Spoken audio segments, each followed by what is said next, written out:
publications. Its publications are designed to cater for the spiritual needs of the age, with a particular emphasis on grooming Muslim mind and thinking. Utmost efforts have been made by the seminary to put forward in its publications what is really authentic is Islam. In this book also this precaution has been taken into consideration and has added such information, which is very valuable.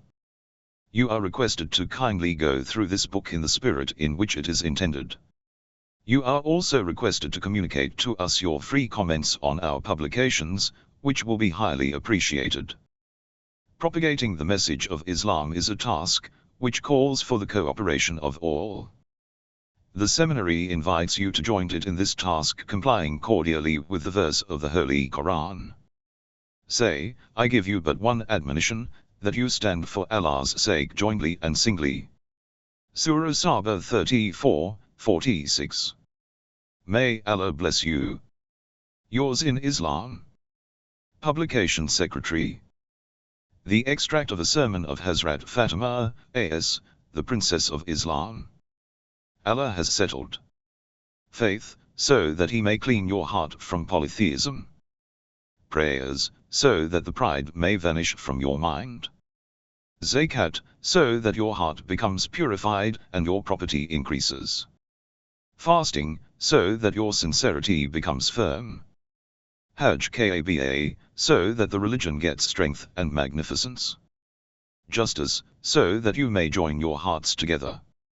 Imamat of Ahlul Bayt, a.s., so that the Ummat is saved from disparity and divergence. Jihad, so that the grandeur of Islam and the dignity of the Muslims is saved. Amr bil Ma'ruf, so that the common people are reformed. Salram, so that the number of Muslims increase in the world. Qisas, so that the lives of the people are protected.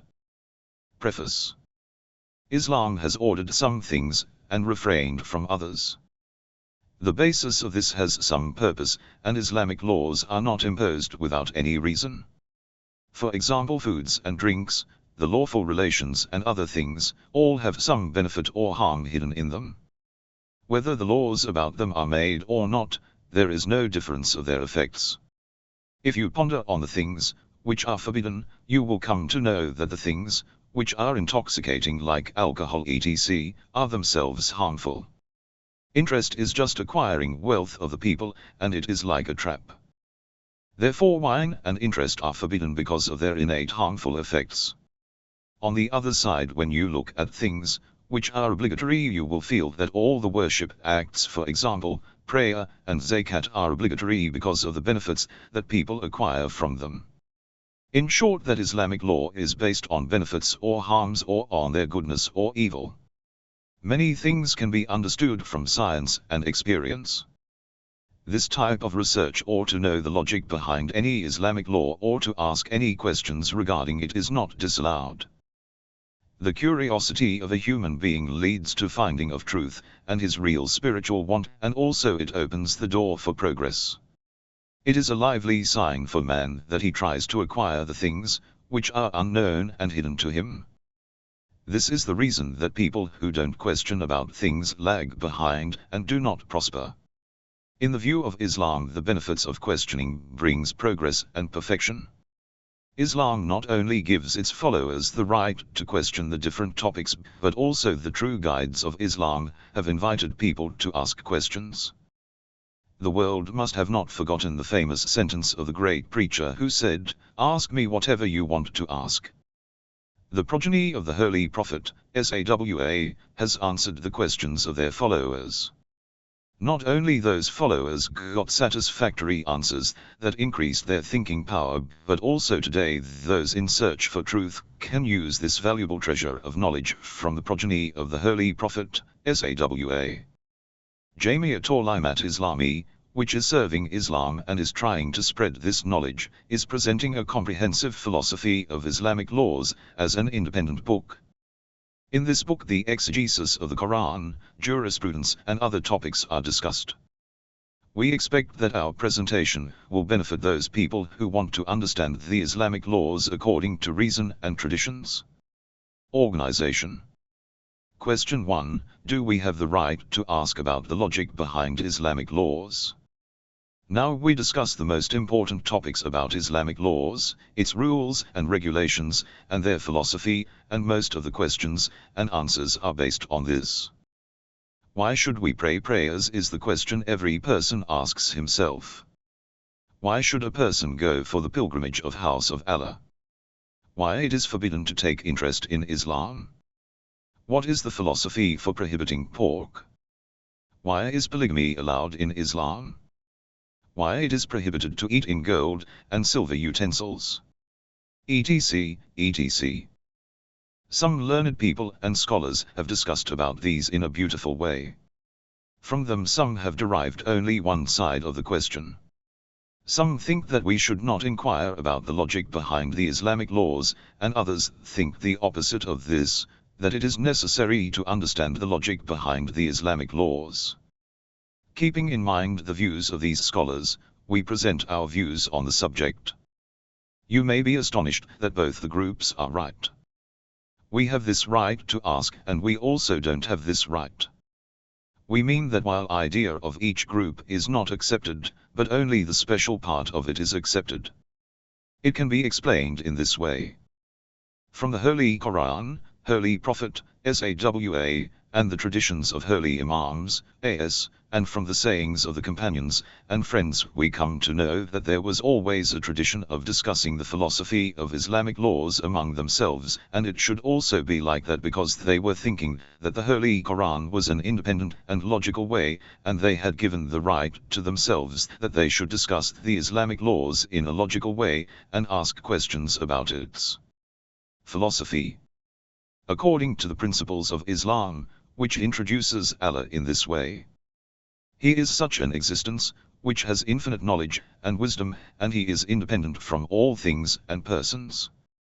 All his acts are based on wisdom, whether we understand it or not. His acts never include any foolishness or meaninglessness, and he has sent the prophets for teaching, training, and inviting the people towards truth and justice. The introduction of Allah in such a way encourages us to question about the Islamic laws, its effect and its philosophy, which naturally have great influence on our life. It is a mistake to think that the Holy Quran is not about the practical law and other information, and that it only is about the roots of religion and beliefs, because we see that the Holy Quran, after the command of fasting in the holy month of Ramadan, says, "You keep fast so that you can become pious." 1.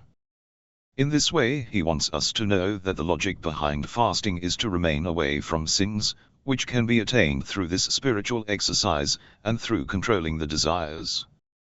The Quran says about the sick and travelers who are exempted from keeping the fast. And whoever is sick or upon a journey, then he shall fast, a like number of other days. Allah desires ease for you, and He does not desire for you difficulty, too. And Allah doesn't want hardships and mistakes, this is the philosophy behind it. The Quran prohibits gambling and wine, and says about them, the shaitan only desires to cause enmity and hatred to spring in your midst by means of intoxicants and games of chance, and to keep you off from the remembrance of Allah, and from prayer. Will you then desist? Surah Maida 5:91. The Quran says about the strange women by not looking at them. Say to the believing men that they cast down their looks and guard their private parts, that is purer for them, surely Allah is aware of what they do. Surah Nur 20:430. This deed is good for their chastity.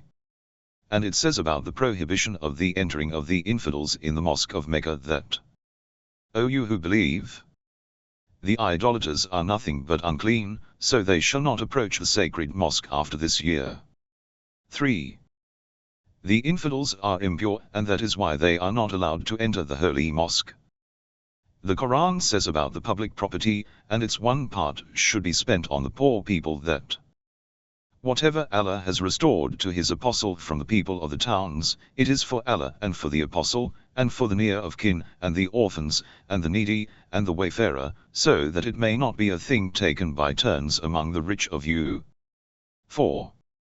Allah has reserved this wealth for the Prophet, SAWA, and general expenses, so that the wealth may not be limited between the rich and wealthy people, and that the common people may not remain poor. And in this way many philosophies of the Islamic laws are explained, to mention all of which would lengthen the book unduly. We also get such examples from the traditions of the Holy Prophet, SAWA, and Imams, AS. The Imams, AS, themselves explained the philosophies of the Islamic laws or replied when asked by their companions. The great scholar Sheikh Saduq, A.R., has written a famous book, Shirazi, as the name itself shows, the book is the collection of such traditions. Therefore when we see that the glorious Quran itself and the Islamic leaders on many occasions have explained the logic behind Islamic laws, it is a proof that they have given us the right to discuss about it. If the situation were opposite, they would have refrained us from contemplation and research in the Islamic laws.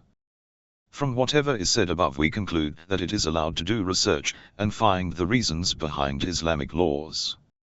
And in this way the style and explanation of the Holy Prophet, SAWA, and the Holy Imams, AS, has given us the right to know the secrets of Islamic laws. It is wrong to think that by explaining the philosophies of Islamic laws their importance and value is decreased, but in fact explanation of these things satisfies intellect and reason of a person, and then he applies laws in his practical life, which makes their life more dynamic. And in this way a person doesn't follow the Islamic law in a dry way, but acts on the laws of Islam with a great fervor. This was one side of the question. The other is that, as the time goes, no matter how much our knowledge increases, also shall always be limited. We cannot come to know everything.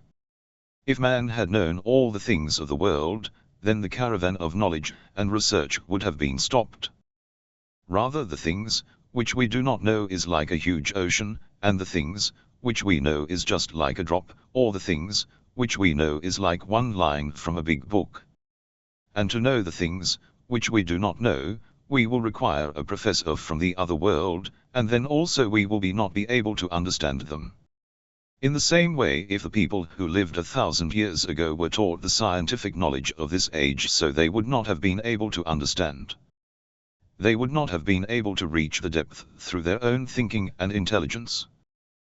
We all know that the source of heavenly wisdom is from the infinite knowledge of the Almighty Allah. He is such a source that He is aware of the whole universe. For Him words like past, future, absent, present have no meaning, rather he is all-knowing and aware of everything. After considering these facts, can we expect that we can understand all the philosophies of Islamic laws? If this was so, what was the need for prophets? We would sit and correct those things which we feel right according to our whims and fancies, and would lead a life roaming the deserts. And on the other side the question arises, are we aware of the philosophy behind each existence of each creature in the world, and about the laws which govern them? The religious laws are not different from the creation, and our knowledge regarding both of them is limited. From this discussion we conclude as follows. In all the ages only those philosophies of the Islamic laws can be understood, which are in the ambit of their knowledge, and according to their standard. Basically, we should not expect more because of our limited knowledge and the depth of the laws. We conclude by saying that for following the Islamic laws we cannot put the condition of knowing their philosophies, otherwise it means we are claiming to have unlimited knowledge, and we are considering our intelligence equal to Allah's, and this is itself against logic. In short, the discussions about the hidden logic behind the laws, and the right to discuss about them is one thing, and to obey these laws is another. The latter is not conditional to former. We discuss about religious laws to increase our knowledge about their benefits, importance, and different effects. We do not discuss these things to decide whether we should practice these laws or not.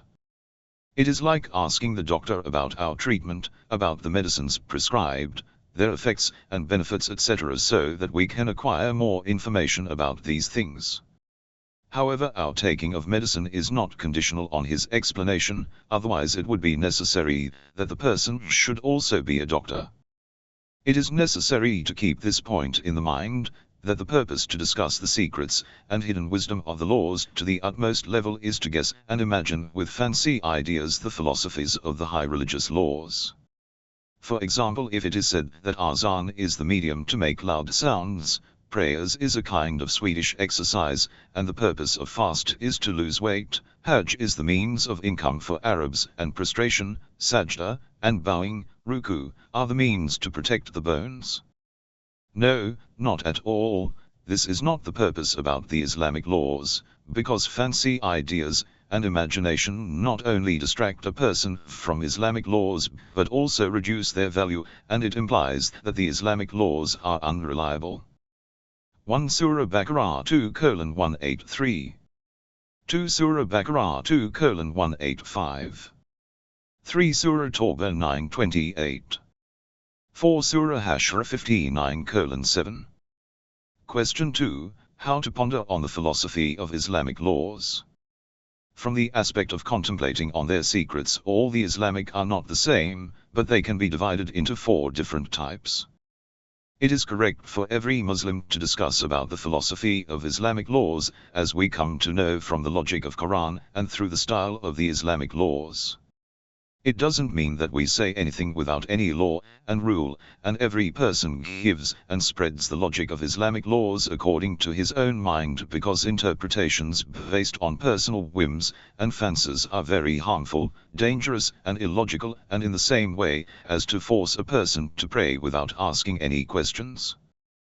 That is why the question arises that how should we begin this discussion, and how to continue it? What are the limits that we must observe?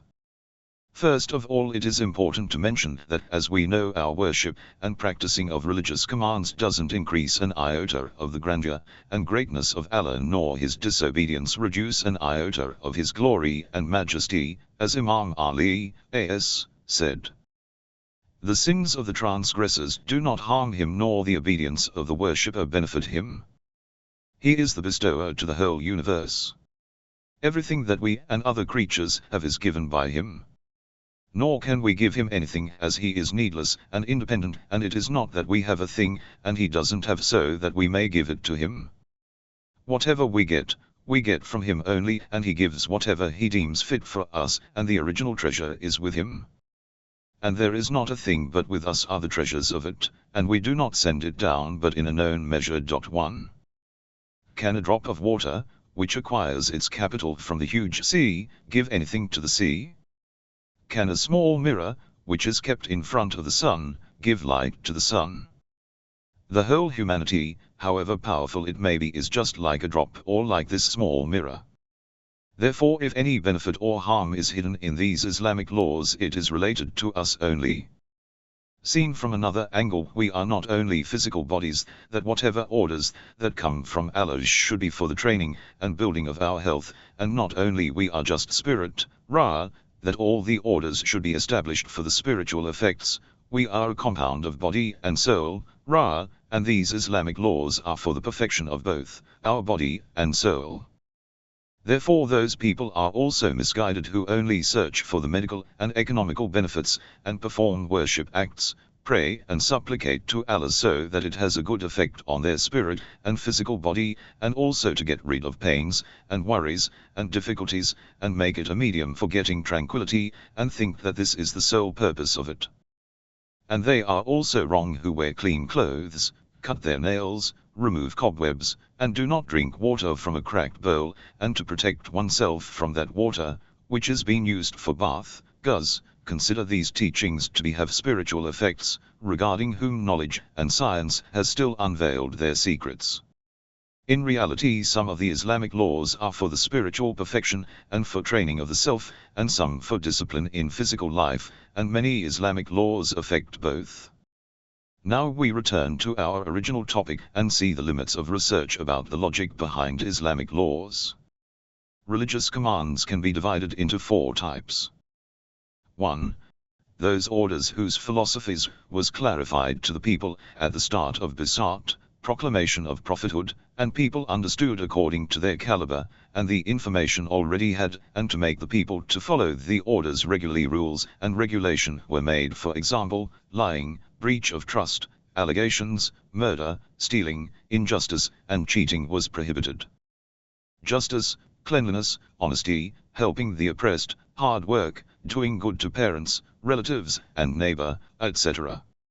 Any sane person understands the philosophy and purpose of these commands. As and when the knowledge and information of practical life of a man increases, he will be able to comprehend the values of the Islamic laws in a better way. 2. Those orders whose wisdom was not understood by the people, and sometimes even the scholars of those times, the Quran or the sayings of Ahlul-Bayt, expounded their philosophies. For example, maybe the people of that time were unaware of the 3-fold benefits of fasting, ethical, social and medicinal, and did not know about its philosophy. That is why the Holy Quran has pointed towards its ethical effect by saying, so that you may guard against evil. 2. Imam Ja'far Sadiq, pointed out its social effect and said, so that the wealthy and the poor live a similar life, and the wealthy become familiar with the hunger of the poor and try to help the needy. Holy Prophet, Sawa, has said that you should keep fast so that your body becomes healthy, and the unused and waste matter, which is harmful and creates bad odor, is expelled. In this way there are many other commands, whose secrets and logic is mentioned by the ayahs, verses, of the Holy Quran and the traditions of the Holy Prophet, Sawa, and the Holy Imams, as mentioned earlier. Sheikh Saduq has collected such traditions in Al-Shari, and the famous traditionalist Sheikh Hurra al-Amili has explained about the philosophies of Islamic laws in Wazilush at the beginning of every chapter. But it is necessary to remember that benefits and secrets were explained according to the level of intelligence of the people, and it does not mean that whatever philosophy is being given is limited to that alone. It also does not mean that it is not allowed to contemplate more on it. 3.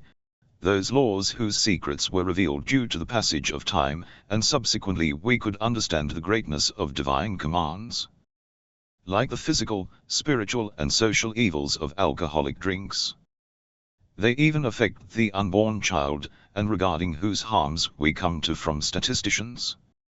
Or the psychological ills of games of chance, and the deaths caused by it, or the bad effects of uneven distribution of wealth on the society, or the obvious social and economic ills of usury, which can be written on paper like mystical figures, or the dirty foods, water, and the destruction of homes, which are strictly forbidden in Islam, and the ills that have assumed gigantic proportions after the spread of germs and viruses.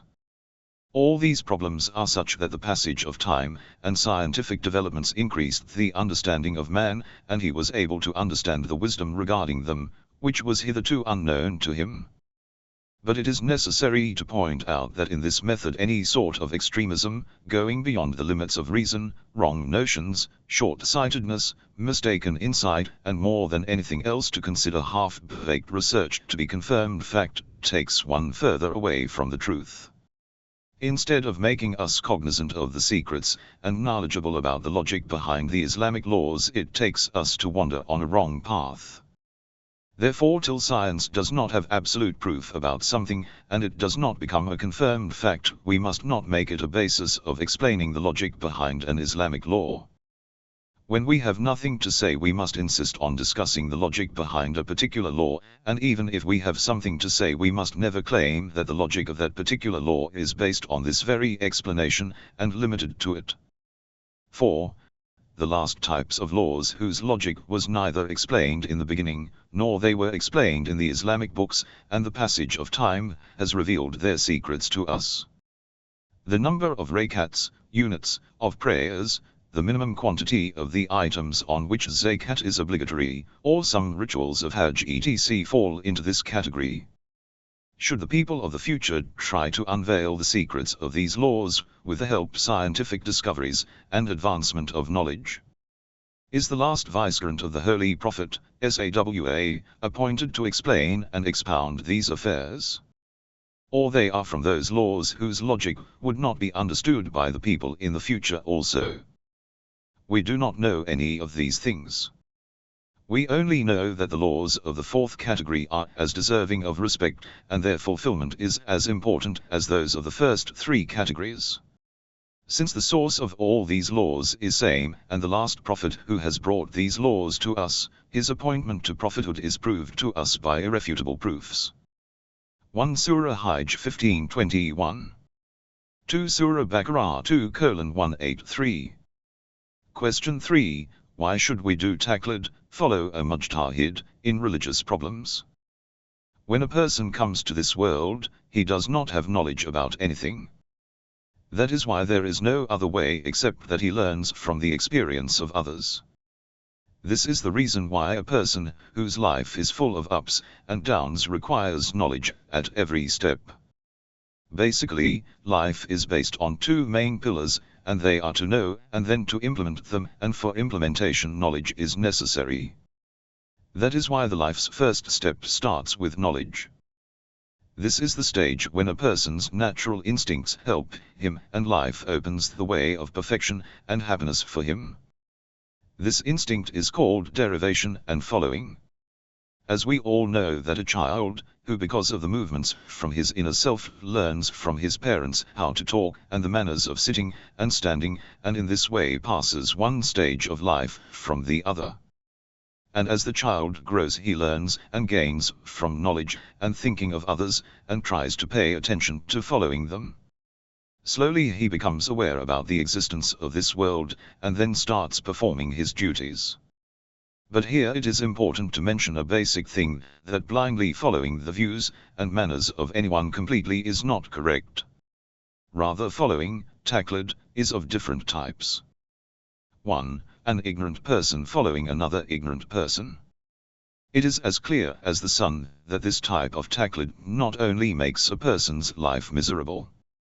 Unfortunately, in our society many such people are present who follow other people's ethics and their way of life blindly. They copy other people in dressing, eating and drinking, naming their children, and in other spheres of life.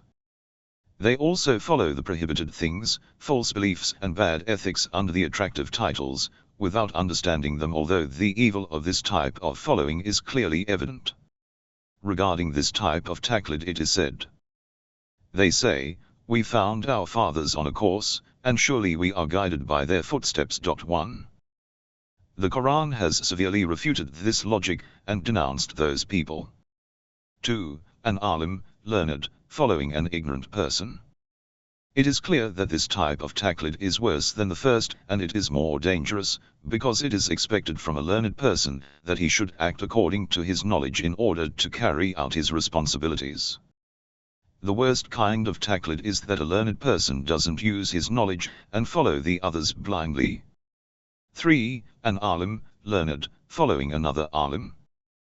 One alim who is well versed in one field, and has authority over it, should not do the taqlid of another who also has the same caliber, but he should act according to his knowledge. That is why the jurisprudents say that when a person reaches the stage of ijtihad, he should then practice according to it.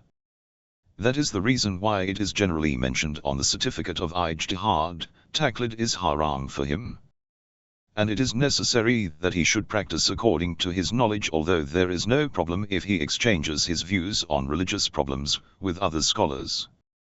The aim is that an alim should make a rule, and then protect it, and should not accept the principles of others without study. 4. An ignorant person following a learned person. This type of taqlid is accepted by intellect and nature of man, and this type of taqlid is demanded by them. This is as logical: to construct a building we require a mason, and for stitching clothes we require a tailor, and when we are ill, we go to a doctor. In short, intellect and nature direct us towards the person who is expert in his field. This is the same logic which directs the people towards jurisprudence for religious instructions and spiritual laws, who are expert in understanding the commands of Allah. Those jurisprudents that with their special talent and knowledge have worked hard for years, and reached the high level of ijtihad. It means they have the ability to derive the original matter of the spiritual commands, and convey it to the ordinary people. Those mujtahids who are the religious leaders and guides of people, who got this great positions from the holy imams, so that they can guide people towards goodness in all religious spheres. Here we should not ignore that there are different faculties of human science, and it is possible that a person might have a special knowledge and expertise in one section, but may be totally unaware of another, and as a result it is necessary for him that in the field in which he is totally ignorant he should contact those who are experts in that field, and follow them. For example, a doctor or an engineer who are expert in their respective fields enter a town, and want to go to a particular area, and a particular street, about which they are unaware of, but they were only being given the address. In this matter, to reach the destination they will be forced to seek the guidance of people who reside in that area. Or, for example, an environmentalist who becomes ill is forced to go to a physician, although this person knows about environment, he doesn't know about diseases and their cure. There is no way except that he should go to a doctor and take the medicine or injection. He should not grumble and follow the instructions carefully, and he doesn't ask why the doctor has prescribed such and such medicine. Keeping these two examples in mind, it becomes clear that even if the person is an expert in his own field, he should follow the rulings of a mujtahid. The reason is that a faqih, jurisprudent, is expert in his field. He is expert in many sciences, which are his basis in jurisprudence. Sarf, Nahv, Arabic literature, logic, exegesis, the knowledge of the traditionalists, sources, traditions, the roots of jurisprudence, interlocution etc.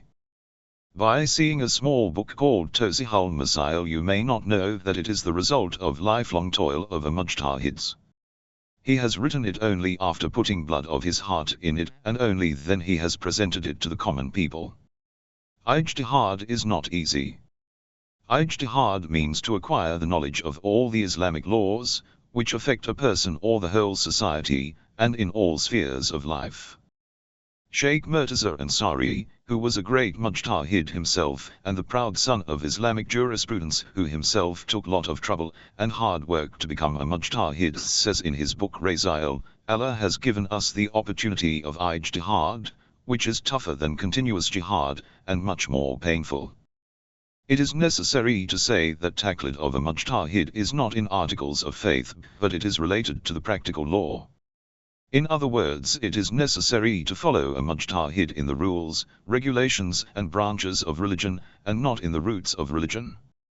It is so because Allah, the Most High and the recognition of the holy prophets are the basis of religion, and to know them through logic and arguments is necessary.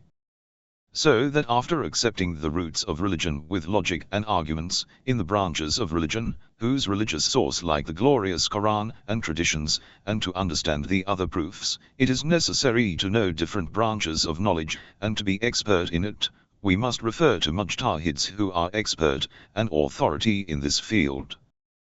Islam's established laws and orders like prayers, hajj, zakat, tax, are compulsory. Enjoining towards good, refraining from evil, lying, breach of trust, backbiting, wine, etc. which are prohibited, and there is no need to follow a mujtahid for them as these are known by everyone, therefore taqlid is limited up to those laws and orders which are not absolutely established. 1 Surah Zukhruf 43 hours 22 minutes. Question 4. Why should we worship Allah? What is the philosophy of prayers, fasting and hajj? Question. When Allah doesn't require the worship of anybody, why should we worship Him? He is needless and all are dependent on Him. If Allah needs our worship, then it is not agreeable to His divinity and godhood. Answer. Now its answer can be given in two ways, one in brief and the other in detail. The brief answer is that when the purpose of this worship is to fulfill the needs of Allah, and by obeying Him we give some benefit to Him, then the question arises that Allah is unlimited and away from all defects and needs, then what is the need for our worship, but the purpose of worshipping Him would be to elevate ourselves, then the worship would be a means to elevate ourselves and for goodness, and it will have favor and guidance from Allah to make us reach perfection through worship. The detailed answer is as follows: worship, supplication, and whatever deed is performed for pleasing Allah, more or less it has the effect on the person and society also. In fact, these are the highest training and ethics in the school of Islam because a. The worship of Allah creates a sense of thankfulness, respect, and honor. To realize the value of the source from where man gets the valuable divine blessings is a sign that the person was deserving of them. B. The worship of Allah elevates the soul of man. What else can be more elevating that he gets connected to the total perfection, and that is Allah, and for the duties of worship and the affairs of this life we ask help from the unending and unlimited power, and acquire that much capability that we can communicate with Him. These benefits are present in all the worship acts, which are performed correctly, and other worship acts like prayers, fasting and hajj etc. have their own benefits and effects. We shall discuss the secrets of the most important Islamic worship acts in brief, so that it becomes clear that worship and supplication benefit us and Allah is not in need of them. 1. Prayers and its gainful effects. Prayers is the cause for the remembrance of Allah, and the remembrance of Allah disciplines the mind and self, controls inordinate desires, and reins the rebellious soul. The person who prays is always in the remembrance of Allah. In the remembrance of that same Lord who is aware of our small and big deeds. And those things, which are present in our souls, and the thoughts, which pass through our mind. He is well informed and aware about them. The least effect of Allah's remembrance is that a person is able to balance his desires. As a person who forgets Allah, and is ignorant about reward and punishment, is in intellectual darkness. The person who is negligent about Allah, doesn't think about the results of his deeds and character, and to fulfill his inordinate desires and inclinations he doesn't recognize any limits. The 5 times prayers remind us about Almighty Allah, and remove the darkness of negligence from our souls. Undoubtedly the person in whose existence there is the rule of inordinate desires on his nature, which have a strong base in him, the best way to control these desires is to remember Allah, and to remember the punishment of those sins, and to remember those accurate accounts in which there is no possibility of mistakes. That is why the Holy Quran says that one of the purposes of prayers is to remember Allah. Surely I am Allah, there is no God but I, therefore serve me and keep up prayer for my remembrance. 1. 2. Away from sins. It is necessary for a worshipper to pray correctly and see that it becomes acceptable. He should refrain from sins. For example, the conditions for performing it is, for example, the water of ablution and ghusl, the dress in which a person prays, and the place where he prays, legitimate. 7. These things demand that a person should not go near haram, prohibition, and should refrain himself from all types of haram while doing business, because it is very difficult that a person would remain away from haram during prayers, and on other times he becomes careless. We come to know that the following ayah points towards this. Surely prayer keeps, 1. Away from indecency and evil. 2. Especially when a worshipper ingrains in his mind that the condition for the acceptance of prayers is that he should fulfill the rights of zakat, and help the needy, should not backbite, refrain from pride and jealousy, should refrain from wine and alcohol, and with attention, presence of mind, and true intentions should present himself in front of Allah, then a true worshipper will surely follow these rules. Due to this the Holy Prophet, SAW, said, "The prayers is like a stream of clean water, in which a person washes himself. If a person washes himself 5 times a day he will never become dirty. In the same way a person who prays 5 times a day, and washes his heart with a clean spiritual spring, his heart and soul will never be filled with sin." 3. Cleanliness and protection of health.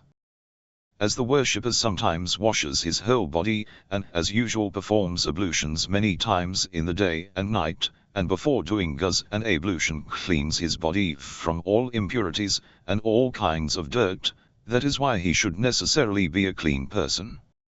From this point, prayers protects the health of a person, and helps him in keeping himself clean, which is very important in one's life. 4. Disciple and self-restraint. For every prayer there is a fixed and special time, and for a person who wants to pray it is necessary that he should pray within the prescribed time. Therefore this helps a person to become disciplined and self-restrained, and helps him to recognize the value of time. Especially for one who prays the morning prayer. He must get up before the sunrise. Such a person will not only be naturally a clean person, and takes the benefit from the morning breeze, and also starts his day on a positive note. These are not the only individual and training effects of prayer, this is just an example of this great worship act of Islam. 5. Social secrets. The performance of prayers in the appointed time unites the great Islamic nation, and shows the oneness of direction, because Muslims in the appointed time stand towards the Qibla in a specified manner, and worship Allah, and this itself is the display of unity and oneness, and this worship act unites all the people. When prayed in congregation it promotes unity, similarity, and the same spirit of the rows of the worshippers shows discipline and nearness to each other, and this spiritual unity and brotherhood is not in need of any description. Although the benefits of prayers are not limited to this, whatever is said above explains the secrets of this great divine duty. 6. A brief secret of fasting. Fasting is one of the worship acts in Islam. One of the training effects of fasting on a person is that it discontinues the rule of habit and desires, and frees the person from the slavery of sensual desires. The worst rule and most dangerous is the rule of bad habit and the slavery of desires, because usually the simple habit of tobacco gives a big loss to the honor of a person, and then what to say about other habits? That person is free who is not a slave to any habit, and who with his firm intentions has control over all of them. This type of freedom and spiritual perfection gives strength and necessitates the firm steps, which originate from fasting. Fasting arouses emotions and sentiments. Wealthy and well-to-do people, who eat different varieties of food the whole year, are unaware of people who are hungry.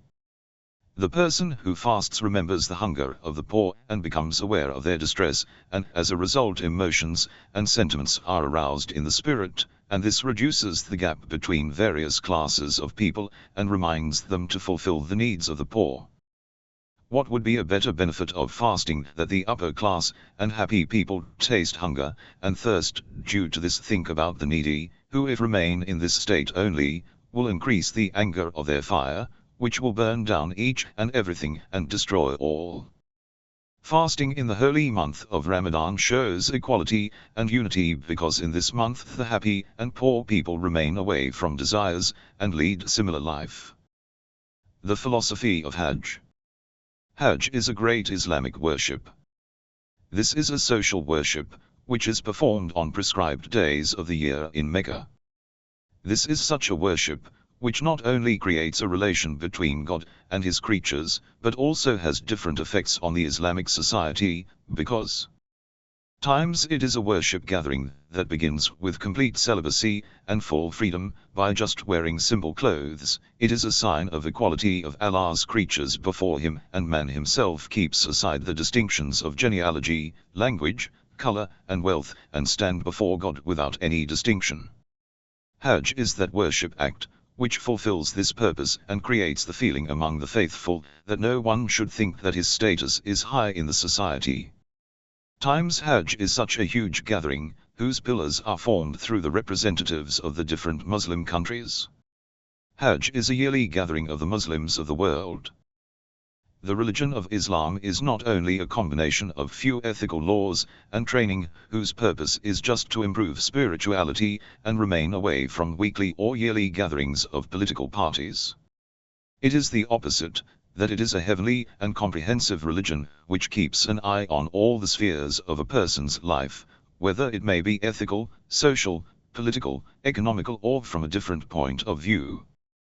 For this reason the Holy Prophet, SAW, made the political rules, and invited people for the yearly gathering at Mecca, and guaranteed its existence, and due to the grace of Allah the effect of this gathering is more than the worldly political parties. After all, the worldly leaders of the present time started giving importance to such type of gathering, whereas Islam had laid this down 1400 years ago, and used it to derive the desired results. Muslim thinkers who naturally participate in this gathering can analyze the present condition and acquire detailed information, and then exchange their views and improve the conditions of Muslims and initiate their progress. It is a gathering which brings together the Muslims of the world and informs them about the conditions of other Muslims. Which other gathering can give such benefits? This gathering can help to improve the economic and social conditions of the Muslims, because the scholars and expert people, after performing the rituals of Hajj, can peacefully, sincerely, and in a spiritual atmosphere exchange their views about social and economic basics of the Muslim Ummah. The yearly gatherings of Hajj has always opposed injustice and force, and there has been always freedom movements, and it creates a spirit and emotions, and from Islamic history, and turning towards the revolution. This point becomes clear that the seeds of downfall of imperialism and communist governments were sowed in the period of Hajj, and this land has been the source of such freedom movements. This was one of the secrets of Hajj. According to some scholars, the time has come that the world understands the philosophy of Hajj. From whatever is said above, we conclude that all the Islamic worship acts carry such secrets, which are revealed to the individuals performing the worship or on the society in which he is leading his life. 1 Surah Taha 20:14. 2 Surah Ankabut 29:45. Question 5. Why should we do taqlid of the most learned scholar? Question. It is written in Tosih al-Masail that it is compulsory to do the taqlid of an alim. What is the source of this command? Answer. The taqlid of alim, which is famous among the mujtahids, is concluded from different proofs, from which we present one clear proof. The following of a learned by an ignorant person is based on logic, and in that sense, and in all the tribes and communities of the world, it is the tradition that those who are not expert in any field, when they require the help of experts, contact those who are experts. For example, those who are not acquainted with medicine, when they fall ill they go to the doctor, and those who do not know how to build, to an architect or a mason. It is also clear that when the views of experts differs, for example a doctor treats his patient in one special way, and thinks it to be correct, and the other doctor treats in another way, and believes that he is right. So in that case the patient will follow that doctor whose medicinal knowledge is more and expansive, one who has more experience and expertise. In short, that one should be more knowledgeable, alim, than the other. There will always be a difference of opinion among the experts of a particular field, it is logical. But people follow only that expert who in their view is the best. Different tribes and communities follow this. Whatever is said above is one of the proofs for the taqlid of an alim. Mujtahids have given some proofs on this topic, whose explanation is not possible over here. Question 6. Why pray in Arabic? Question. Why pray in Arabic, whereas we should call Allah in our own language? Whether this situation is against that Islam is a heavenly religion? Answer. Incidentally, to recite prayers in Arabic is one of the signs that the religion of Islam is heavenly, because people who stand in one row and are busy in the same worship, it is necessary for them that there should be one language so that they can understand each other. It means that besides the mother tongue and local language, they should have a common and universal language, and without that a united community cannot be formed. In the present age, many intellectuals think that unless the whole world becomes one country, it will not be able to achieve happiness. To do this practically, they have made plans to make a language universal. In short, the praying of all Muslims in one language is the sign of unity, and it points to the oneness of the people, and keeping this in mind, the intellectuals say that Arabic language is the most extensive and comprehensive language of the world. This reality becomes clearer that all the sects of Muslims accept it as an international language and can benefit from it for mutual understanding and similarity. Apart from this, to perform prayers in a similar way protects it from any subtraction or addition, any alterations, or any mixture of superstitions things, and also protects it from baseless meanings, due to the translation of it in other languages by those incapable people who interfere in it, and due to this the spirit of this worship remains intact. Therefore it is necessary for every Muslim that as much as possible to be aware of the religious language, and he should know what he is saying to his Lord. Incidentally, to learn the translation of prayers, which can be written on a single page, this is so easy that it is possible to learn it in an hour, for the whole life. In short, as we know that Tawhid is the basic root and branches of religion, and turning towards one Qibla in appointed time, in a specific language is the sign of unity. If we are in Mecca at the time of Hajj, and observe the congregation prayer in which hundreds of thousands of people from the whole world, of different races and tribes participate in it, all of them say, Allahu Akbar together, that time we can understand its wisdom and depth, and if in prayers every person recites in their own language, there will be disparity. Question 7. Why to face the Qibla in prayers? Question. Why it is necessary to stand towards Qibla while praying, while Allah is everywhere and doesn't have a specific direction? Answer. To pray in a specific direction doesn't mean that Allah is in a specific direction. The glorious Quran says about Qibla, and explains its reality. And Allah's is the east and the west, therefore, with the U-turn, thither is Allah's purpose. 1. And in another ayah Allah says, the east and the west belong only to Allah. 2. It means east and west belongs to Allah, and all places are similar for Him. In fact, to pray facing the Qibla is due to that since a person has physical body, while praying he has to face some direction, and Islam desires that for the perfection of this worship, he should take as much benefit as possible. The reason to face the Holy Kaaba is, as we all know, the Holy Kaaba is the oldest center of monotheism. It is the house built by the hands of the pillar of monotheism, Hazrat Ibrahim, a.s., and was the center of attention of all the prophets and guides of monotheism, which is why turning towards this center of monotheism means turning towards Allah. It is correct that Allah is not confined by space, but when a person stands towards such a center, because of many reasons he is nearer to Allah, and feels himself in Allah's proximity. The turning of the Muslims of the world towards this holy center 5 times a day creates the inspiration of oneness and unity, and this creates the similarity between the Muslims of the world, and connection between them who are spread from east to west, and shows their magnanimity and greatness, and after all represents to the world the purpose and faith of Islamic teachings. 1 Surah Baqarah 2:115. 2 Surah Baqarah 2:142. Question 8. Why do we pray 5 prayers in 3 times? Question. What is the reason that we pray Sahas and Marabisha prayers together, whereas for every prayer there is a special time, and the great leaders of Islam used to pray on the particular times? That is, they used to pray 5 prayers are 5 different times a day? Answer.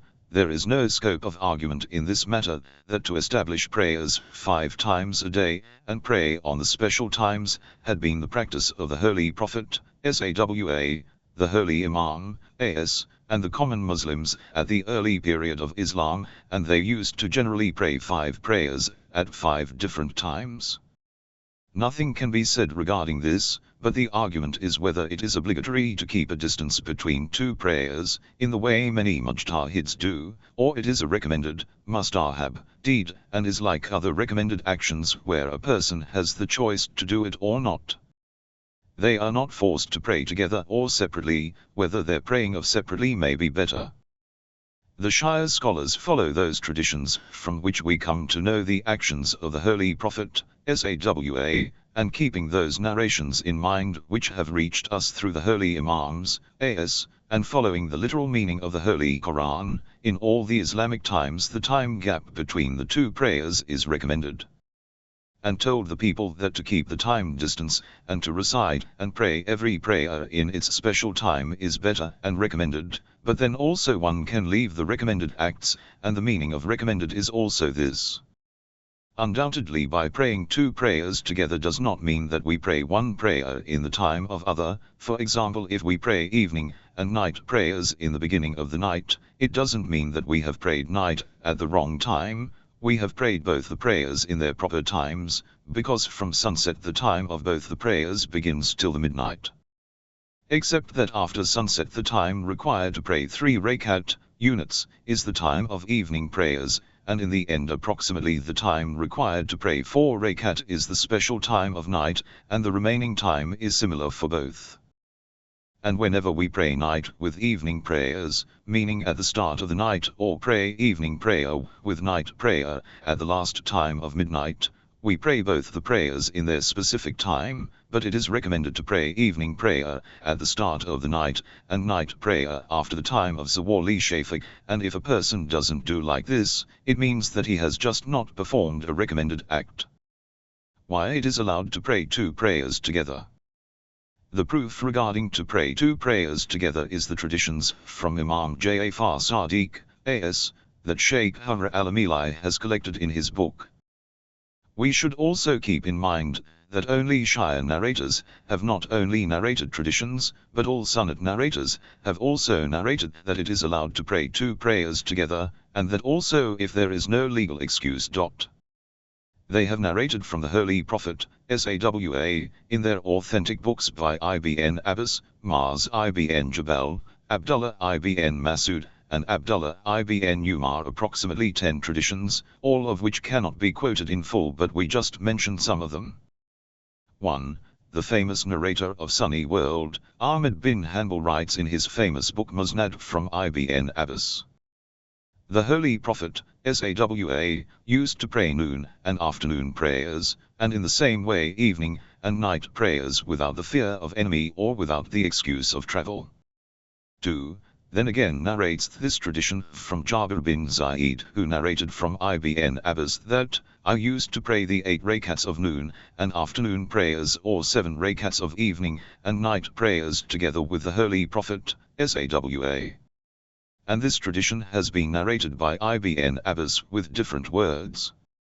3. Again he narrates from Abdullah Shaqiq. One day Ibn Abbas was delivering a sermon to the people, and his speech was so long that the stars in the sky appeared. A man Bani Tamim tribe got up and objected to him that it was time for evening prayers, and if the speech continues the time of evening prayers, and if the speech continued the time of evening prayers, will pass away. Ibn Abbas told that person, I know much more about traditions and practice of the Holy Prophet, Sawa, than you. I have seen that Holy Prophet, Sawa, pray noon and afternoon prayers together and evening and night prayers together. The narrator says that I doubted about this and spoke to Abu Huraira, who certified the saying of Ibn Abbas. 4. The famous narrator Muslim Ibn Hajjaj al-Kashiri, died in 261 Hijri, has written in his book Jama Prayers Dar to pray the two prayers together in one's own town, in which he has narrated 4 traditions, from which 3 are from Ibn Abbas, and 1 from Mars ibn Jabal, and the gist of the 4 traditions is the same as above. 1. And in these traditions a new point is mentioned, that when the narrator asks the reason for joining 2 prayers, he answered, he, the Prophet, did not want to put his followers into hardship. This reason has also been narrated in Shia traditions. Traditions narrated from Imam Ja'far Sadiq, A.S., also mention this point. 2. The narrators of praying 2 prayers together are not limited to Ibn Abbas and Mars ibn Jabal only. Tabrani says Abdullah ibn Masud said that the Holy Prophet, Sawa, allowed praying noon and afternoon prayers, and evening and night prayers together, so that the Ummah may not have to bear undue hardships. 3. The same has been narrated by Abdullah ibn Zubayr. He narrates that the Holy Prophet, Sawa, although he was not in travelling, prayed together so that his Ummah should not face hardship. 4. This narration is from one of the many traditions of al-Sunnah, and also in the exegesis of Quran that says to pray the prayers separately is recommended, and if we at any time realize that by performing this recommended itself is going to affect the performance of the worship itself, then according to the guidance of the Holy Prophet we can leave it and pray 2 prayers together. Life in the present age in many parts of the world has become such that to perform this recommended act has become difficult, and many times its result is that some people are unable to perform the prayers. In such circumstances one can take the benefit from the guidance of Holy Prophet, and for performing more important work one can pray 2 prayers together.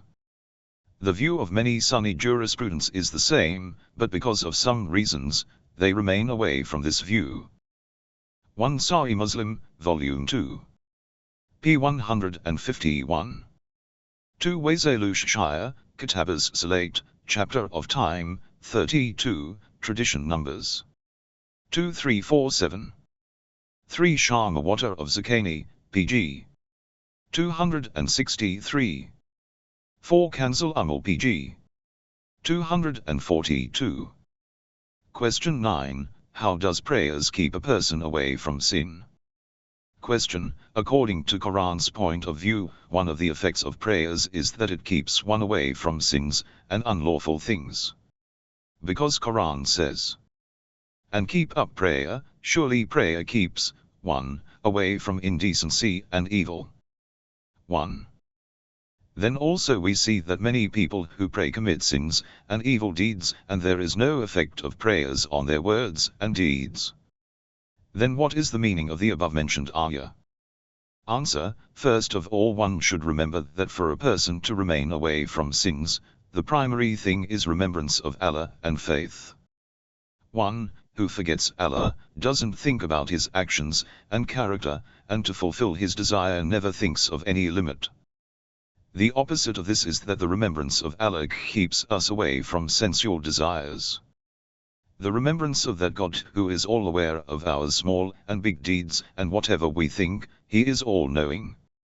To control unlawful desires, the natural and straight way is to remember God, to know the status of godly people, to remember the punishment meant for sinners, and to remember the rewards for those who follow the divine commandments.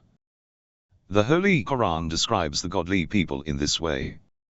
Men whom neither merchandise nor selling diverts from the remembrance of Allah, and the keeping up of prayer, and the giving of poor aid. 2. Amir al-Mu'minin Ali, A.S., gave special importance to the remembrance of Allah, and says as follows.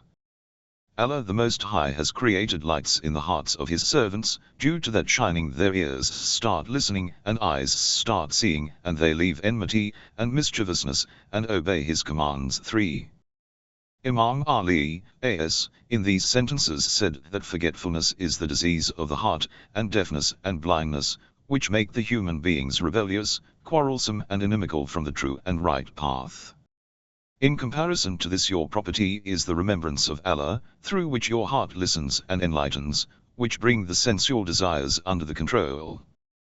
On the basis of whatever is said above, one who is unmindful about the rewards and punishment of Allah is like a blind and deaf, who rides an untrained horse. Certainly the horse will hit the stones, and fall into a pit, but those people who are awakened and their hearts remember the Lord, they closely observe the results of their deeds. They listen to the truth with great attention, and keep their sensual desires under control by remembering the Almighty. Imam al-Baqir, A.S., addresses one of his friends in this way. Always remember Allah, because his remembrance is a hindrance between a person and unlawful deed. 4. Asbar ibn Nubatas says the Amir al-Mu'minin, A.S., said, remember Allah on 2 places, one at the time of distress, and when you are about to commit a small sin, and to remember Allah at the time of sin is more important because his remembrance is a hindrance between the person and the sin. It is apparent that there are different stages of remembering Allah, and they are never similar. Sometimes he reaches the stage that ensures a person against all sins, and due to this his involvement in sin naturally becomes impossible. These are people who remember Allah with a peaceful heart, awakened heart, enlightened eyes, hearing ears, and obedient soul. Most of the people remember God in a middle stage. For example, there are some people who commit some sins, but in any way they do not shed the blood of others, or usurp the property of orphans, or defame others because they know the punishment for these sins is very severe, and their inner souls stops them from these sins. Sometimes the remembrance of Allah is so less and hazy that it becomes apparent only in leaving of sins. Many times the stronger factors makes its basis effect less. But if the remembrance of Allah is practiced even if weak and defective, it can protect a person from many sins. Prayers is the source for the remembrance of Allah. One of the secrets of prayers is that it inculcates the remembrance of Allah in man, and Quran itself says that it is one of the purposes of prayers. Therefore serve me and keep up prayer for my remembrance. 5. It is apparent that prayers is worship, and it should be performed with the purpose of nearness to Allah, which is why it is naturally the cause for the remembrance of Allah. The person who is praying expresses those sentences by his tongue, which makes him attentive towards Allah, and it is the source of his remembrance. For example, in the Surah Hamd, which we recite in the prayers, we praise Allah and his qualities, and after this in his holy realm mention the different servants, and it also same for other recitations in the prayers. The effect of prayers on our soul is that it makes our spirit stronger and makes us remember Allah, and this remembrance, as we have told earlier, has different stages. Those people who do not refrain from many sins, and are careless, and due to sins they do not remember Allah. In other words, the saying of Quran that prayers protects the person from sin doesn't mean that the person who prays prayers becomes immune from sins, but it means that it is the cause of remembrance of Allah, and it also diverts a person's attention towards the Lord, and the natural effect of this type of remembrance creates a spirit in the worship, and refrains him from sins. But it is also possible that if a person is less attentive towards Allah, the other factors may remove the spiritual effect. The conclusion of this discussion is that if the prayer is prayed in its proper way, it will have an effect on the person to make him resist sins. Sometimes this effect is strong, and sometimes it is weak, and there is variation due to the difference in sins, and difference in prayers. When the prayers are prayed with humility and perfection, his training and restraint from sins is stronger. Prayers of those who pray practically stops them from sins, and along with this help in refraining from other sins because the worshipper has no option, that for making his prayers right and acceptable, he should refrain from many sins. For example, one of the conditions of prayers is those things, which are necessary in prayers should be lawful. This makes the worshipper leave many things, because it is very difficult that a person who prays makes sure that all the things required for prayers be lawful, and in other things is not worried about lawfulness. From whatever is said above, it is proved that those who do not pray, as a result of non-performance of prayers, they also fail to perform other worship acts like fasting, hajj, khums, and zakat. They do not differentiate between halal and haram, clean and unclean. While those who at least pray, refrain from some sins, and those who perform this worship in a better and perfect way refrain from most of the sins or all the sins. In brief, prayers have a training effect on the person who prays. Whether this effect be comprehensive or weak, it depends on the performance of prayers, and upon its manner and spirit. 1 Surah Ankabut 29 hours 45 minutes. 2 Surah Nur 2400 hours 37. 3 Najul Balagha, Sermon 222. 4 Bihar al-Anwar, Volume 1, p. 486. 5 Surah Taha 2014. Question 10. What is the purpose of prayers of I.O.? Question. Why should one perform prayers of I.O. during lunar and solar eclipse, earthquake, storms or thunder? Answer. Performing prayers of I.O. during lunar and solar eclipse is due to two main reasons. 1. Usually the sun, moon, and their working is astonishing for man. The shining, golden, rays of the sun give life to all the animals and plants. The moon moves according to its accurate and disciplined way, and with its first ray reduces the darkness on the earth, and brightens it for us. These great and surprising things had a great effect on the past people, and a belief was created in their mind, that apparently if these, sun and moon, have power on animals, plants, and trees, they also affect the destiny of people, and they are their creators, and from that time worship of sun and moon came into existence, and people started having faith in them. They accorded divinity to the sun and the moon, while it belongs only to the Lord, who actually is the absolute creator of this whole universe.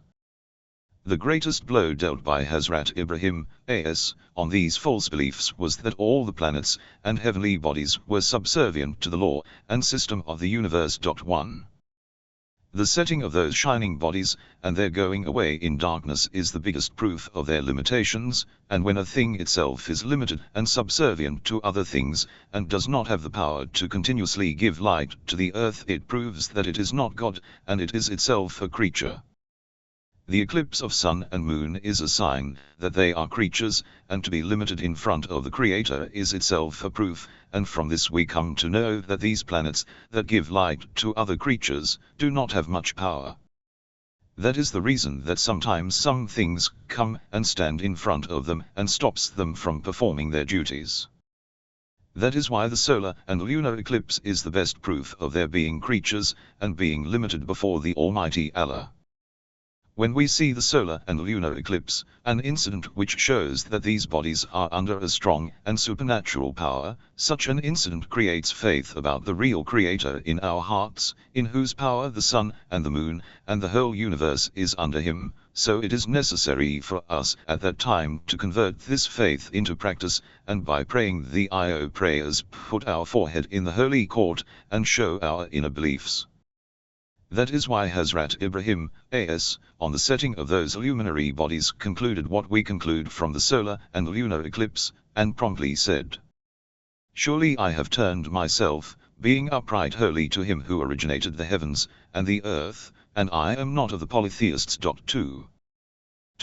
Whenever there are some heavenly phenomena, and extraordinary things occur, many people try to find refuge, and to remove the effects of these incidents, think some way out.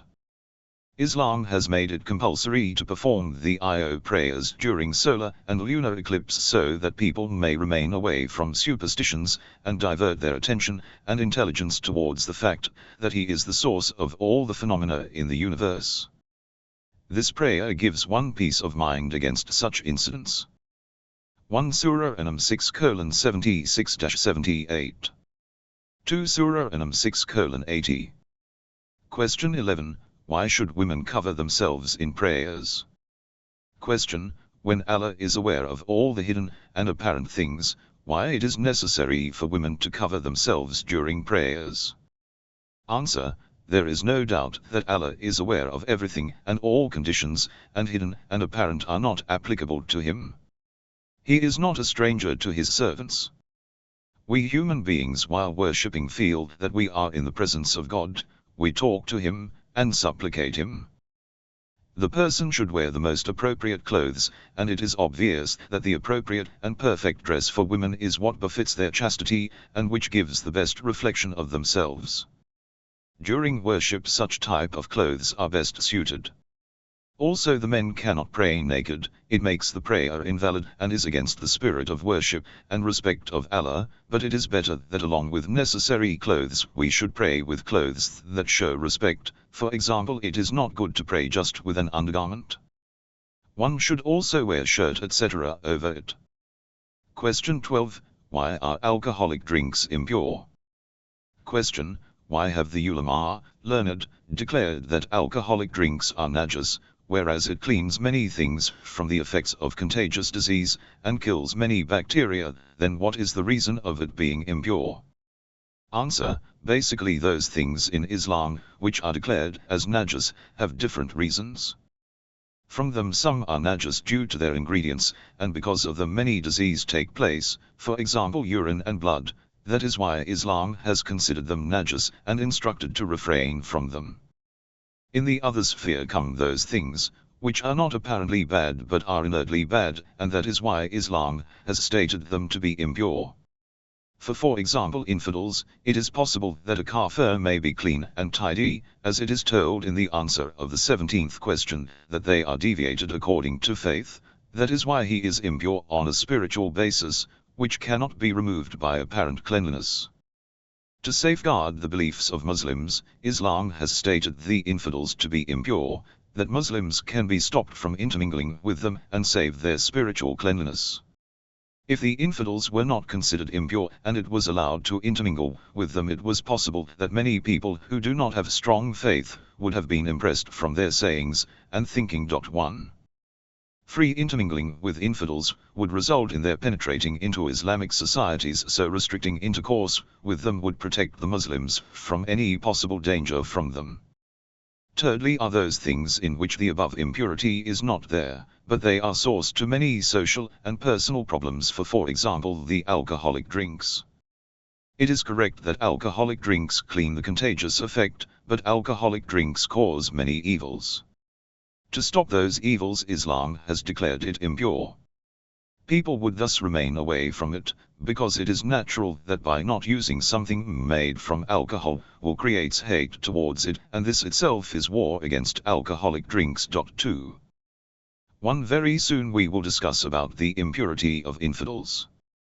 2. Whatever is said above is about alcoholic drinks, but as regards artificial alcohol being impure, there is discussion between the scholars and jurisprudence, because this type of alcohol is not generally meant for drinking, rather it is considered to be a poisonous substance. Question 13. What is the difference between perspiration and urine? Question. Urine and perspiration, both are released from the body which is in excess, then why one of it is najas, and the other pure? Whereas, it is said that both have similar chemical composition.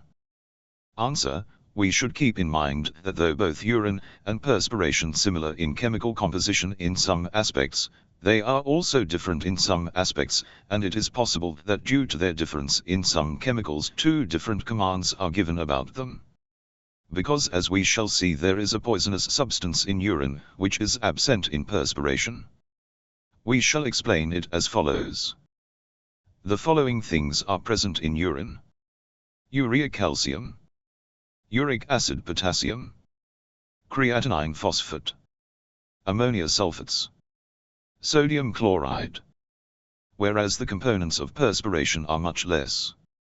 Incidentally, perspiration that comes out from the pores of the skin soon evaporates, and this evaporation stops the growth of bacteria on the skin, whereas it is very much possible that different types of bacteria remain in urine. On this basis it is understood why Islam has considered perspiration pure and urine impure. Its reasons are as follows. 1. The colored matter which is present in the chemical composition of urine, in it the poison is much more than in perspiration, and such a substance is not present in perspiration. 2. The urea in urine, which has poison in it, is much more than urea in perspiration. 3. As perspiration evaporates from the skin, it doesn't leave any scope for growth of bacteria. 4. From many aspects the density of urine is more than that of perspiration. It may be 10 times denser than perspiration. That is the reason that one is harmful and the other harmless. It is very difficult to avoid perspiration, and it will create a lot of difficulties, whereas it is not difficult to control urinating, and this itself is a difference between them. Question 14. What is the philosophy of bathing the dead body, and bath for touching the dead body? Question. What is the philosophy behind bathing the dead body, and the bath for one who has touched the dead body? What is the reason that when a person dies he should be given a bath in a special way, and before being bathed if a person touches the dead body he also has to take a ritual bath, Gus? Answer. As we have told many times, the logics behind some laws are not clear to us, but due to the passage of time, and due to intellectual advance of mankind, and progress of knowledge, some logics are clear to us, and it is possible that in future, as knowledge increases, the Islamic laws will become clearer to us. As for the point raised in this question, we can say that the necessity of ritual bath to the dead body, one of its reasons could be that as all communities respect the living people, the same respect is accorded to their dead. Although Islam has removed all superstitions about the dead from the past people and Ummah, it accords respect to the dead by bathing, shrouding and burial. In this way, bathing the dead body is a kind of respect. In other words, Islam gives importance to the extraordinary value of a person, and it has doubled the value of the person due to its different resources and sayings, and this status remains for a person after his death also, and according to Islam no one can insult the dead body of a Muslim, so much so that no one should even insult the grave of a Muslim. To give bath, shrouding and burying a dead body is the sign of a respect for him, such a respect in which there is no superstition. According to Islamic point of view, death is not the complete end of the life of a person, but it is a new world, new life, and it is one of the doors to reach the merciful Allah's. That is why he orders to clean the dead body, and make him wear a simple and clean cloth, and bury him under the earth, so that this action becomes the sign of the eternity of the real life, and a sign of continuity. This is the philosophy of the ritual bath, Ghuz al-Mayat. Now the bath of a person who touches the dead body, before we give its real answer, it is necessary to mention some points. 1. When a person dies, there is sadness and depression in the near and dear ones, and they cannot see their relations cut off from them suddenly. The relatives who have love and attachment to the dead person, after his death also they like to kiss him and take him on their lap. 2. This point is also clear that due to illness or due to the end of defensive power, different types of poison are released. Generally the dead body is mixed with different types of bacteria, and to go near the dead body has some effects on the health of a person. 3. Islam has never waged a war against emotions and feelings of a person, and never turned a Nelson's eye to a person's natural movements. Islam has guided towards a special way. After pondering on the above points, we can conclude the following. To save all the people, especially all the relatives, from different types of bacteria and diseases, which can penetrate to the people from the dead body, and side by side if Islam prohibits to touch the dead body, it will hurt the feelings of the relatives. Islam has put a condition on them. It means that those who come in contact of a dead body should take a bath. There is no doubt that this condition restricts the living to come in direct contact of the dead body, at the same time it is not hurting the sentiments of the people. And due to this religious condition, if people touch the dead body then perform the bath by which the possible bacteria will be removed, which is a simple and best way. It is possible that some people may object that due to the touching of the body, ghusl becomes wajib and its purpose is to stop diseases and impurities, then why after giving the ghusl to the dead body, ghusl mazimait doesn't become wajib? But this objection seemed to be very baseless, and its answer is crystal clear, because the dead body is given bath with water mixed with berry leaves, and then with water mixed with camphor, and finally with plain water. It's a way to clean the dead body from its contagious effects, and due to this the dangers which were there before giving the bath are not present anymore. After some time the dead body is buried and there is no possibility of new bacteria coming into existence and penetrating into the human body. Whatever is said about the bath to the dead body and bath for touching the dead body is one side of the philosophy. It is possible there may be other points also, which at present are invisible to us. Question 15. Why illegitimate children are kept away from some posts? Question. Whereas we know that the children born due to illegal relations have no role in their illegitimacy and have not committed any sins, then also according to Islamic traditions they are not treated fairly. And they are not allowed to take the important posts like that of a judge, imam-e jamaat and meraja etc. Why a person who has not committed any sin, just because the fault of his parents, should be ill-treated and kept away from important posts in the society? Some people also say that such children will neither go to paradise nor see any goodness. Is it right? Whereas we also know that Allah will not write one person's sin in another person's account. And no soul earns evil but against itself, and no bearer of burden shall bear the burden of another. 1. Answer. Before we give the answer it is necessary to discuss the following points, which are the basis of this topic, and then we can conclude from it. 1. Due to illegal relationship, the relation between father and son is finished from the point of view of law and economics, and thus it cuts off the family relationship and sentiments, which is the basis of a society. Sometimes the female doesn't know that from the sperm of which man she had become pregnant. In this way a child does not know his father, grandfather, grandmother, and relatives. And generally many ethical, psychological, social, training, family, financially and sentimental defects come into existence because of it. This is the reason that the holy prophets, SAWA, and laws makers of the society prohibited things, which are against sanctity. The Sharia also prohibits the illegal relationship. 2. In every community there are rules of marriage, that is why to establish illegal relationships is against the law.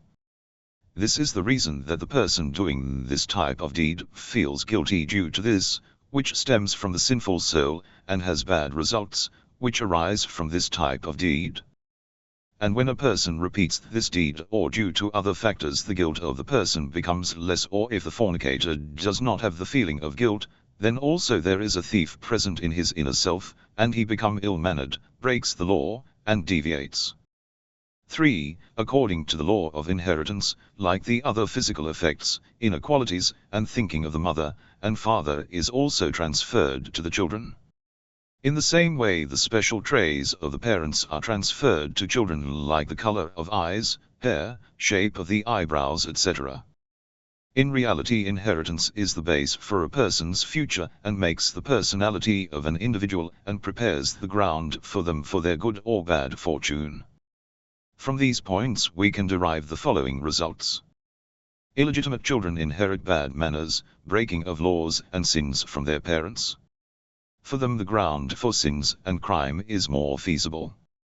As compared to others they are more prepared for sins, and if they personally get wrong training or if the environment is not good, then it is enough for them that their polluted soul, like sparks beneath the ash, become fire, and burn their good fortune.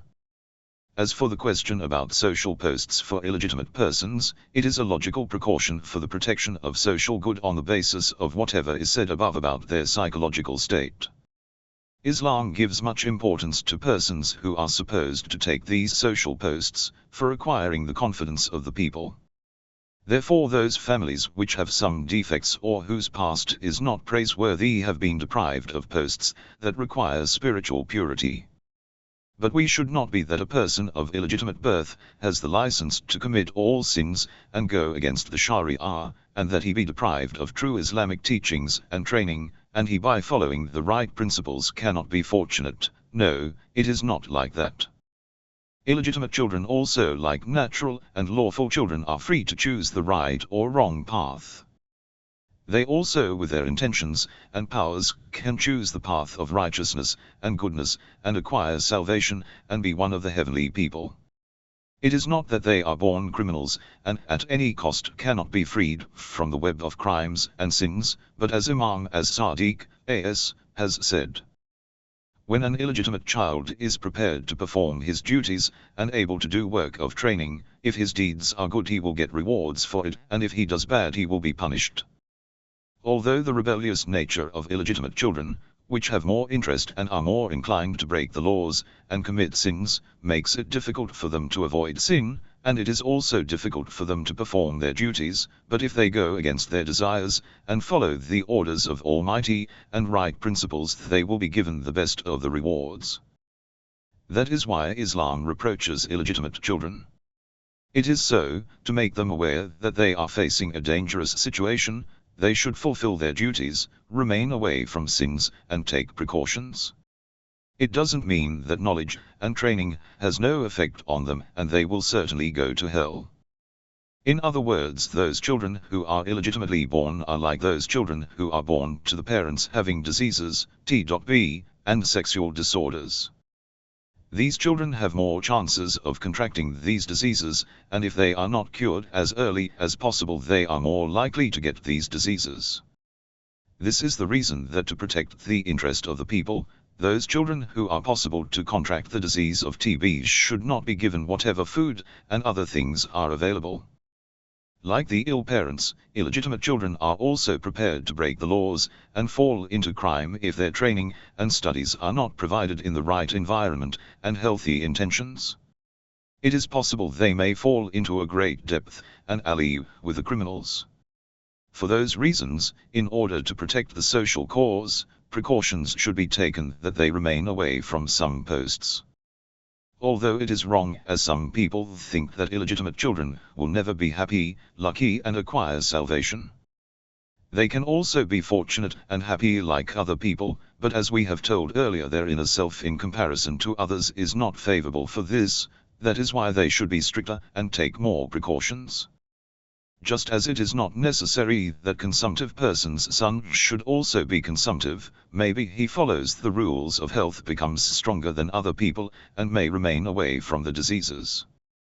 The result is that the ground for sins is not necessarily proof for doing them, but with strong intentions and good training it can be avoided.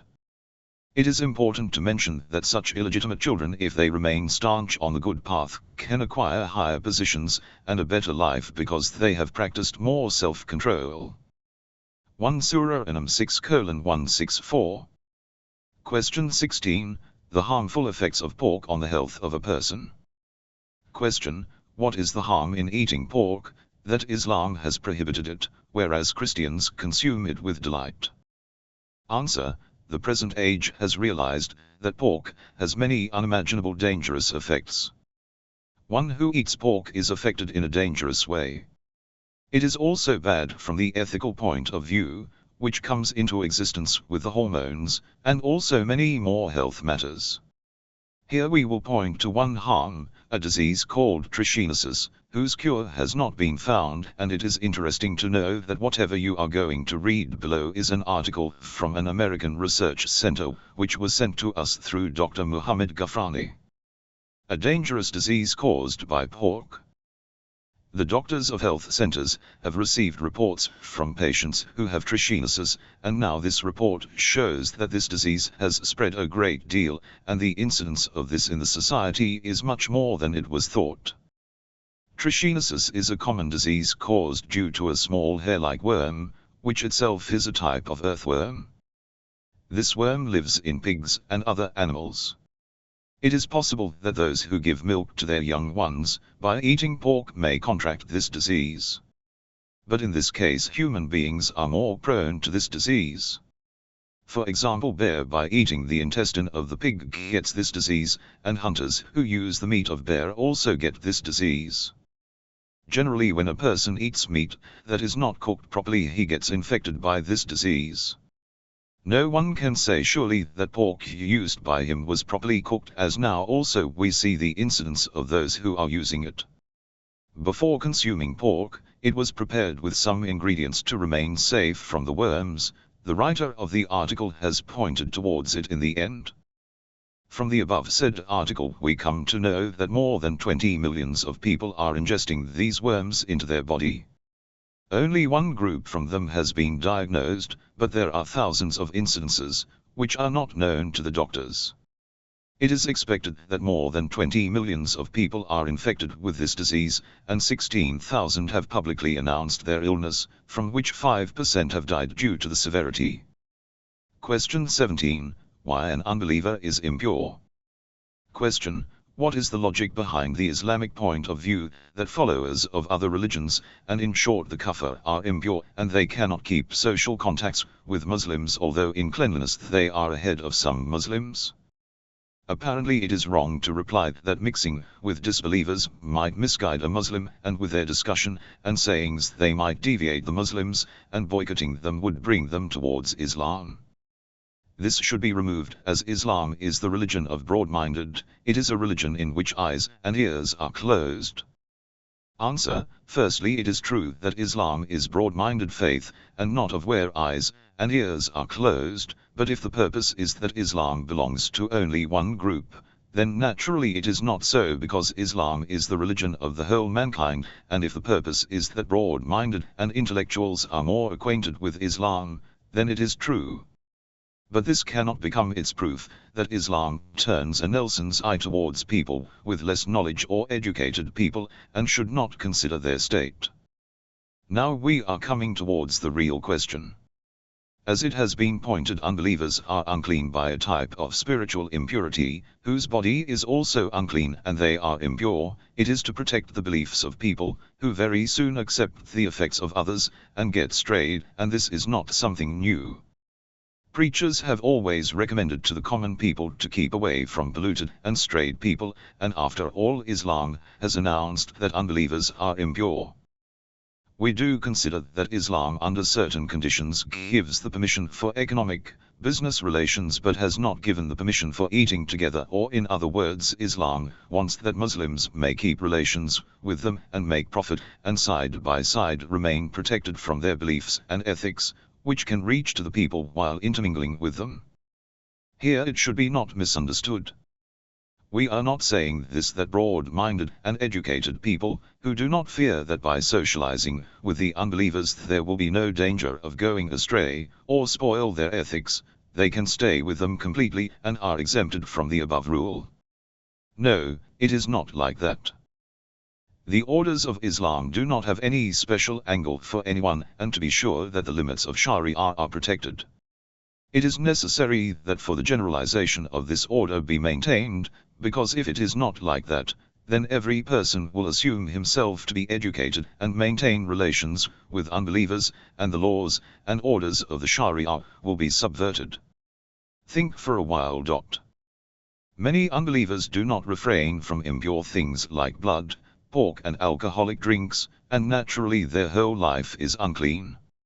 To keep from those impurities, Islam has announced that they are najas, so that those Muslims who by intermingling with them have the possibility of becoming impure may remain safe.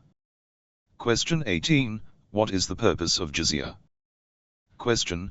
The purpose of the prophethood of the Holy Prophet, SAWA, was to guide the people and show them the right path, which is connected to spiritualism, whereas on the other side we see in the Islamic laws that it is not according to the real purpose of Islam to guide the people on the right path, as it is revealed.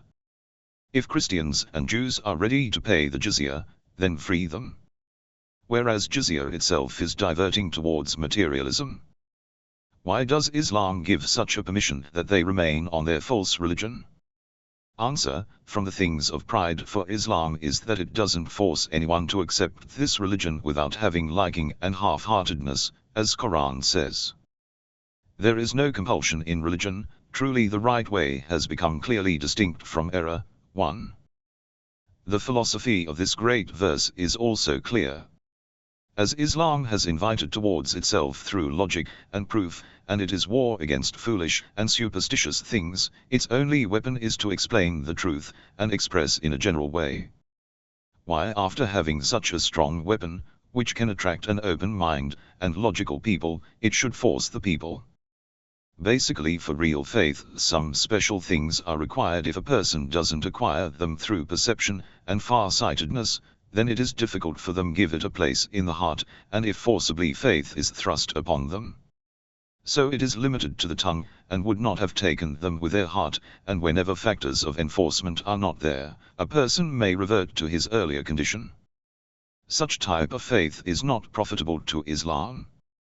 Islam wants to give such training to the people, that they should remain attached to the principles of Islam until their death, and should not be strayed for a moment also, and such type of faith cannot be achieved without logic, proof, and open-mindedness.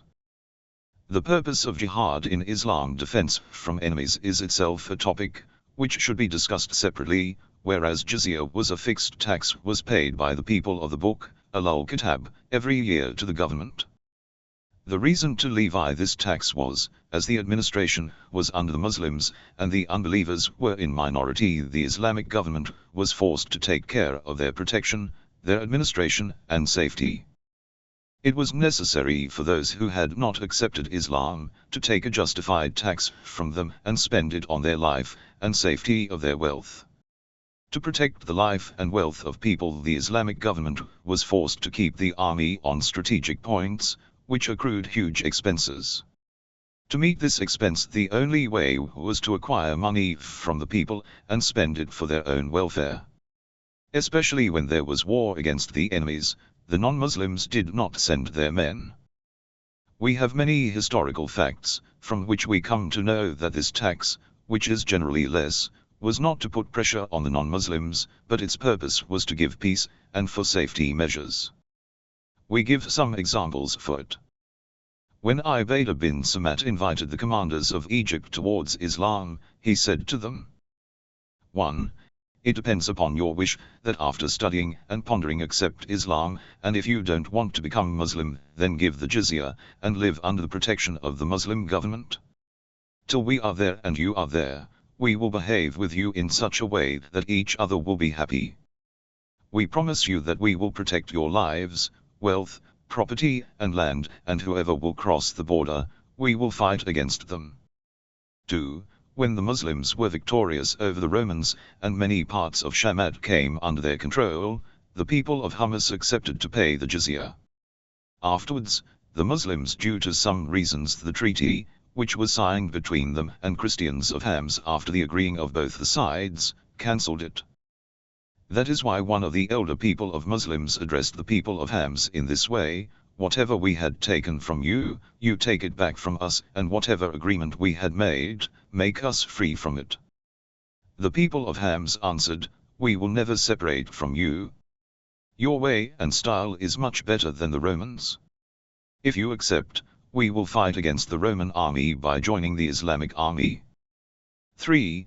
The quantity of jizya applied by the Holy Prophet, SAWA, for the Christians of Najran clarify our stand, because it was decided that they will give yearly 3,000 hilla, the price of each hilla was 40 dirhams, to be paid in 2 installments. 2,000 hilla in the month of Safar, and 1,000 hilla in the month of Rajab. In the same way the Holy Prophet, SAWA, had a treaty with the people of Israel on the condition that they will pay 100 dinars every year. For the safety of the life, wealth and property of the enemies, this tax was nothing for them. 1 Surah Baqarah 2:256. Question 19, the dress of Ihram. Question, why it is necessary that the cloth of the Ihram should be such that is not worn usually and should be unstitched. Answer, Hajj is a social worship, which should be performed with complete independence.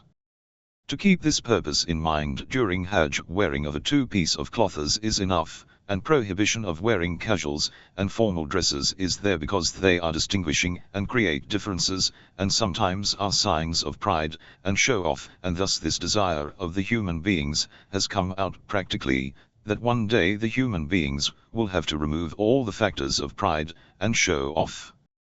In other words, Hajj in the eyes of Allah is the best way of showing that human beings are equal, and thus it is necessary to remain aloof from all the formal and casual clothes, due to which differences arise, and they should wear a two-piece cloths, and all people should look alike in this grand ritual.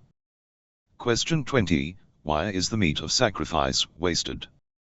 Question. What is the purpose of sacrifice in Mina, whereas much of the sacrificial meat are not used properly and has to be buried? Answer. As we know, on the 10th of Zilhijjah in the rituals of Hajj it is obligatory to slaughter an animal in Mina. This is one of the duties to be performed, and one of its aims is that it reminds us of the sacrifice of Hazrat Ibrahim, a.s. The incident of Hazrat Ibrahim, a.s., the friend of Allah, is that for the perfection of Ibrahim's soul, and to prove his sacrifice, and show his position, Allah commanded him to sacrifice his dear son in an extraordinary way on the land of Mina. Without any doubt this was an examination, and its purpose was to prove the capability of this man.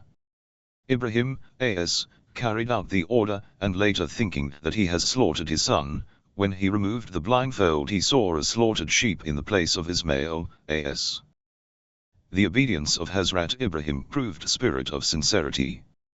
Obedience, courage and the spirit of sacrifice was so strong and powerful in Hazrat Ibrahim that he was able to control his fatherly love and emotions. The pilgrims of the house of Allah by sacrificing an animal commemorate Hazrat Ibrahim's sincerity and strong faith, and his sacrifice enlightens the hearts, and in this way gives us the lesson of sacrifice, and practically says that those who sacrifice everything in the way of Allah are the godly people, as that elderly person did. This is one of the secrets of sacrifice on the day of Eid. Now we will see what is the view of Islam on the meat of sacrifice. Is there any responsibility of the Muslims on this issue? To answer this question we will see what Quran says about it, and whether it also applies to all the Muslims who sacrifice animals on the day of Eid in Mina. Then eat of them, sacrificed animals, and feed the distressed one, the needy one. And also says, eat of them and feed the poor man who is contented, and the beggar too. It is a verdict in practical laws that pilgrims of the house of Allah should divide the meat into 3 parts. 1 part should be used personally, 1 part be given to the mu'mineen, and 1 to the needy. It is clear from these orders that the purpose of the sacrifice is not only spiritual benefits, but also that it should be used in such a way that it is not wasted. Now it is the duty of Muslim pilgrims and the Islamic government that they should make such arrangements that this meat is not wasted. In the present time such refrigeration should be provided to protect the meat from being buried in the ground, and slowly should be utilized for food purpose, as the Holy Quran has said. In the past, when the number of Hajjs were not so many, the meat of sacrifice was properly used. As due to convenient transport, number of Hajjs has increased. That is why, with the help of modern amenities, the meat should be protected from wastage, and the welfare of the Hajjs and the Islamic purpose should be kept in mind, and that is the duty of the Islamic governments and Muslim intellectuals, that they should give Islam a practical appearance, and should stop all kind of wastage, and if any problem arises, then it is not the deficiency of divine law. The fault lies with the Muslims. 3. 1 Surah Hajj 22-28. 2 Surah Hajj 22-36. 3 Note, Alhamdulillah, now this sacrificial meat is being distributed among the needy people. As nowadays this meat is sent directly from Mecca to Afghan refugees. Publisher. Question 21. Why it is forbidden to read the deviated books? Question. When Islam is the religion of knowledge, why does it forbid reading deviated books? Answer. Without any doubt Islam is the religion of learning and knowledge, and it encourages people to acquire and spread knowledge. The progress of a person or society depends upon acquisition of knowledge, but side by side Islam pays attention to the basic point, that just as there are dangerous factors of materialism in society, for example, to protect from it, it is necessary, in the same way, to protect the mind and spirit from factors of going astray is also necessary. In today's culture, people are free to accept any belief or view, with the only condition that it should not be against the material principles of the society. This is not so in Islam. Islam wants that such a society, which comes into existence, should progress spiritually and ethically.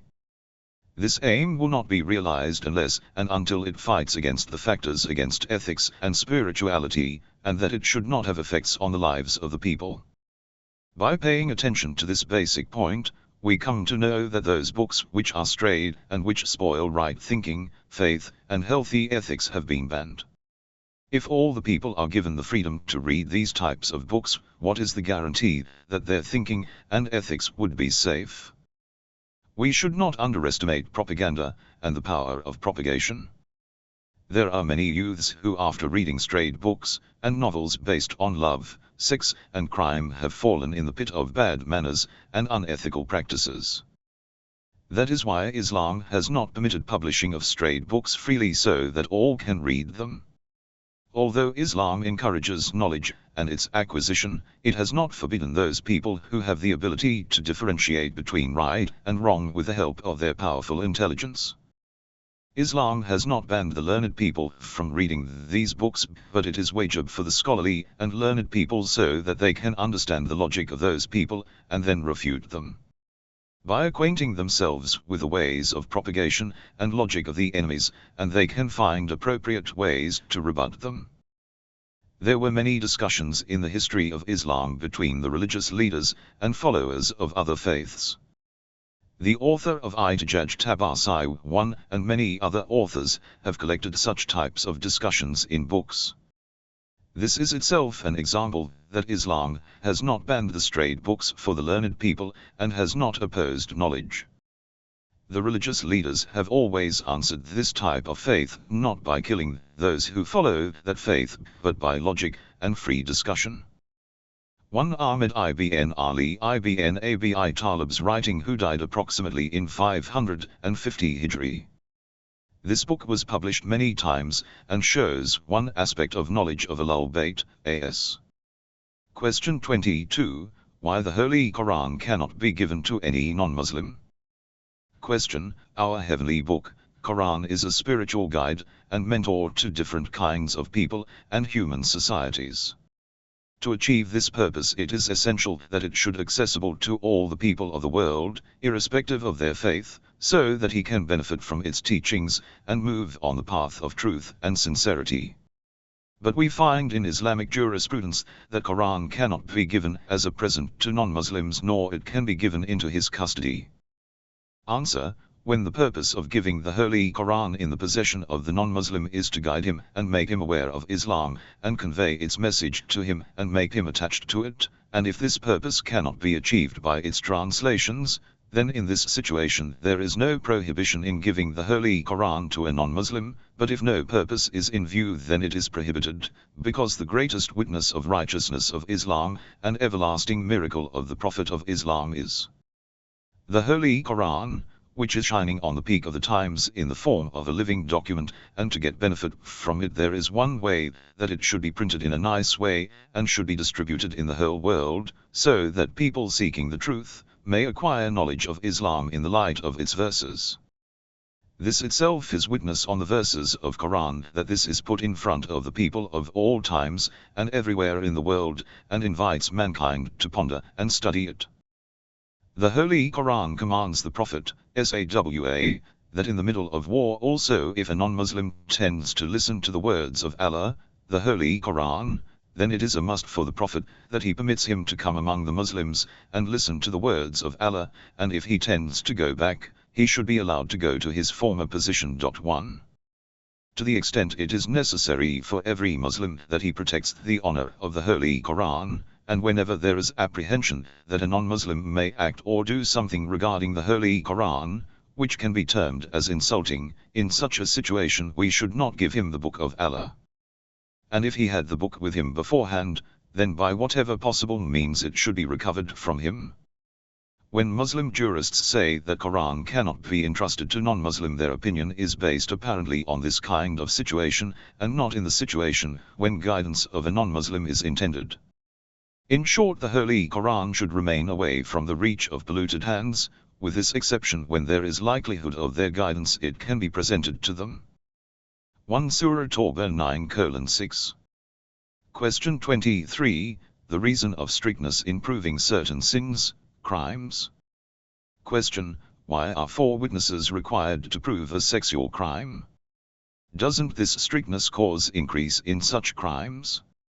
Also, when a sane person confesses that which is detrimental to him, that admission would be efficacious. That law, that kind, does not exist here. And if a person himself confesses to have committed adultery, then for 3 times his confession is not accepted, and is accepted only after he confesses the 4th time. Answer: in principle, regarding sexual crimes, the laws of Islam have special conditions in which many points are taken into consideration. On one hand, there are very severe punishment prescribed for such kind of crimes, which start with lashes and exile, and at times ends with capital punishment. But on the other hand, it had been made difficult the way to prove this sin. For example, to prove this sin, the number of witnesses required are double than those required in other types of crimes, and any person confessing the crime once is not considered sufficient. These 2 views getting reciprocally linked, i.e. the punishment to be severe and strictness in case of proving the sin, gives a special status to these penal laws. And in that way these laws prevent people from perpetrating this type of crime. These laws create psychological barrier in the followers, and they keep away from performing such acts. But then too, for all practical purposes, these laws do not include many people in this punishment. In other words, the real purpose of these types of laws is to prevent people from perpetrating the sin, but not to give them death penalty or to finish them off. This effect is created because of the punishment being so severe, because the person who commits this sin always, every moment, has the scene of severe punishment in front of his eyes, and thinks that as a result of some unexpected situation his sin would be proved. On the basis of this he gets frightened and terrified, and this fear and apprehension prevents many people from committing such a sin. Mostly it is seen that for committing a greater sin, for example to sell intoxicants and drugs, in special circumstances severe punishments such as death penalty are prescribed. Though these punishments are prescribed in some special situations, but the apprehension of has sufficient effect in the minds of the perpetrators of those sins. The conclusion of this discussion is that these types of penalties are prescribed to effectively prevent crimes and sins, and along with that it does not entangle too many people in its grip. As a result, death penalty may be given to only 1 or a few persons, but it causes great effect in the minds of other potential criminals, and this fear is enough that one day they might also get caught. Question 24. Why the animals should be slaughtered in a particular way? Question: in Islam, some rules and regulations are stipulated for slaughter of animals. For example, all the 4 veins in the neck should be cut, and to say Bismillah, etc. If these conditions are not fulfilled, meat of that animal is not fit for eating. Though many people in the world overlook these rules, and use the meat of such animals, and there is no harmful effect on them. Explain what is the purpose of these regulations. Answer: it seems that by these regulations Islam wants to fulfill 3 purposes. First is to get away from the traditions of idol worshippers, who used to cut the throat of their animals by taking the name of the idol. That is why taking the name of Allah was considered to be an essential part of this slaughter, the main function of which is to destroy the thought of idol worship, and secondly to drain out blood from the animal so that it does not remain in the layers of meat, and should not be eaten along with the flesh. Medical science of today has discovered so many harms in food containing blood. Other than this, blood is always contaminated with different kinds of germs. It is also proved by experience that food items having blood create such mentality and peculiarities in the humans, which are not preferable. Feebleness of sensitiveness, tyranny and hard-heartedness is included in these. The third purpose is that the animal should die as soon as possible and it should not suffer agony for a longer period, as this is against the spirituality, i.e. soul of humanity. This purpose is possible by cutting 4 veins of the throat of the animal. This is the summary of the 3 purposes with regard to animal slaughter prescribed by Islam, and that those purposes can be achieved by implementing these rules. Question 25. Circumcision. Question: what is the philosophy of circumcision with reference to personal hygiene? Answer: the answer to this question is absolutely clear, because 1. Many people who are not circumcised have a lot of smegma in their foreskin, and circumcision is the remedy to this problem. 2. Statistics show that those who are not circumcised are more prone to the cancer of penis. However, it should be kept in mind that those infants who are circumcised very early, the wound could remain on the tip of their penis if it is not attended to properly. The urine tube becomes very narrow. So care should be taken that these children, along with getting the benefit of this religious ritual, should not be subjected to agony and suffering which is possible due to negligence. Question 26. Philosophy of halala. Woman remarrying first husband after being divorced by second one. Question: the man who has divorced his wife 3 times, if he wants to marry again with her, why it is necessary that the lady should marry another man first? Answer: following the Holy Quran, Muslim theologians are unanimous that if a person, under certain special conditions, divorces his wife thrice, he person can marry her again only after she marries some other man first. If that man gives divorces willingly, then that woman and the first husband can marry for the 4th time. Until this is not performed, the woman is unlawful to her first husband. The logic behind this is apparent, and by it Islam wishes that the number of divorces should come down, and remedies this aspect, that the parties concerned should not take divorce as a mere plaything. And whenever one wishes, can get married, and whenever one wishes, can separate. Because 1. When a man attempts to divorce the 3rd time, and he is aware that taking her for the 4th time will depend on this, it is possible that he does not divorce at all, because to attempt or initiate divorce between man and woman is usually dependent on the hope of reconciliation, and this hope becomes very little less on the 3rd divorce, because nobody can force the other person to divorce, and it is possible that both of them parties may become so much conducive that they may accommodate each other. They may agree to continue the marriage, or by the least the other husband, first one, may not be ready to divorce. This fear proves very effective on many people, and prevents them from divorcing the 3rd time. 2. In the 4th marriage, the dissolution of the marriage of 3rd time being necessary, and causes man to be envious or awakens his sense of honor so that he gives up the idea of divorce. Because the sense of honor and special feeling of marital relation is negated by this act, that one woman who has lived the life with him for a period of time, after divorce, goes in the possession of some other man, though it may be in a lawful way. And by putting the question of dissolution, Islam has tried to create the feeling of man for the benefit of women, and that the marital relation continues. And with this correct and acceptable way, has prevented the magnitude of divorces. In the end, this point also should be discussed, that in certain cases marriage with another person causes great inclination from the first husband, because at times the second marriage is not harmonious to the wishes or desires of the woman. And the comforts and convenience, which was available in the house of the first husband, is not accessible to her in the house of the second husband. In majority cases it also happens that she finds the loving behavior of the first husband was much better. Keeping these events in mind, and comparing the 2 husbands, she gets in herself a spiritual revolution, and she now understands how valuable and priceless her precious life was. However, she decides with her heart, with regret and repentance, that if the situation reverses, and if she again could marry with her previous husband, then as far as possible she will try to make the life pleasant and wholesome, and she will keep away neglecting small things, and with patience and stability she will end her non-harmonious way of life. Question 27. The psychological and physical dangers of sexual promiscuity. Psychological view of a physician. Psychological view of a physician. Question: is masturbation harmful? Answer: if some ignorant doctors, and not so educated philosophers, try to prove that masturbation unnecessarily shown as considered a taboo to young people.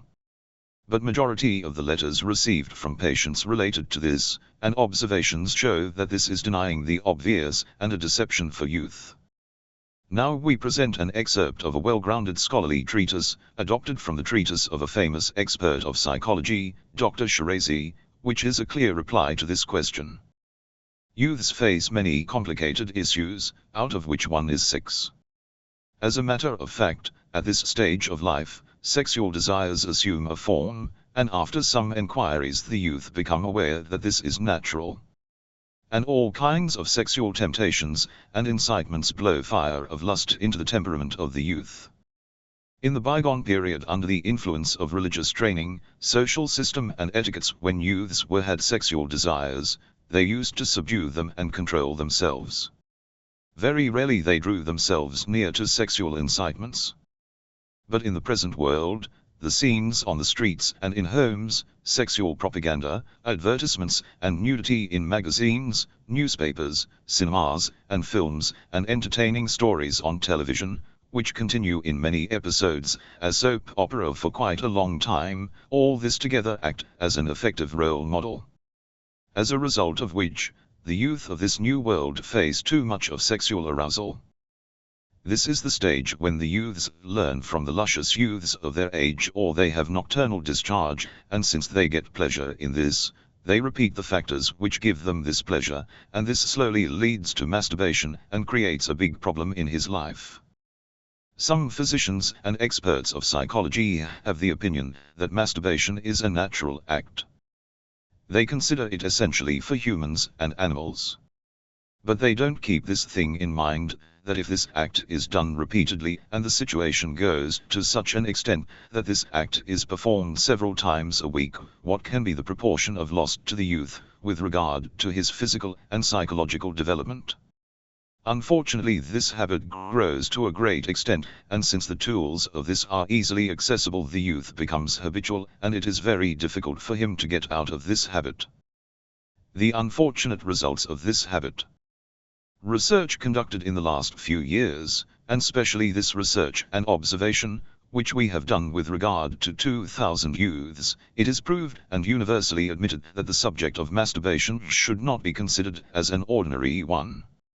To explain this in detail, it is necessary to mention about the sexual glands and organs, i.e. physiology. A sign of adulthood is discharge of semen from the cells of the testicles. In every drop of semen there are millions of male eggs, and a special sticky fluid comes out of the glands of scrotum, and through the tube of the semen it reaches the sac of semen, sperm, which is at the back of the bladder. The sac of semen gradually gets filled up, and some part of semen gets absorbed in the body, and helps in the development of limbs, and is a stimulant to sexual desire, but it is necessary that its bigger, more, quantity should get out and be useful in producing children. Those youths, who are less fond of sexual excitements, and act on religious beliefs and laws of healthy life, keep away from wrong arousals, when their sac of semen gets filled up. Generally semen comes out in nocturnal discharge, and in this way the biological remains in the body are expelled. Therefore it is nothing to worry about. But those youth whose factors of sexual incitements are too much, and who pass their days in a form of deprivation, consider masturbation as the only way to give respite to the mind. And since after every sexual incitement the person tries to find solace in masturbation, he repeats this act every time. And when this act is being performed repeatedly and reaches several times a week, this psychological and physical, sexual, condition differs from the natural condition, and his system of sexual balance is destroyed. The greatest sign of it is weakness in the sexual organ. Its elucidation is that When the fulfillment of sexual arousal is done in a natural way in the form of marriage, the contemplation of sense of touch, and by means of other senses, in the brain of the youth, the center of his sexual desires gets stirred up. And on the basis of the structure of human body, the effect, which is carried to the center of mind through eyes, and sense of touch etc. creates sexual act. As a result, the sexual act is performed in a natural way.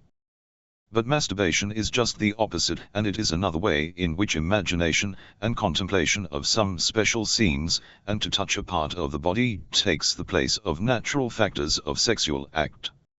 In this way it creates a wrong system of action in the orbit of sexual behavior. When this act is repeated several times, and this wrong action becomes strong in the youth, it causes him to fail in having sex in a natural way. Because the natural system of sex in him is already destroyed, and because of this, at the time of consummation of marriage, he does not find himself fit. This situation makes him very much terrified and embarrassed, because his repeated masturbation for temporary satisfaction has affected his personality and psychology. No doubt, in such a situation, because of that act which the youth performs with force, in repetition, which becomes the cause of his tension, embarrassment, and fear, and confusion, rather than relieving him from tension. However, if he rejects this contemptible habit absolutely, and guards his peace of mind, and instead of that adopts some good habit, he definitely would become eligible to be healthy and hearty. The physical misery of those engaged in masturbation. One important point, which is worth attention here, is that, as we have already discussed before, a part of semen is absorbed in the body, and causes development of the youth. That becomes effective not only in the development of his physical strength, but has great effect in his advancement and progress. When this matter is thrown out because of repeated masturbation, then other than creating defect in the complete strength formation of sexual organ, it becomes the cause of thinness, weakness in personality, weakness in desire, reduction in strength, shyness, and shortfall in the psychological strength. It will be better that, to emphasize those two subjects, we go through the declaration of those who engaged themselves in masturbation, and failed in their act after marriage, or do not get pleasure in sexual intercourse with the wife, or they are cool in the approach to their wives, and are prey to weakness in sexuality. A married youth has this to say: I love my wife to the extent of worshipping her, but I don't get pleasure while having intercourse with her, and this pains me. A lady says, 3 months have passed since my marriage, but I don't understand why in the eyes of my husband I am just a log of dried wood. A youthful man says, since I became baligh, mature physically, I used to perform this shameful act repeatedly. After that I did not get success in intercourse with my wife, but when I am alone, just at the thought if it I get an erection, movement. When 2 other youths were contacted, they said that because of doing this act repeatedly we are not in a position to do intercourse with our wives, and we are very ashamed because of this. One more youth said, I married 6 months ago, but unfortunately, because of being in the habit of this masturbation, I just could not succeed in my duty towards a wife, consummation of marriage. It is also necessary to discuss this point, that those who remain aloof and like to live a secluded life, are more prone to get into this habit. Therefore it is necessary that the youth should refrain from remaining solitude without any reason, and he should choose and select for himself good and believing friends, and control or bring an end to this risk. Weakness of personality and apprehension. Another loss that incurs to the youths because of this habit is this, that most of them after performing this act feel ashamed and remorseful, and promise to their own self that they will not repeat it. But unfortunately when the things prompting them become readily available, they again do it. Repeating this remorse every time, and making intent repeatedly, gives too much of pain to their soul.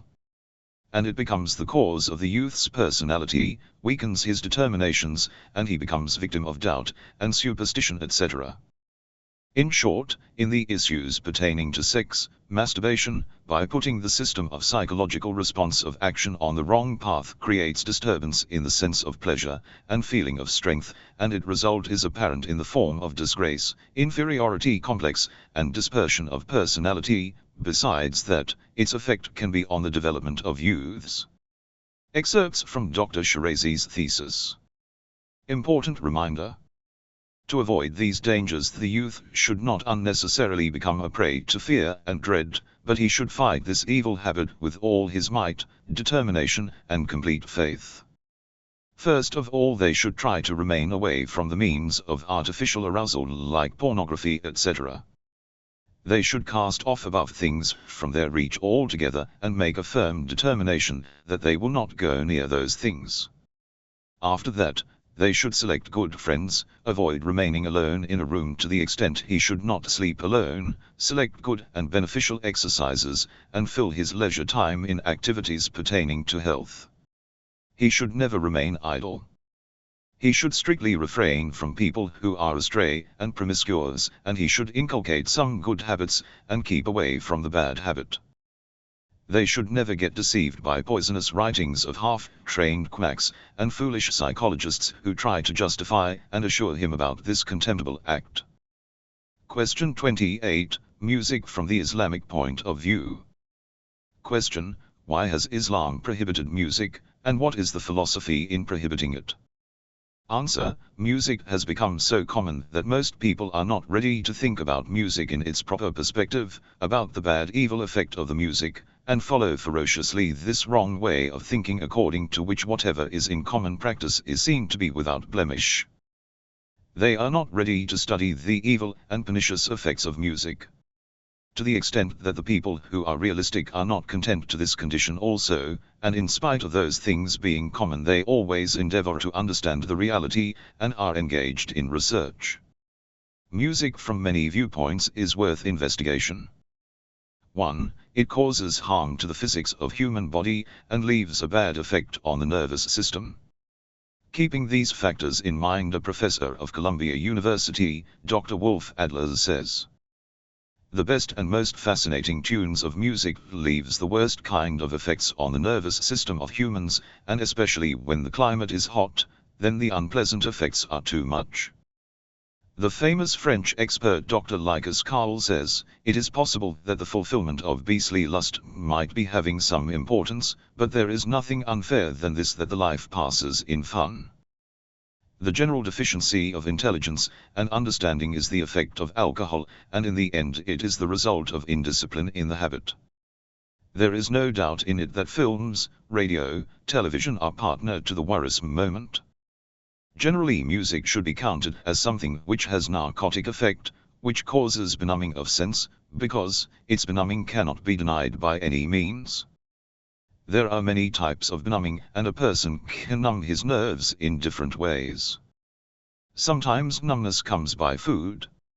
For example, alcoholic drinks create great numbness in the nerves, and render ineffective the power of thinking and senses. Sometimes something is inhaled through the nose that creates numbness, for example heroin, which is absorbed in the body through the nostrils, which for a certain period of time makes one intoxicated, and many such patients who require anesthesia by such matter is injected into their veins. Sometimes this numbness comes through the ears by listening to music and concert. This effect sometimes is so strong that it takes out the person out of reality like a dazed one, and his attention is withdrawn from everything. Keeping this point in mind, you will agree that music is nothing but numbness, and it is the bearer of all or most of the vices and damages of intoxication. Mainly people get so much pleasure and entertainment from music because of this numbing effect. Sometimes this effect is so powerful that a person loses his senses and brain to the extent that he starts behaving in a strange manner. For example, when the benumbing effect of music becomes severe, a person's power of making right decisions is curtailed. Then he cannot perceive correctly between good and bad, right and wrong, because most of the time he is under the effect of music, and his mind, thoughts, and strength of his senses, man becomes prisoner of intoxication of the fierce tunes of the music. Hence he commits such uncultured actions, that in normal conditions doing such things he will think that it is against his status, and contrary to human behavior. We think that this part of our conversations is not in need of any example or model, because every sensible person knows that, in those dinner parties where stranger males engaged in dances with unrelated stranger females, always they are consistent with loud keynotes of music, and the vibration of tunes of music puts curtain on the mind and understanding of the people in such a way that, for them doing every despicable act, and all such acts which are below the dignity of humans, to perform them becomes so easy and simple for them. What greater intoxication can be there other than this when the voice of music affects the mind of a person, a kind of indolence takes over his nerves. And that foolish person cannot think of anything from human imagination, except sex. On his intelligence and on his power of comprehension a curtain is drawn in such a way that he forgets the sacred concepts of life like mercy, benevolence, kindness, chastity, modesty, trust, integrity, equality, brotherhood, greatness, eminence, and magnificence, making efforts and hard work to fight for the attainment of the purpose, and to be steadfast. There is no second opinion that, right from day one, alcohol and music had been the greatest factors of encouraging sexual promiscuity for the lustful males and females, and they on special occasions for intoxicating their nerves take help of these, i.e. alcohol and music. It is correct that Islam never restrains man from his natural pleasures, but it prohibits those temporary and artificial entertainment created by intoxicating the nerves and arousing lustful desires, and it takes away man from his natural condition. Ethical limits of music. Is there any doubt that among the factors of moral deterioration are these writings, and the heart-rending tunes of music do not spread its wings for propagating of arguments contrary to chastity? Do not the fascinating voice of women and girls along with musical tunes arouse lust, create fervor for lovemaking in the youths? And the heart, which is packed with lustful songs and amorous writings, does it have any for remembrance of Allah? Does that heart, which is drowned in the whirlpool of loving voices and vibrations of music, can think regarding the needy and the poor? As a principle it should be seen that what are the ingredients and occasions of musical parties? And what are the demands of and different kinds of stimulations? In those gay dance and music parties is there anything else except sexual promiscuity, wine and tasty foods? And the thing, which causes these evil consequences, can be allowed by a heavenly law? The conclusion is that musical tunes have pernicious effects with regard to numbing of the nerves. And from the ethical point of view also it arouses lustful desires in the human beings. By way of protecting health also it is proved that, in our time, there are different factors and causes of increase in the number of unexpected and sudden deaths, one of which is the craze of music, because music creates excitement, and excitement damages the balance of nervous system. People who are day and night bombarded by songs and music are prone to heart failure and brain hemorrhage.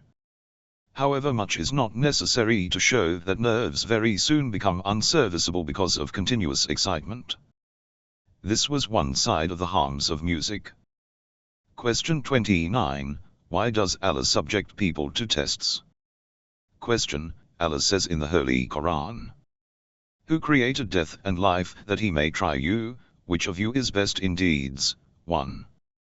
Now the question is that testing is required by one who is not aware of something, and one who is not aware of the result. While for Allah apparent and hidden is all same, and whatever it is in the heavens and the earth, nothing is hidden from him. Then why is it necessary for him to test his servants? Answer. We should keep in mind that the purpose of test and trial by Allah is something different. The man himself, because of his deficiency and lack of wisdom and understanding, is compelled to go through the test to find out the truth, and to remove all kinds of ambiguity. However, such a situation is impossible for Allah. He is well aware of everything in the light of his unprecedented and unlimited knowledge, therefore in that sense, his taking a test is not akin to wisdom. Rather, the test is in some other sense, and for some other purpose, the explanation of which is given below. 1. This can be explained in a way that when a person is born, there are so many capabilities and astonishing potentialities in his nature. All the human perfections and ethical proficiencies are hidden in him in the form of talent. And his temperament is made from that. These capabilities are like yarns under the ground, which do not come out without proper means and do not reach up to the stage of power and excellence. This is a matter of common sense that, as long as these capabilities are not coming into open, till the time, evolution and excellence, and as a result of it, reward and blessing cannot have a visible existence. The purpose of such tests is the upbringing of humans, and cause to grow up in him high quality of virtues. If these responsibilities and tests were not there in the existence of man, the capabilities would never have become apparent. It could never have been visualized, and no one would have been eligible for reward. This is mentioned by Amir al-Mu'minin, A.S., in a short but very meaningful way in a paragraph in Najul Balaha. He says, "Never say that, O Allah, I seek refuge from tests and trials from you, because there is no one who is not put to trials. Rather, while doing prayers, or asking for favors, say this that, O Allah, I seek refuge from you from such trials which may cause me to go astray, means those trials in which I may not come out successful, and through it I may not be able to make myself perfect, accomplished." After that Imam Ali, A.S., explains, "The objective of the test and trials is not to gain information and insight, because in the universe there is not a thing which is hidden from or unseen by Allah. The intention is that those hidden qualities, say like happiness and pleasure and anger, or the portion of rage and fury which is given by Allah, to become manifest, and these hidden qualities come to out in the form of action and apparent deeds, so that reward and punishment and merit of penalty and requital becomes manifest. As you have observed, Imam A.S. has pointed out the purpose of test, that, by them qualities and capabilities of man take the shape of apparent action, and after this the person becomes competent for reward and punishment. Otherwise, only on the basis of inner qualities, without the external acts, no reward or punishment can be given. And as a matter of fact, in this situation perfection will not be achieved. For example, when Allah commanded Hazrat Ibrahim, A.S., to sacrifice Hazrat Ismail, A.S.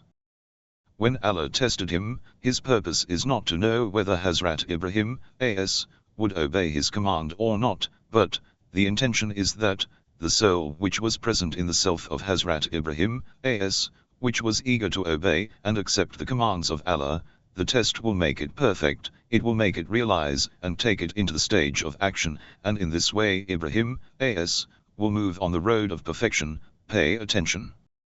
Hence, Allah puts everyone to test and trials by difficulties, hardship, distress, and misfortunes, as he says, "We will most certainly try you with somewhat of fear, and hunger, and loss of property, and lives, and fruits, and give good news to the patient." 2. Difficulties and hardships are just like a furnace, which makes the iron hard and strong. Man also becomes strong and powerful in difficulties and misfortunes. And he becomes capable of removing obstacles, which come in his way to a successful and happy life. When we say that, by taking tests, the purpose of Allah is to develop the latent good qualities in his servants, it does not mean that all the persons who have undergone tests would necessarily develop good and likable qualities. But the intention is that tests from Allah form the base in the social atmosphere for upbringing and nourishment. Those who wish good fortune take full advantage of such circumstances, and acquire special upbringing in this way. But some people take undue advantage from it, and their evil and contemptible hidden qualities come into open and take the shape of evil actions. In technical terms, they fail in their tests. One of the mysteries of trials and tests from Allah is 2. people can be recognized as who are virtuous and who are evil, sinful, who are believers and who are hypocrites, and who are good and who are bad. The Holy Quran indicates towards this point by the word tamhiz and says, and that he may purge those who believe and deprive the unbelievers of blessings. 3. Allah separates the believers from unbelievers by tests, and these two groups are recognized as different and opposite to each other. 3. The third benefit of tests from Allah is this, that it is the fulfillment of a condition on the false faiths, which on general conditions in normal circumstances make thousands of claims, and when the time of action comes they are proved worthless. That is, they are heroes in talks, and not in character. By tests and trials they are exposed. They are shown in their true colors.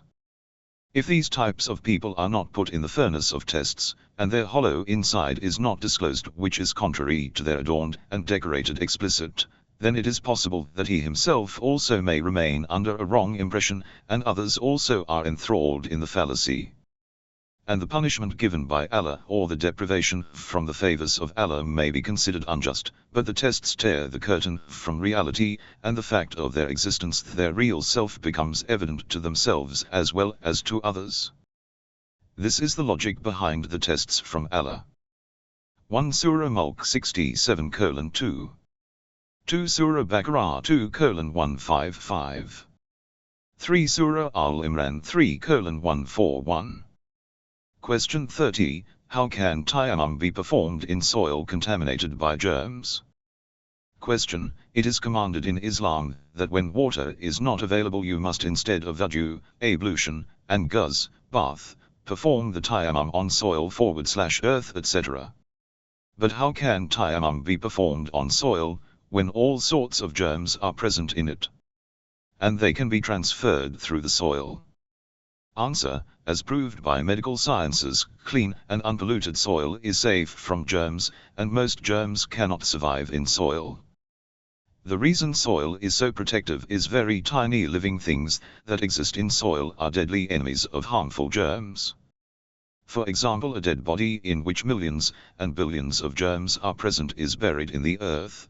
Then these small living beings immediately starts assimilating that corpse, and very soon they defeat the army of germs, and destroy them. Therefore, contrary to what people think, clean, pure, and unpolluted soil does not have germs, and it is a vital enemy of germs, and sooner or later it destroys them. Keeping this in view, it seems that when water is not available in command of Islam, to do tayammum on soil is according to the discovery of medical science. The basic point to note with regard to this is that in Quran the verse of tayammum emphasizes that the soil be clean and pure. It says, and, if you cannot find water, betake yourselves to pure earth, then wipe your faces and your hands. 1. With regard to this religious command, the traditions of holy imams, as, state that soil should be pure, clean and clear. In the book Waizilush Shire, Imam as-Sadiq, as, has been quoted thus: do not take the soil for tayammum from such places, which are thoroughfares, and people are passing through it. This emphasis is there because generally the chance of such places being polluted is more, but those places where people do not passing through generally remains clean and pure. 1 Surah Naser 4:43. Question 31. Are other religions right? Question. Since Islam had cancelled all other religions, in some verses of Quran, why does it considers all the people and communities of the world, whether Muslims, Jews, and Christians, etc., if they believe in Allah, and do virtuous deeds, they are people of salvation, and says, whoever believes in Allah, and the last day, and does good, they shall have their reward from their Lord, and there is no fear for them, nor shall they grieve. 1.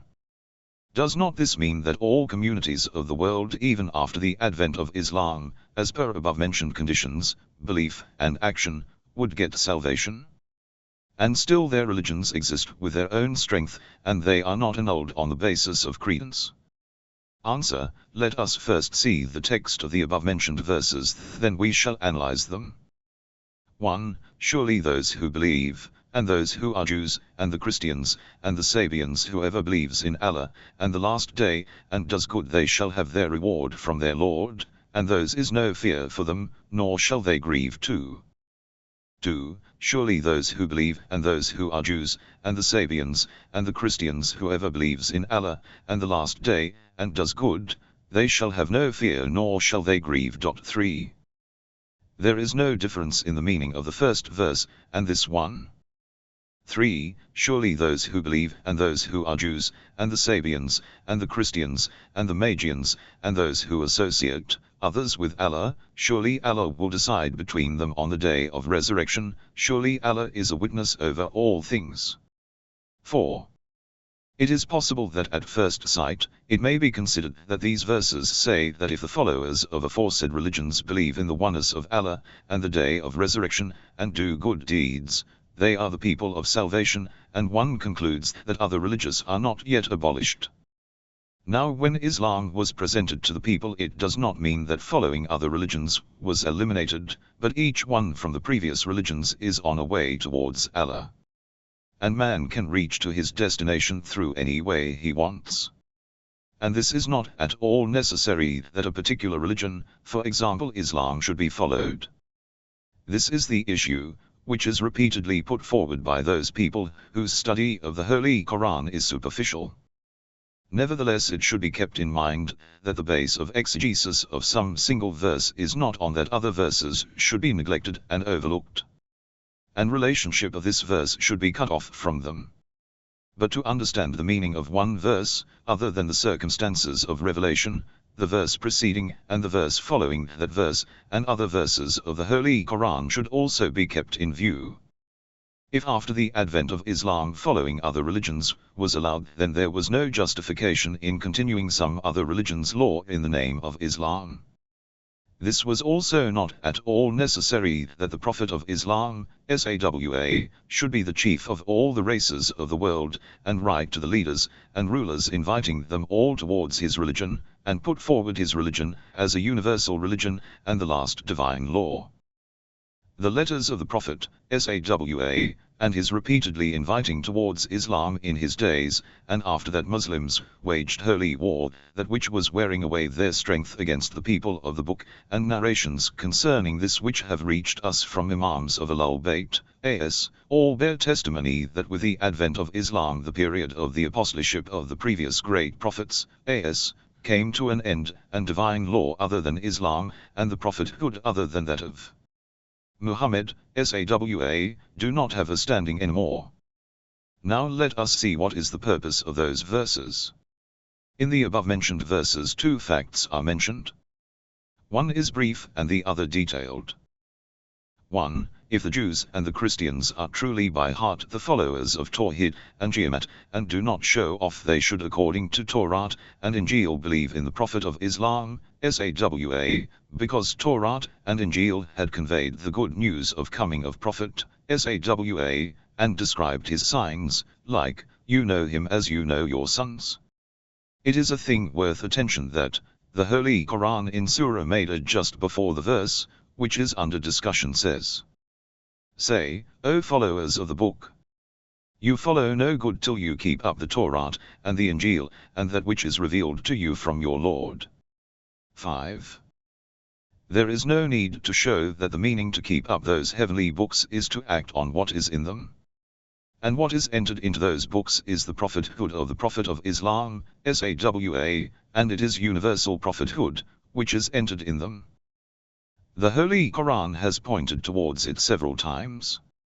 If they really have faith in Allah and the day of resurrection, then it is a must for them that should have faith in the universal prophethood of Prophet, SAW, also, which is part of the teachings of Allah in the Old and New Testaments. In that case they will become Muslims, and surely get the rewards. In short, faith on Allah and the day of resurrection is not different from the heavenly books and their teachings, in which the prophethood of last prophet is included. Then such a person who has faith in these in a sense is not a Christian, but he will be considered a Muslim. 3. It is evident from studying the verse preceding this verse in Surah Baqarah that it is connected to these group of the people of book, who believed in Allah in the time of the previous prophets, and they believed in the day of resurrection. In those periods of time they were following the commands of their respective religion. In contrast to that, some others disobeyed the way of Tawhid, and started worshipping Kaf, and became shameless to the extent that they said to Musa, in clear words, as long as we do not see Allah with our own eyes we will not worship him. As a result of such unbecoming ways the Israelites came face to face with the anger of Allah. And according to the meaning of the preceding verse, their foreheads were stamped with a seal of disgrace and misfortune, and they were trapped in the wrath of Allah because they had committed blasphemy with respect to the signs of Allah, and were killing the prophets unjustly. 6. Allah has revealed above-mentioned verses to remove the wrong notions, and to explain that the group of the people of Book, which really believed in Tawhid and the day of resurrection, and did good deeds, is different from others. They will get salvation on the day of resurrection, and for them there will be no grief and sadness. In these circumstances this verse will be especially for that group of the people of Book, who were alive in the past ages, and died before the proclamation of the Holy Prophet, SAW, and it is not with regard to the period of the Prophet of Islam, SAW. The purpose of revelation of this verse also explains this subject in a complete way, that, after the apostleship of the Holy Prophet and the revelation of Holy Quran, some Muslims will think that, when Islam is the only way of truth and salvation, then what will be the fate of our ancestors, who were the followers of other religions at that time? The noble verse was revealed to assuage them. Surely those who believe, and those who are Jews, and the Christians, and the Sabians, whoever believes in Allah, and the last day, and does good, they shall have their reward from their Lord, and there is no fear for them, nor shall they grieve. 7. And in a formal way it was announced that all the people who in their own time believed in Allah, and the day of resurrection, and continue to do good deeds, will get salvation, and for them there will be no grief and sorrow. When Hazrat Salman-e Farsi, R.A., met the Holy Prophet, SAW, for the first he began to discuss about the caretakers of monastery and monks, and many people also joined the gathering, and sat around the Holy Prophet, SAW. He, addressing the Prophet, SAW, said, "All the monks of our monastery were waiting for your apostleship, but with regret I have to say that before they could pay visit to your honored self they passed away." At that time someone said to Hazrat Salman, R.A., that they were the people of fire. This thing did not go well with Hazrat Salman, R.A. At that time the verse which is under discussion was revealed, that those who believed truly in the past true religions, though that may not have seen the time of the Holy Prophet, SAW, then too they will get salvation. The summary of this answer is this, that those people before the Prophet of Islam, SAW, in their time had strong belief in true religion, they will get salvation on the day of Qiyamah. In this situation, this verse does not have any relevance to the thoughts like peace-loving person, every religion's follower is from the people of salvation, and this type of exegesis shows lack of knowledge of the meaning of that verse, and the verses, which are concordant to that. Other than this, the 17th verse of Surah Hajj does not have the slightest of conformity to the meaning, which they construe. Its meaning is nothing but that Allah on the day of resurrection will decide between different communities of the world. This assertion does not bear testimony at all that the followers of all the religions will get salvation, and that all are moving on the true path. 8. 1 Surah Baqarah 2:62. 2 Surah Baqarah 2:62. 3 Surah Maida 5:69. 4 Surah Hajj 20:17. 5 Surah Maida 5:68. 6 And they became deserving of Allah's wrath. This was so because they disbelieved in the communications of Allah, and killed the prophets unjustly. This was so because they disobeyed and exceeded the limits. Surah Baqarah 2:61. 7 Surah Baqarah 2:61. 8 For more explanation see Tafsir Namuna in Persian /Urdu. Question 32, Prayer for correct guidance to the right path, Siraj al-Mustaqim. Question: even though the Prophet of Islam himself also was on the right path, and guided the Muslims to follow it, why did he say during prayers, "Guide us towards the right path"? According to terminology, is it not something already achieved? Answer: where existence with all its phenomena, whether it is physical or intellectual, is declining and changing. As the way the birth of a phenomenon gets formation, with a cause, and because of special conditions.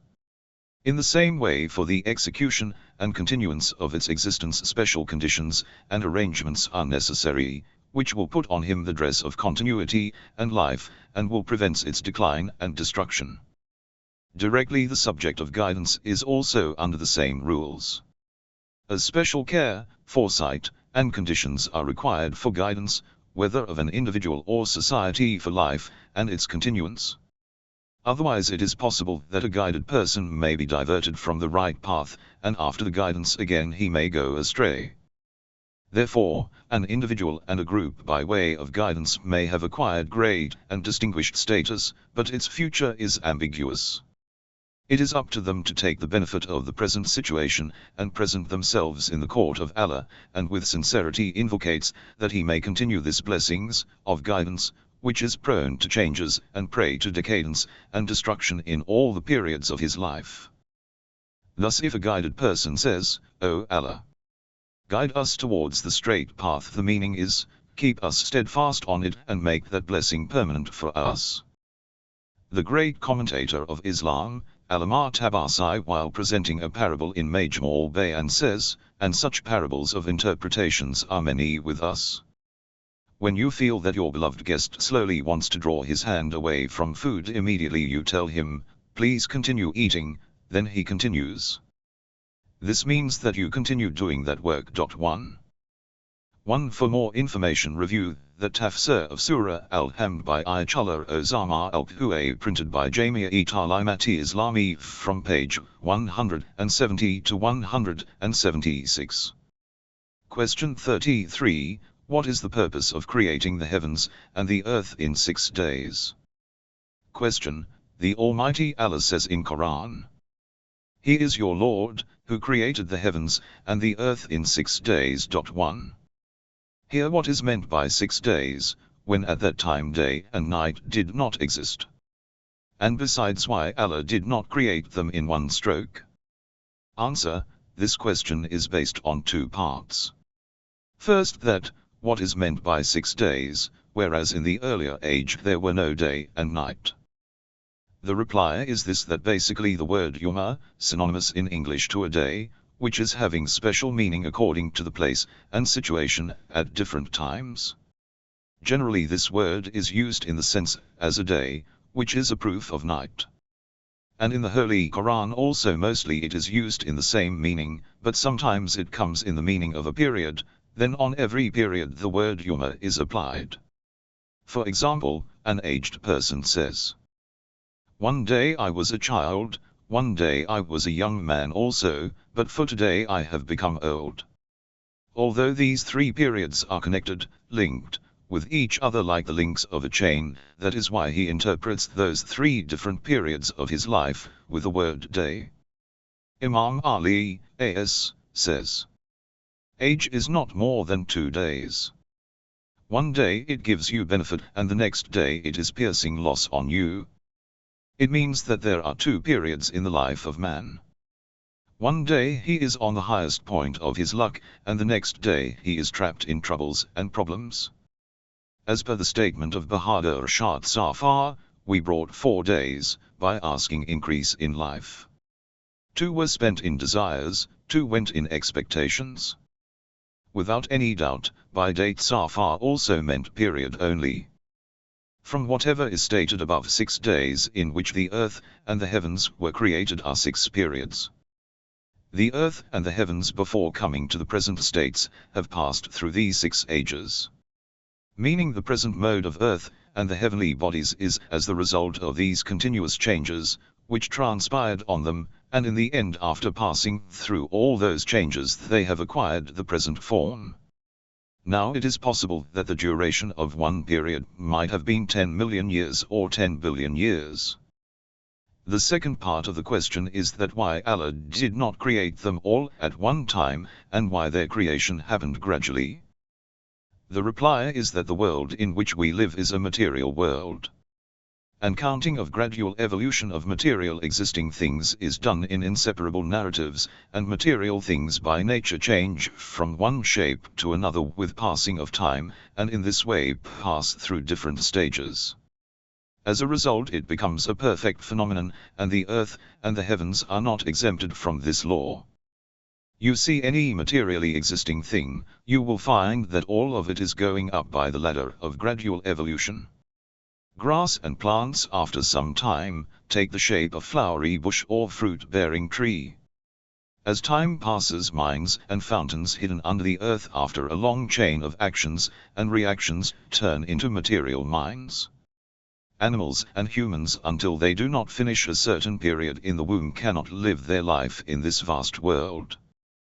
This law is applicable everywhere and to every material thing of this world. 1 Surah Araf 754. Question 34. What is meant by 7 heavens? Question. What is the purpose of the Quran in pointing towards 7 heavens? Answer. Islamic scholars and commentators have narrated some clarifications regarding 7 heavens, towards which indication are made in the Holy Quran also. 1 Here by 7 is meant to be multiplication, to be more. It means that he has created many heavens, i.e., he has created a number of times. And mostly it so happens that, in Arabic, Persian, Urdu or other languages, the mention of numbers is done in the sense of plenty. It means that a number is mentioned but no definite quantity is meant. The purpose of saying is to convey plenty. For example, generally we say in Urdu that, I said this to you 50 times, or I have demanded from him 10 times. However, it is not necessary that the act should have been done for exactly 50 or 10 times. But it is meant that I have said this many times, or I have demanded that thing a number of times. The Holy Quran says about the word of Allah, and the things known to Allah in this way. And were every tree that is in the earth made into pens, and the sea to supply it with ink, with 7 more seas to increase it, the words of Allah would not come to an end. 1. It is obvious, here 7 indicates excess, otherwise as we know, if there is an addition of 10 or 100 oceans also, then too the unfathomed knowledge of Allah cannot be written, because Allah is by all means beyond words. In the same way many other numbers, say beyond 70, etc. also, are used in the sense of excess in the Holy Quran or other words, either in speech or writing, in Arabic and other languages. And the meaning of those numbers is not some definite number, but it is intended to point towards the excess of something. 2 by 7 heavens, it was meant to be those planets, which were known to the people of that period, or they are those planets, which the general public of the present age can see with naked eyes. 3 by 7 heavens are meant the multiple layers of different airs and gases that encircle the earth.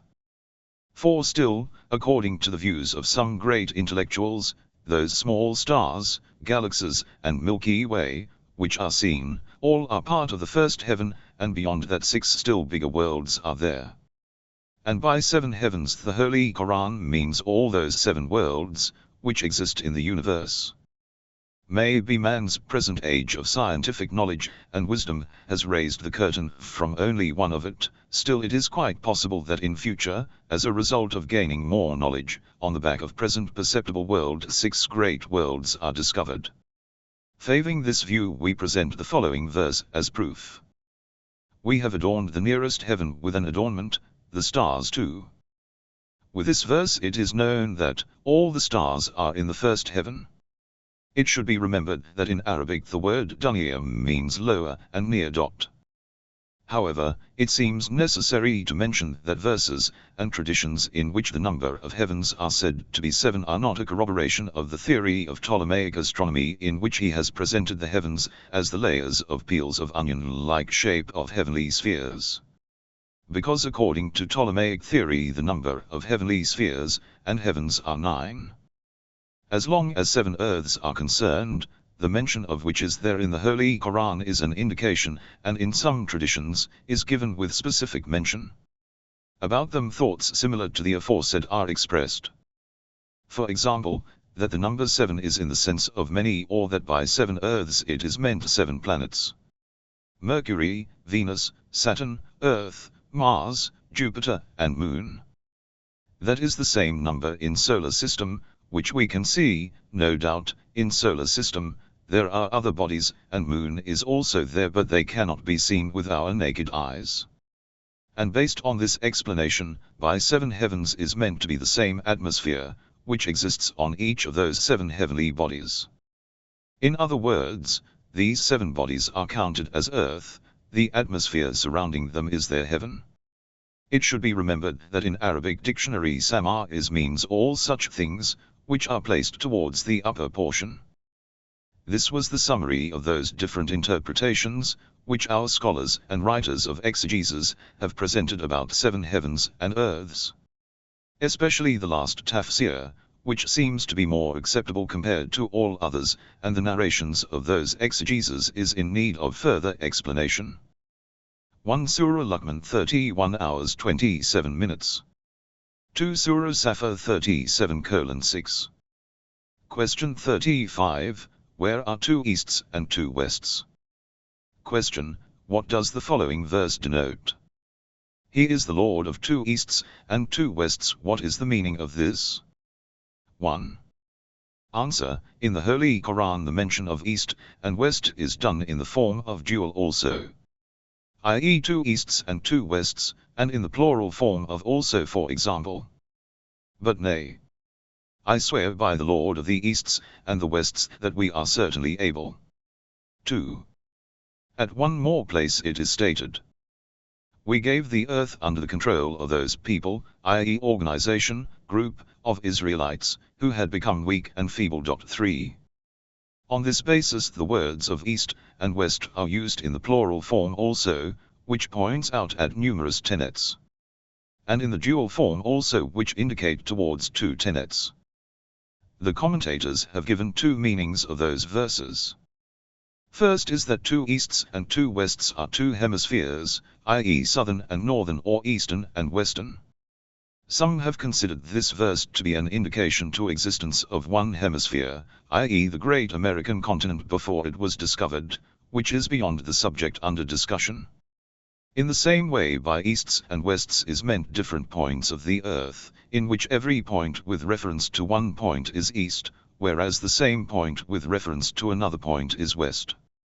In other words, out of the peculiarities of the sphere, one is that its every point with reference to that point which is situated on its west side is counted as east, and with reference to the point in front it is west. Therefore some people think that such verses are indication that the earth is round. The other meaning is that easts and wests are many, that means the sun has so many points of its sunrise and sunset, because sun never rises and sets at the same point on any 2 days. And because of the sun's inclination towards north and south, which is the result of the inclination of surface in relation to the moving earth around its axis, and around the sun. Sun rises every day from one point, and sets on the other. Therefore when we keep in mind the sum total of those easts and wests, then we should interpret them as the plural of easts and west. And when we keep in mind only the big northern inclination of sun to its last point, beginning of summer, and the big southern inclination's last point, beginning of winter, then we should interpret them as dual form of east and west. This is the miracle of the Holy Quran, that in a very short passage it draws the attention of people towards the astonishing mystery of creation. Because we know that alterations in sunrise and sunset affect the nourishment and sustenance of foliage, flowers and fruits, and generally on the common conditions of all living things, and it has a deep effect on the decoration of the created world. 1 Surah Rahman 55 hours 17 minutes. 2 Surah Murj 70 hours 40 minutes. 3 Surah Araf 7:13. Question 36. The earth being spherical and the Holy Quran. Question, is there evidence in the Holy Quran and traditions regarding the earth being spherical? Answer: of the indications present in Quran regarding these mysteries is that the earth is spherical. And this can be surmised from the following verses. 1. And we made the people who were deemed weak to inherit the eastern lands, and the western ones, which we had blessed, and the good word of your Lord was fulfilled in the children of Israel because they bore up sufferings patiently. 1. 2. The Lord of the heavens and the earth, and what is between them, and Lord of the easts. 2. 3. But nay, I swear by the Lord of the easts and the wests, that we are certainly able to bring instead others, better than them, and we shall not be overcome. 3. Its explanation is this: that, as indicated in the last discussion, this verse argues about easts and wests, and number of points of rising and setting of the sun, for which the earth should necessarily be spherical, because it is a universally admitted fact, that if the earth had been flat there would have been only one east, and one west. And only because the earth is round and inclined that every point of the earth can have a particular east and a separate west. And the sun rising on a certain point from different points of the earth, just as sometimes it is necessary that it set on other part of the earth, therefore the easts and wests being many is clear proof of the earth being spherical. Traditions regarding the earth being spherical. From the traditions that have come to us through the sinless Imams, as, we can understand that the earth is spherical. One of such tradition from Imam as-Sadiq, as, is given below. Imam as-Sadiq, as, said, in a journey, a man became a fellow traveler. He was habituated that he should pray the evening prayer in the darkness of the night, and pray the morning prayer in the complete darkness of the night, end of night. But I was opposite to him. I used to pray the evening prayer when the sun set, and perform the morning prayer at dawn break. He requested me to also pray in his manner, and explained his act in this way: the sun before rising on our land rises on other places. And when it disappears from our land, then too it shines on other places. I told him, it is our practice that when the sun disappears from our horizon, the evening prayer is prayed, and it is not necessary that we should wait for it to set in other places. And when the dawn breaks, we should pray the morning prayer, though the sun may not have come out in other places. Because it is incumbent upon the people of all the places that they should offer their prayers according to dawn and sunset of their horizons. 4. Imam as has described this fact in one more tradition. It is upon you that you should have the foundation of your deeds on your logical east and west. And all this is said on the basis of the earth being spherical. 1 Surah Araf 7:137. 2 Surah Safar 37:7. 3 Surah Marj 70:40-41.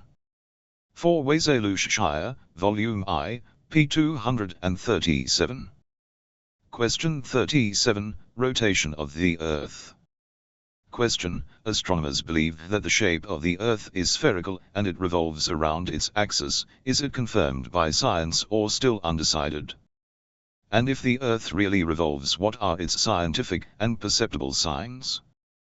What is the reason that the polestar, by means of which direction of Qibla is ascertained, always shows up at the same location? Other than this, is there any matter available in the Holy Quran and Islamic traditions that supports this?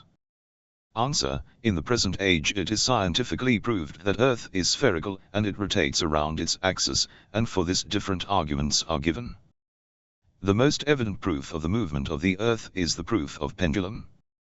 It is that if a heavy thing is hung with a rope, that it can oscillate freely. When it is moved, it continues its movement for quite a long time. Now if the Earth were immobile and without movement, then it is necessary that the movement of the related thing should be up to a fixed line, but experience shows that the movement is not up to a fixed line, and that it gradually moves away from the first line. It is also known by this experience that the Earth always moves from one fixed direction toward the other. The direction of this movement, which is from west to east, can be determined by the cause of lines. For better understanding and explanation of this argument, take the benefit of the books on astronomical science in which different sketches are present.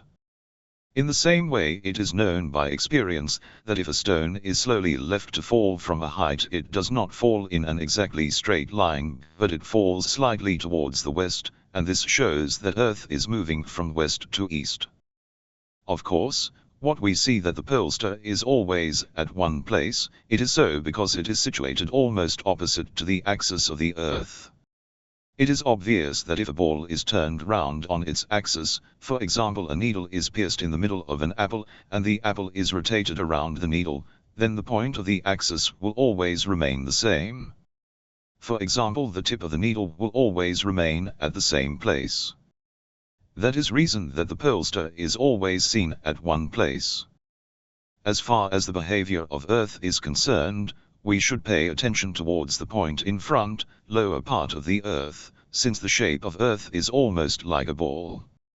Wherever we go we will see its behavior as the same. That is, we find the point above our head will be sky, and the point below our feet will be earth, and the gravitational pull keeps us on the land everywhere. There are many stars, which are seen in the southern hemisphere, and cannot be seen in the northern hemisphere, and contrary to that planets also can be seen sometimes from one part, and sometimes from other parts of the Earth. The summary of this discussion is this: that the logical behavior of the planet, which is opposite to us, is exactly like the one on which we live. Following are some verses and traditions that support the theory of the rotation of the Earth. 1. And you see the mountains, you think them to be solid, and they shall pass away as the passing away of the cloud, the handiwork of Allah who has made everything thoroughly. 1. Sometimes it is considered that this verse has connection with Qiyamah. That man will see the mountains in that condition on the day of resurrection, but the sentence, the handiwork of Allah who has made everything thoroughly, negates this, because this passage of writing is not concordant to the day of resurrection, and the day of Qiyamah is not the day for Allah to be resolute, but it is the day when the solar system would be destroyed. And at the end of the verse, Allah mentions the permanence of His creation in clear words, not through the revolutionary changes, but it denotes stability of the system. The apparent meaning of the verse points out that the mountain is in motion, though they appear to be stationary and motionless. It is possible that here a question may be asked, that why has Allah mentioned the movement of mountains instead of the movement of Earth, whereas the movement of mountains is subordinate to the movement of Earth? And wasn't it more appropriate that instead of mentioning the movement of the mountains, the Earth's movement were mentioned? Nevertheless, the answer to this question is clear, and it is that when a sphere rotates around its axis, its movement is apparent by means of those teeth, and marks, and paints, which are engraved on it. Other than that, mountain is mentioned because it has always remained a sign of greatness and eminence, and is a universally admitted fact, that without the movement of the Earth the movement of mountains does not have any meaning and sense. One point worth attention is that instead of motionlessness, the word inertness is used, because this word, in this context, is more according to the expression and the thought of the Earth being stationary to express, regarding which the man gets engaged in misgivings, is more evident. The reason Quran compares the movement of the mountains to the movements of clouds, because the movement of the Earth is just like the movement of clouds, being quiet, smooth and swift. 2. Allah, who made the Earth for you a cradle. 2. The Holy Quran compares our Earth to the cradle, and it is possible that the reason of such comparison may be that as the rocks softly in circulatory movement, the same is also the movement of the Earth. 1 Surah Naml 27 hours 88 minutes. 2 Surah Taha 20:53. Question 38. What is the exegesis of this verse? Question. What is the interpretation of the verse? 15. 16. Fala uksmok unnasiljawaral kunace. But nay, I swear by the stars, that run their course, and hide themselves. 1. Answer. In the dictionary the meaning of khannas is one who returns and one who retreats. The meaning of kunas is one who gets concealed, and jawar is the plural of jari, to continue, to flow. Its meaning is the one who walks or moves. As the verses before and after this verse show, and the commentators also say that by these verses it is meant those planets, which can be seen, Mercury, Venus, Mars, Jupiter, and Saturn, because they are in motion, they appear sometimes and sometimes they disappear. In the Holy Quran, reference of those stars is given with an oath, and people's attention is drawn towards their special and distinct behavior, and their movement and rotation, and it calls attention towards the greatness of the Creator of the universe. This means, the type of those returning stars which moving and disappears. We should also know that experts of astronomy have given those stars the name of amaze stars because their movements are not on a straight line, and it seems that they travel for certain period of time, and then slightly they return, and again they continue their travel. The reason of this behavior is discussed at length in the books of astronomy, and it is possible that the indication of above-mentioned verses, which has mentioned about those stars in the style which are moving and coming back, may be towards these stars' capricious way. No doubt the way of this capricious travel has some logic which is beyond our comprehension at present. Anyhow, these are the same wandering stars, whose special behavior makes them distinct. 1 Surah Taqweer 81:15-16. Question 39, Importance of Laylatul Qadr. Question: Many causes are mentioned in Islam regarding the importance and greatness of Laylatul Qadr. Well-known traditions of religious leaders indicated to one of the following nights of the holy month of Ramadan, 19th, 21st or 23rd. We are instructed to offer special prayers on this night.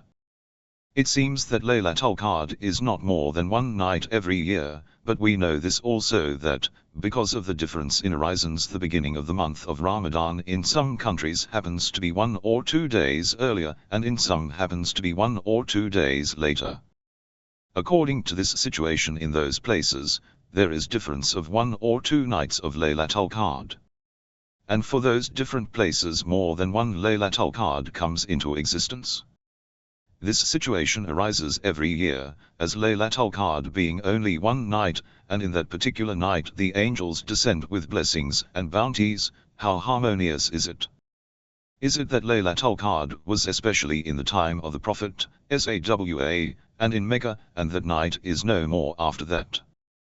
Answer: according to the religious guides it is absolutely proved that Laylatul Qadr was not restricted to the time of the Prophet, Sawa, and not only in Hijaz area, but in all the periods of time, and for all different places it existed with all its importance and greatness, and there is no scope for anything contrary to this.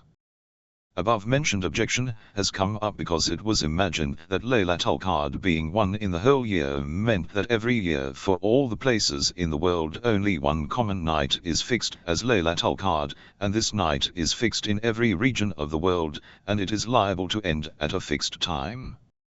However, this concept is wrong, as we know that the earth is spherical and always one of its hemispheres happens to be in dark, and the other in light. Therefore there can never be night at one fixed and common time in all the parts of the earth. By saying that in the whole year there is only one Laylatul Qadr, it means that for the residents of all the places, according to their own lunar year, only one night is Laylatul Qadr. The explanation to this statement is that residents of every place start their lunar year according to the specific horizon of that place from the 1st of Makarem. And after passing some lunar months, the month of Ramadan also of that place starts with the specific horizon of that place, and in that month, 19th, 21st or 23rd night is Laylatul Qadr for the people residing in that area. Residents of every place have to fix their holy days and times according to specific horizon of that place, and tot only Laylatul Qadr in particular. For example, Eid al-Fitr and Eid al-Azha are holy days in Islam, and special prayers are prescribed for those days of these Eids. Not a single one comes on more than one day in the whole year. In different Muslim countries, fixation of this day, even though there being difference in their existing horizons, each country fixes the day considering their specific horizon. This is the reason that, for example, in Saudi Arabia, Eid al-Adha is mostly celebrated 1 or 2 days before Pakistan and some other countries. We should know that this account regarding Laylatul Qadr is not a negation for some other purposes, for example, this that in this night angels are descending, because all these situations are witnessed to the enlargement of the special blessings of Allah in this night, for the residents of all the places. Question 40. How Zulkarnain saw that the sun sets in dark water. Question. The Holy Quran in Surah Kahf states, with reference to the legend of Zulkarnain. When he reached the place where the sun set, he found it going down into a black sea, 18 hours 86 minutes. What is meant by this dark water? How this is possible that even though the sun being with all its greatness can go down in the dark waters? And is not this against the fact Earth is spherical and rotates round the sun, and against the new assertions of the celestial sciences? Answer. According to those latest research that the Islamic scholars and highly respected writers of Quranic exegesis have done with respect to the legend of Zulkarnain, the meaning of above-mentioned verse is this. Zulkarnain continued his attack forward in the direction of the west in the same way till he reached to the shore of 2 oceans. In this regard there is a difference between the Mufassirin, commentators, that, by oceans is it meant to be the Sea of Euxinus or it is the Mediterranean, and whether the attack by Zulkarnain was to the west to its last limit up to the area of Marrakesh or up to Azmir in Turkey. In any case it was the time of sunset when Zulkarnain was standing on the shore and looking at the astonishing sight, because when a person stands on the seashore, then due to the earth being spherical, at the time of sunset he gets to see that the sun is slowly going down in the sea on the last point of the horizon. On the same basis the Holy Quran also narrates the state and the feelings of Zulkarnain in this way. He felt that as if the sun is drowning in the dark water. Thus the verse is completely in concordance regarding the earth's spherical shape, and by Ain Hama is meant to be the same ocean in the last point of whose horizon the sun had set. Nevertheless it is a separate question that why the Holy Quran has interpreted the water of the ocean as Ain. Mufassirin have explained it in this way. The word Ain has 7 meanings, and one of them is more water, and another is the place where water falls. Since the water is more in seas, and oceans, and rivers, canals, streams, and big seas generally fall into this, and the water of the seas also join with the water of the oceans. Therefore the Holy Quran has interpreted it with his word Ain as plenty of water, and delta of water. As far as the question that why the Holy Quran has interpreted this sea water as dark water is concerned, some reasons can be given to that. 1. The river water containing soil, which falls into the sea, and the soil on the shore, and under the influence of sediment, the water of the seashore becomes muddy, and that takes the color of dust. 2. In fact, when at the time of sunset its rays fall on sea water, it takes up a dark color. This is the reason that the Holy Quran has compared it with muddy water. 3. Water which is more and deeper, under the effect of intensity of blue color, looks black, since Zulkarnain saw that sea water which was much more, and it had acquired the state which was almost blackish. That is why the Holy Quran has interpreted it as the water mixed with black soil. 1. Tafsir Muragai, Part 16, page 17, Tafsir Majmul Bayan, Volume 7, page 490, Tafsir Tantavi, Part 9, page 200. Al-Munjid, under the words Hama'e and A'in. Mufradat Ragib, Chasay's Quran, under the word Zulkarnain. Question 41, Holy Quran and control over planets. Question. In the present age Russian and American scientists have succeeded in conquering to a certain extent some of the planets. In the Holy Quran is there any reference to this or not? And will they get more successes regarding them or not? Answer. There is no doubt that since man came into existence he is progressing towards perfection, and still we see that not a single day passes when he is not moving forward, and he does not discover some hidden secret of nature. Therefore there is no doubt that a day may come when he with his God-given power, may spread his life into the heavenly spheres. Maybe the verse, which was revealed in Quran, which is about subjugating the earth and the heaven by man, may not be without indication to this possibility. Because either sun and moon, and whatever is in the heavens, that have become subdued for man right from the very first day. But control and to take benefit from this control also has degrees, and among them the absolute degree is that when these heavenly bodies become cradles of life. In this regard some verses are given below. 1. And he has made subservient to you whatsoever is in the heavens, and whatsoever is in the earth, all, from himself. Most surely there are signs in this for a people who reflect. 1.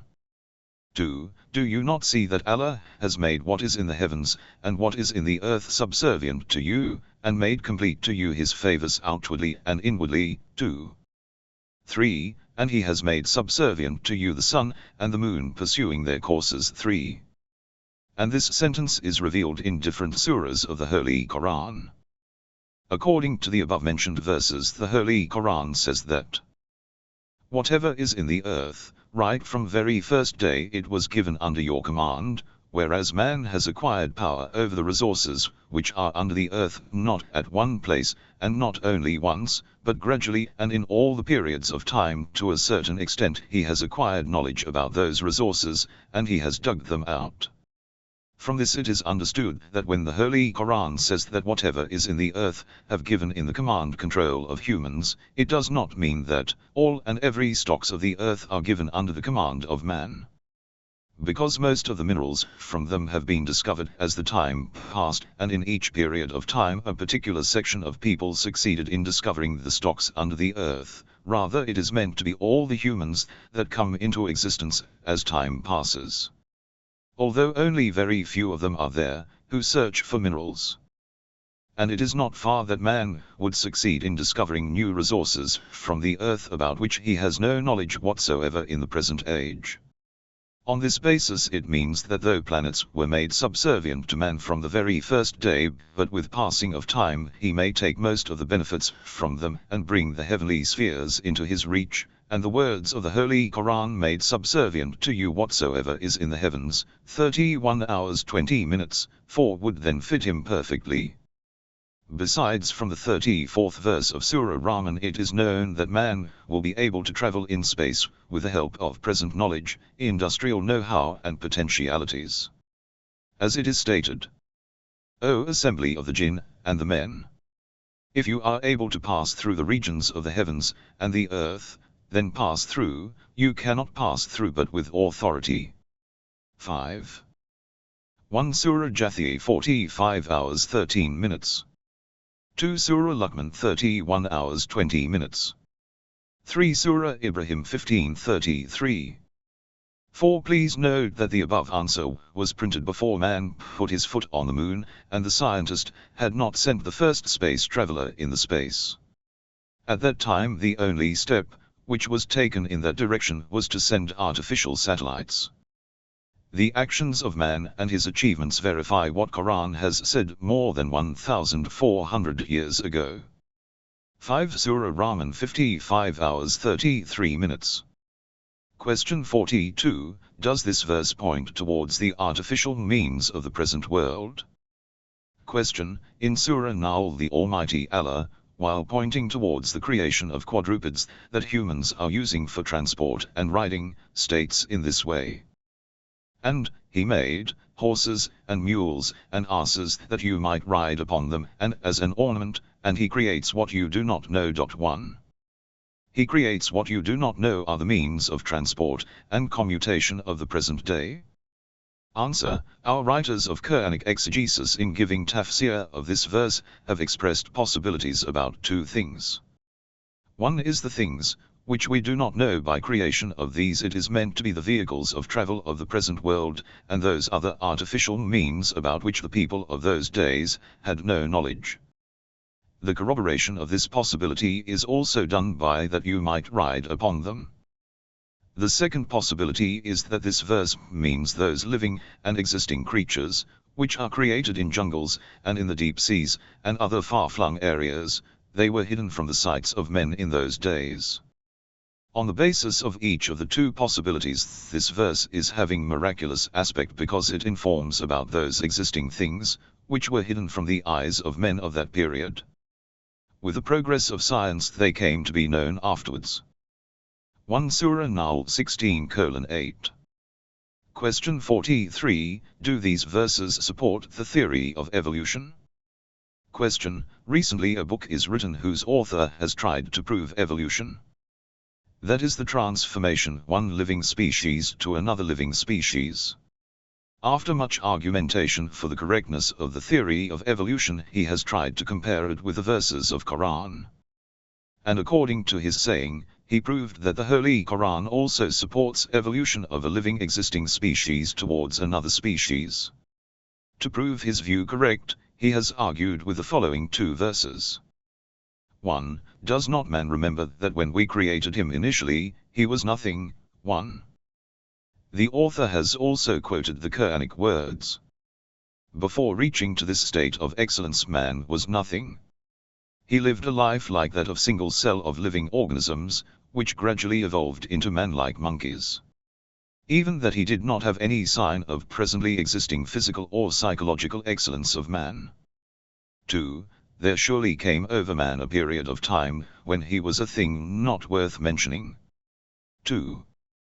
The author here also has deduced from these words that, before man could acquire the capability that his name be mentioned in heavenly books, he was nothing. Extremity is that because the man was not having human excellence, and being in the animal gathering was not having the capability that his name and condition be mentioned in the heavenly books. Suhuf Ibrahim, A.S., Taurat, Injil, and Quran. The above-mentioned verses do really argue about the man's transformation, gradual evolution from one species to another species, and if this is not consistent with the theory of evolution, then what is the meaning of these verses? Answer. According to our point of view, the above-mentioned verses have no connection with evolution. These verses have other meanings, the explanation of which is given below. Tafsir of the first ayat. One of the issues which are difficult for man to believe and satisfy himself easily is the hereafter, i.e. man will be transferred to live in another place.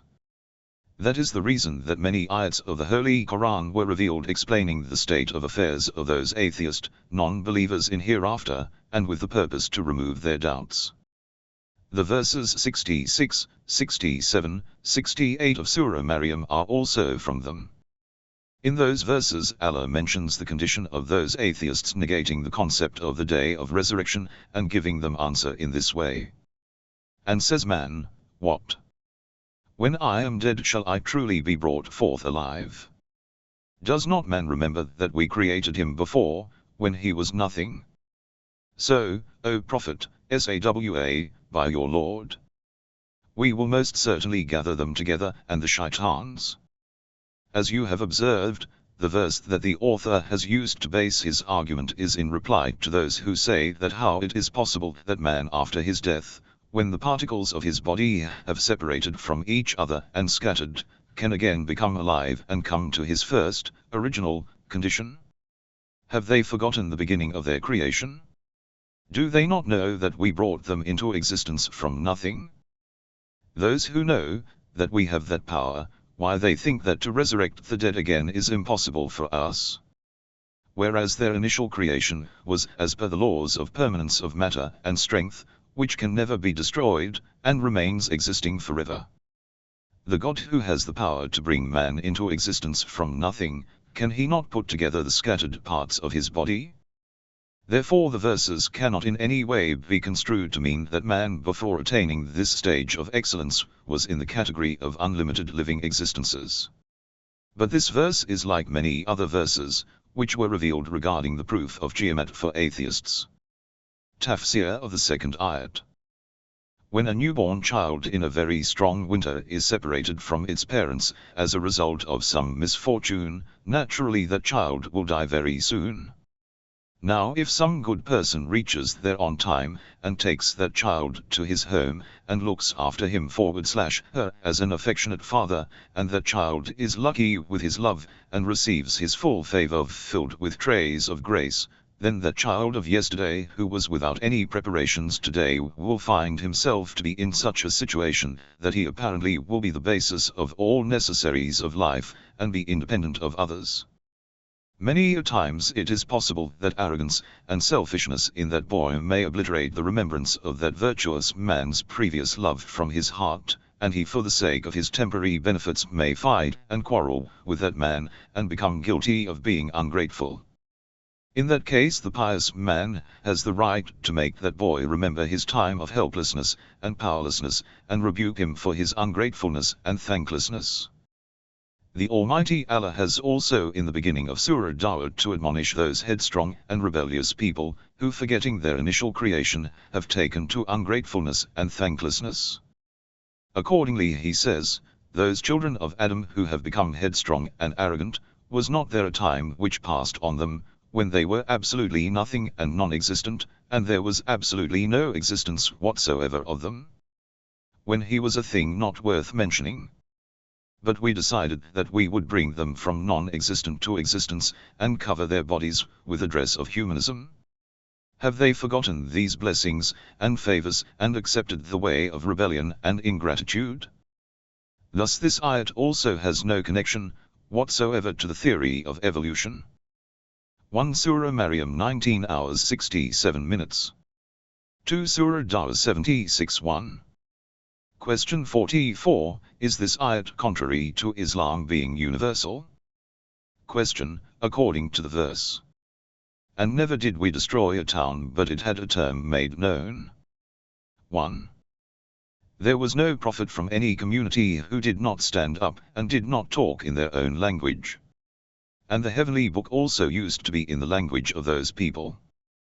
Therefore if the apostleship of a prophet is specially for that community, then that system would have been very much likable, but if his apostleship is universal and for the people of the whole world, then why it is necessary that his book should be in the language of those people, say for example, the book brought by the Prophet of Islam, SAWA, is in the Arabic language?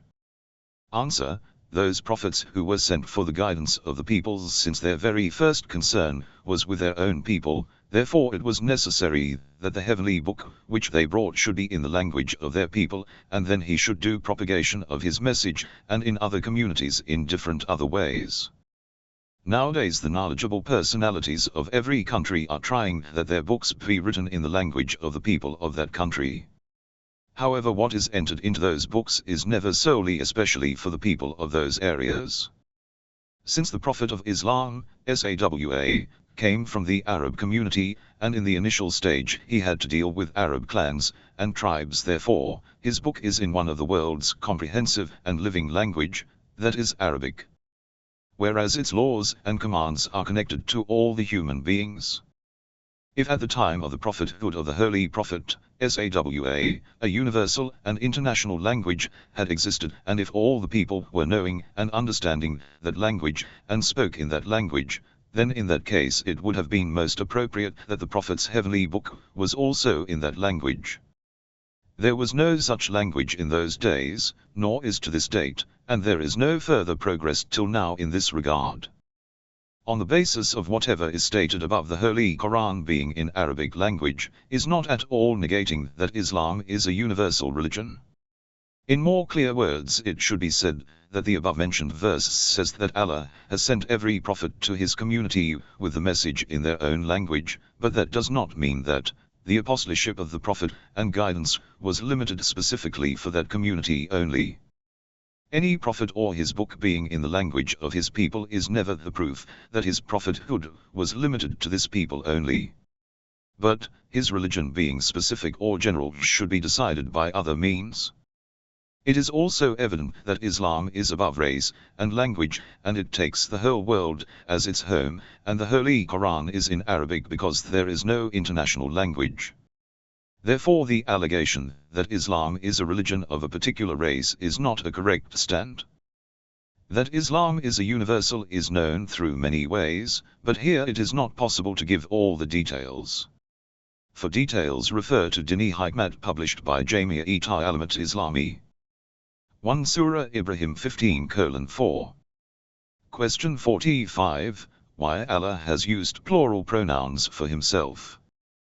Question. When the Almighty Allah is one, unique and peerless, and knows about his oneness, then why in the Holy Quran he uses the plural pronoun, we, for himself? Answer.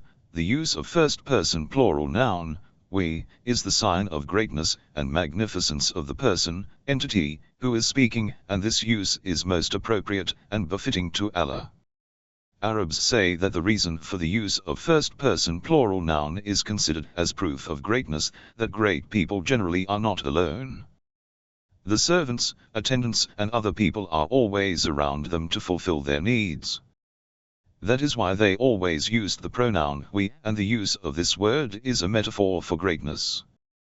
In this respect, wherever in the words of Allah plural noun is used, it reminds us about his greatness and magnificence, and we start thinking about those apparent and hidden powers of the universe, which are subordinate to him. In this way our belief in Tawhid becomes stronger, and our attention towards the sanctified self becomes more. Question 46. Hearing and sight in the Holy Quran. Question. What is the reason that in the following verse of the Holy Quran the word sama is in singular, but kalb and basar are used in plural form? Allah has set a seal upon their hearts, and upon their hearing, and there is a covering over their eyes. 1. Answer. Some commentators say that here, sama is in the sense of noun of action, and when on some word there is an increase of noun of action, then that noun of action gives the meaning of totality and generality. And it is not dependent on that word to be plural. But the other two words, i.e. kalb and basar, are used in the sense as a name of a specific organ. That is why they have come in plural form. Some research scholars have described this difference, that every person understands the things of various types with his heart and imagination. And in the same way he perceives colors, faces, shapes, and measurements with eyes. The perception of those two organs are numerous and exceptionally of various kinds. According to this, every person from among us has, so to say, numerous hearts and eyes. But everyone from among us can hear only the sound waves, and for that reason the word sama is used as a singular. It is true that voices are also of many varieties, but not that much as those things, which can be seen with the eyes. In the same way those things are also exceptionally various and diverse, whom man imagines and understands. 1 Surah Baqarah 2:7. Question 47. Why would the false gods be put in the fire? Question. In Surah Anbiya, Ayat No 98, it is said regarding those gods whom the polytheist worshipped. Surely you and what you worship besides Allah are the firewood of hell, to it you shall come. On this basis the false gods will burn in the fire of hell, whereas the connection of some false gods is with the living things. For example, the animals whom the ignorant communities worshipped. What is their sin that they be burnt in fire? Answer. As the Venerable Shia Mufassireen Maham Tabasi has said in his famous Tafsir Majmu' Bayan, this ayat is addressed to the country of polytheists. And all the ayats of Surah Anbiya were revealed in Mecca. The false gods of the people of Mecca were made of wood, metal and stone. And those gods which are the firewood of hell, they are these idols, etc., who at the time of revelation of Quran, people used to worship. Those living gods are not included in this ayat whom some people worshipped. It is also interesting that in those days the idol worshippers of the Arabian Peninsula were not worshipping any living things. Here the point worth attention is that Allah will burn those false gods in hell, and they will become firewood for hell, so that the polytheist may know that those false gods who were sacred in their eyes in the end became fire for their own lives, and they became the cause of their misfortune and wretchedness. And they get to know that these false gods, whom the foolish man considered to be powerful, do not even have a little power to defend themselves. Question 48. Is it allowed to prostrate before anyone or anything other than Allah? Question. The Almighty Allah states in Surah Yusuf, ayat number 100. And he raised his parents upon the throne, and they fell down in prostration before him, and he said, O my father! This is the significance of my vision of old, my Lord has indeed made it to be true. It was because Yusuf, has seen in his first dream that the sun and the moon and 11 stars are prostrating in front of him. We read in history that when Amir al-Mu'minin, was going towards Siffin, people of a group who were standing at the roadside, according to the system for the Sassanid kings, fell down in prostration as soon as they saw Hazrat. Amir al-Mu'minin saw this spectacle, and felt too much of anguish, and said, What kind of unpleasant sin are you committing? Go and do your work, because I am also a creation of Allah, just like you. Is this historical fact not contrary to the above-mentioned ayat? Answer. Prostration by way of worship is specifically only for the Almighty Allah, and is not permitted for any and other than Him. As is related by Imam as-Sadi and Hazrat Imam Hadi, in tafsir of this ayat, Hazrat Yusuf's, father and mother and brothers had prostrated in front of Allah by way of thanking Him. And as the writer of Majmul Bayan has said, in Arabic words, personal pronoun of lahu is not towards Hazrat Yusuf, but it revolves towards Allah. Meaning they prostrate in front of Allah. As far as the prostration of angels towards Hazrat Adam, is concerned, it has the same meaning, i.e. prostration was actually for Allah, and Hazrat Adam's, position was that of Qibla. In view of this narration in the mentioned ayat, there is no dispute in the historical meaning is related by Imam Ali, Question 49. What is meant by Tawbah and Najuha? Question. The holy ayat. Ya ayyuhal ladina amanu tubu ila tawbatan najuha. O you who believe, turn to Allah a sincere turning. 1. There is a difference regarding this ayat, explain its meaning with clarity. Answer. In the dictionary the meaning of nasha is to be clean, pure. On that basis by Tawbah and Najuhu is meant to that Tawbah which is clean, that is pure from sin. And for such pure Tawbah it is necessary that man should not return to that sin again. Many traditions narrated by Imams, also confirm and support this fact. For example, according to a tradition, Imam as-Sadiq, was asked that what is meant by this Quranic ayat. Imam, said, the servant of Allah repents on his sin, and does not return to the same again. 2. In another tradition from Imam Hadi, it is related that he replied, Tawbah and Najuhu is this, that while repenting for forgiveness man's apparent, outward behavior, should be exactly to his inner feelings, inner self. 3. Many other traditions are narrated on the subject, and all of them support that Tawbah and Najuhu means pure repentance in which there is no going to the sin again, and in which the man's apparent self and the inner self should be the same. His actions should conform to his intentions. 1 Surah Tarim 66:8. 2 Usual Kafi. 3 Ma'ana Lakbar. Question 50. Is this ayat contrary to the issue of abiding forever? Question. Our belief is that those who enter paradise do not go out from there and remain there forever. And many ayats explicitly prove this. But by ayat number 108 of Surah Hud it seems that it is possible that one day they may go out of paradise.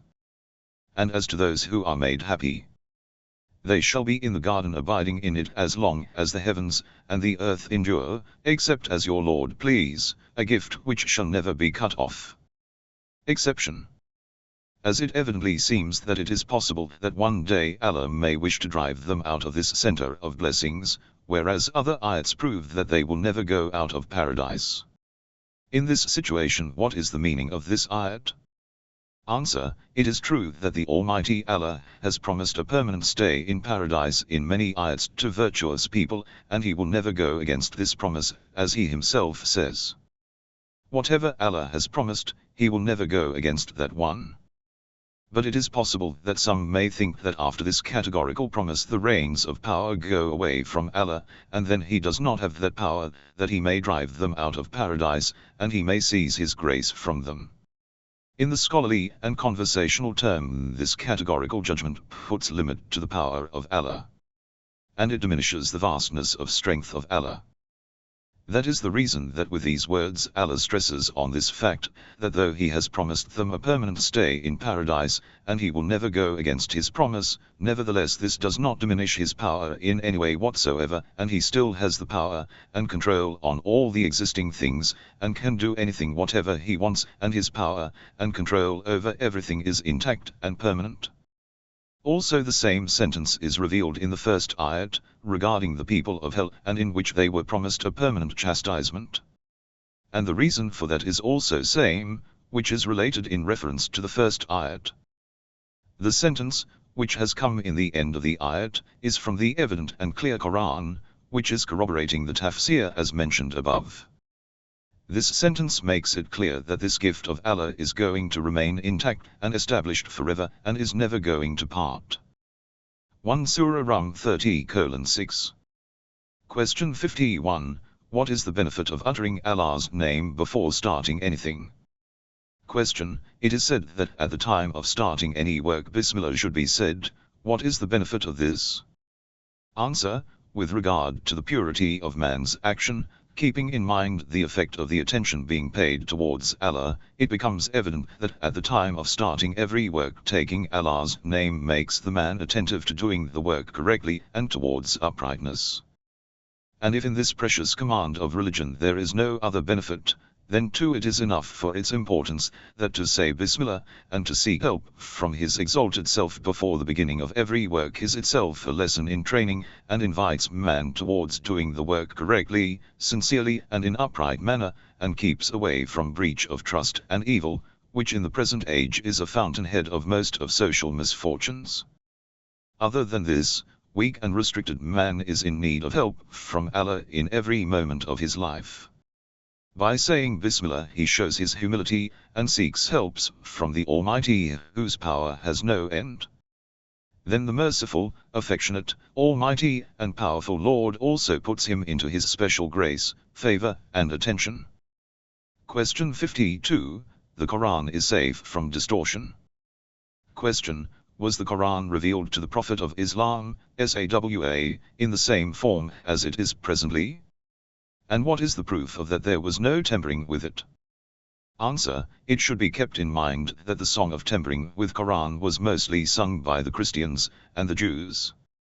Since according to the admitted testimony of history the heavenly books of both those religions had become prey to change and tampering as the time passed, and have lost their original charm, value and credence. That is why they make efforts that the Holy Quran also be polluted with allegations of distortion.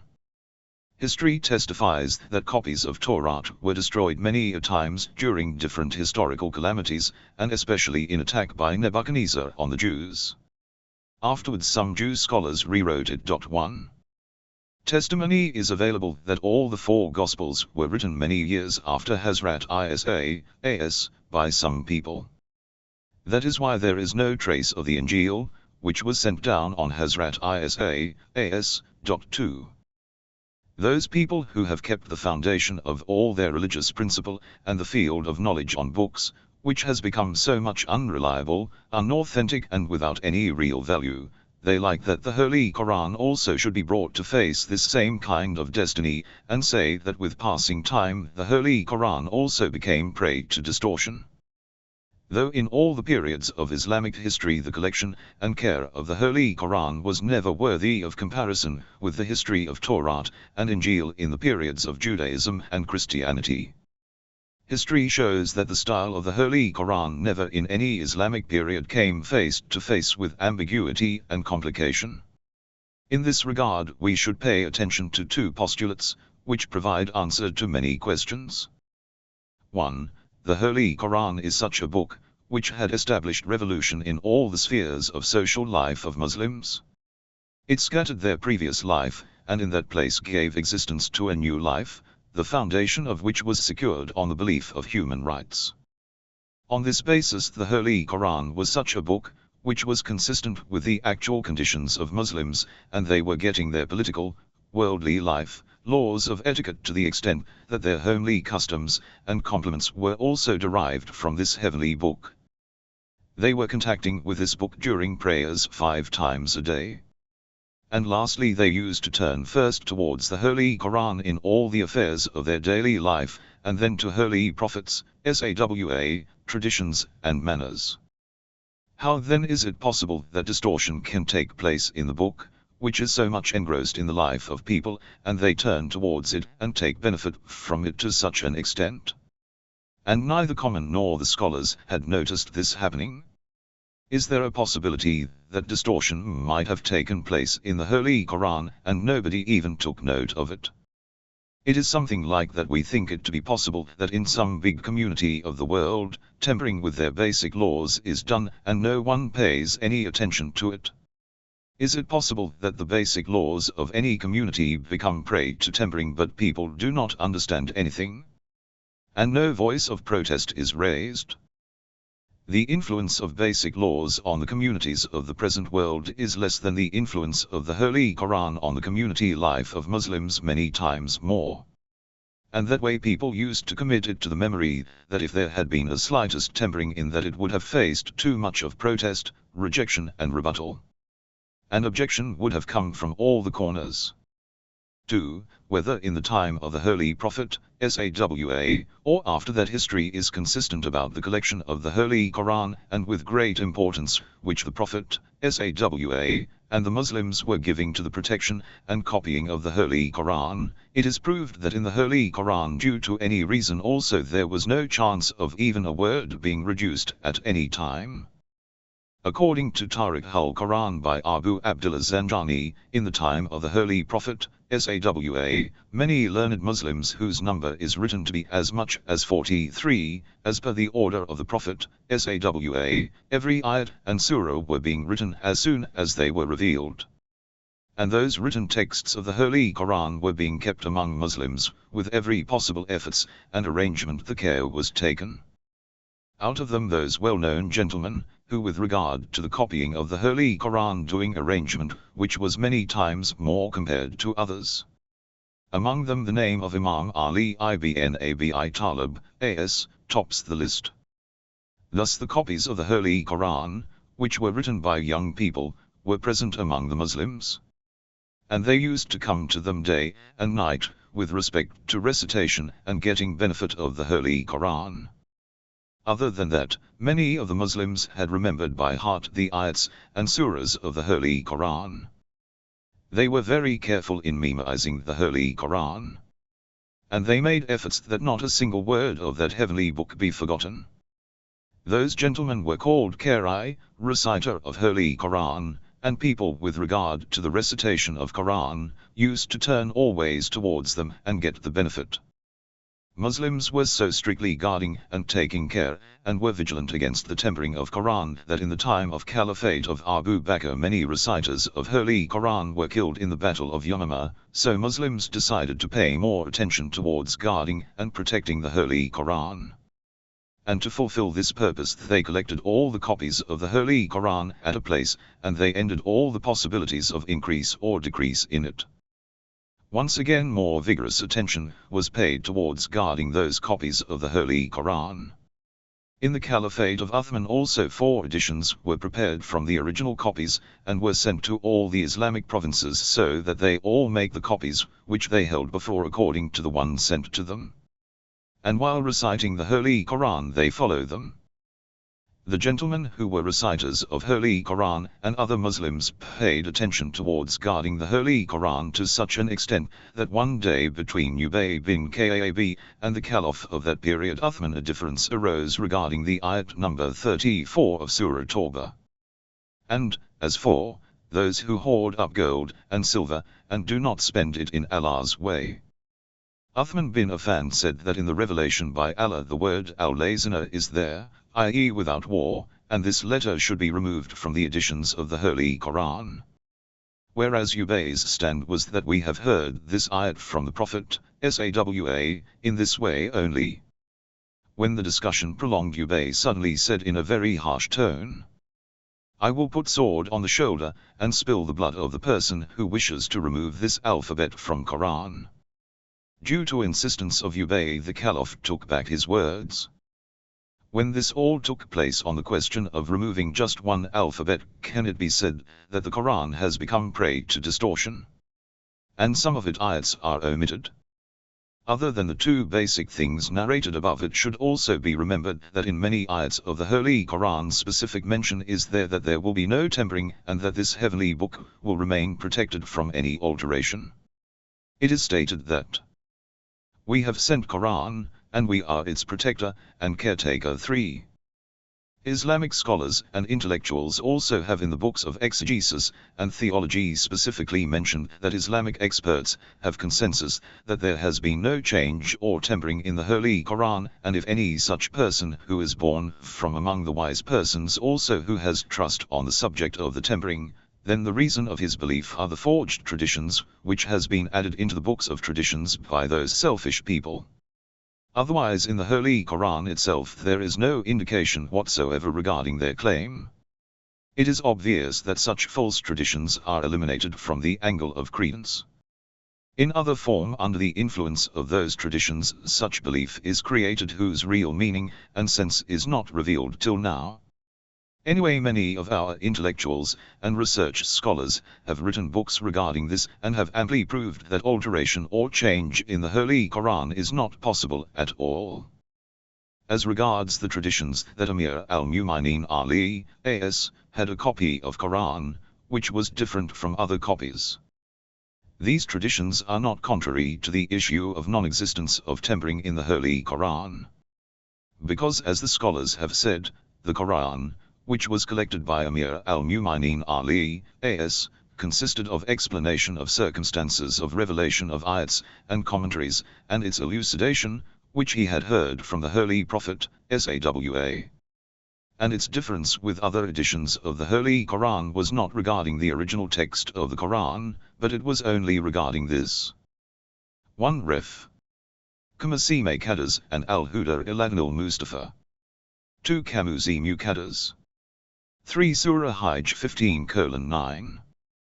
Question 53, the order of revelation of surahs of the Holy Quran and the scribes of revelation. Question, according to the revelation, which is the first and last surahs of the Holy Quran? After the revelation, by who was the Holy Quran written? Answer, whatever is written by the reliable Islamic historians according to that, the first surah which was revealed on the Holy Prophet, SAW, was Read in the name of your Lord who created. 1. And the last surah was Surah Tawbah. The subject matter of these surahs also support this assertion. As regards the writing of Quran in the period of the Holy Prophet, SAW, is concerned, it can be said that whatever ayats which were revealed to him, some of his selected comparisons used to regularly and formally ask him about those ayats, and write them in the style of Kufate style, which was the current style of writing in those days. Those gentlemen were called Katabei, meaning writers of the revelations of the Holy Quran. Historians have written the number of these persons to be 43. Out of those 43 persons, Imam Ali ibn Abi Talib, A.S., and some other companions, worked very hard work as compared to the rest in the job of writing the ayats of Quran. They used to always remain present in the service of the Prophet, SAW, and under his subtle guidance and supervision wrote all the revealed ayats. Keeping in mind that the foundation of Islam is on that heavenly book, and it is the basic law of Muslims in all the spheres of social and the individual life, the Holy Prophet, SAW, himself specially arranged the chapters and verses in the present form. At the time of demise of the Prophet, SAW, the whole Quran was in existence in written form with the Muslims. Many people had also committed it to memory. The Holy Quran, which is present with the Muslims, is the same which existed with the Muslims at the time of demise of the Prophet, SAW. 1 Surah Alaq 96:1. Question 54. Interpretation of Quran based on personal views. Question. It is mentioned in many traditions that no one has the right to interpret the Quran according to one's personal views and opinion. And if anyone does it, his place is hell. What is the meaning of interpreting according to one's personal views? Answer. Muslim scholars and commentators of Quran are unanimous on the view that no one has the right to interpret the ayats of Quran according to one's personal view and opinion. Many traditions are narrated in this regard. We present below a few examples of the same. 1. The Holy Prophet said, one who interprets the Quran according to personal opinion, one he makes his place in fire, hell. 2. One who interprets the Quran according to his view too, even though it may be right, yet he has committed a sin. 3. There are some of the traditions that are related on the topic. Now we should see what does interpretation on personal view mean. The great commentators have given 3 meanings of tafsir bir-ray, and we shall explain each of them briefly. 1. If the commentators forms an opinion before conducting considerable research, it becomes a cause that the word, which has 2 meanings, and there is no indication which meaning should be taken, or an ayat is enigmatic from the aspect of its meaning, and it becomes necessary to remove its doubt and ambiguity with the help of other ayats, but the commentator explains it in a way which is in conformity with his preconceived notions.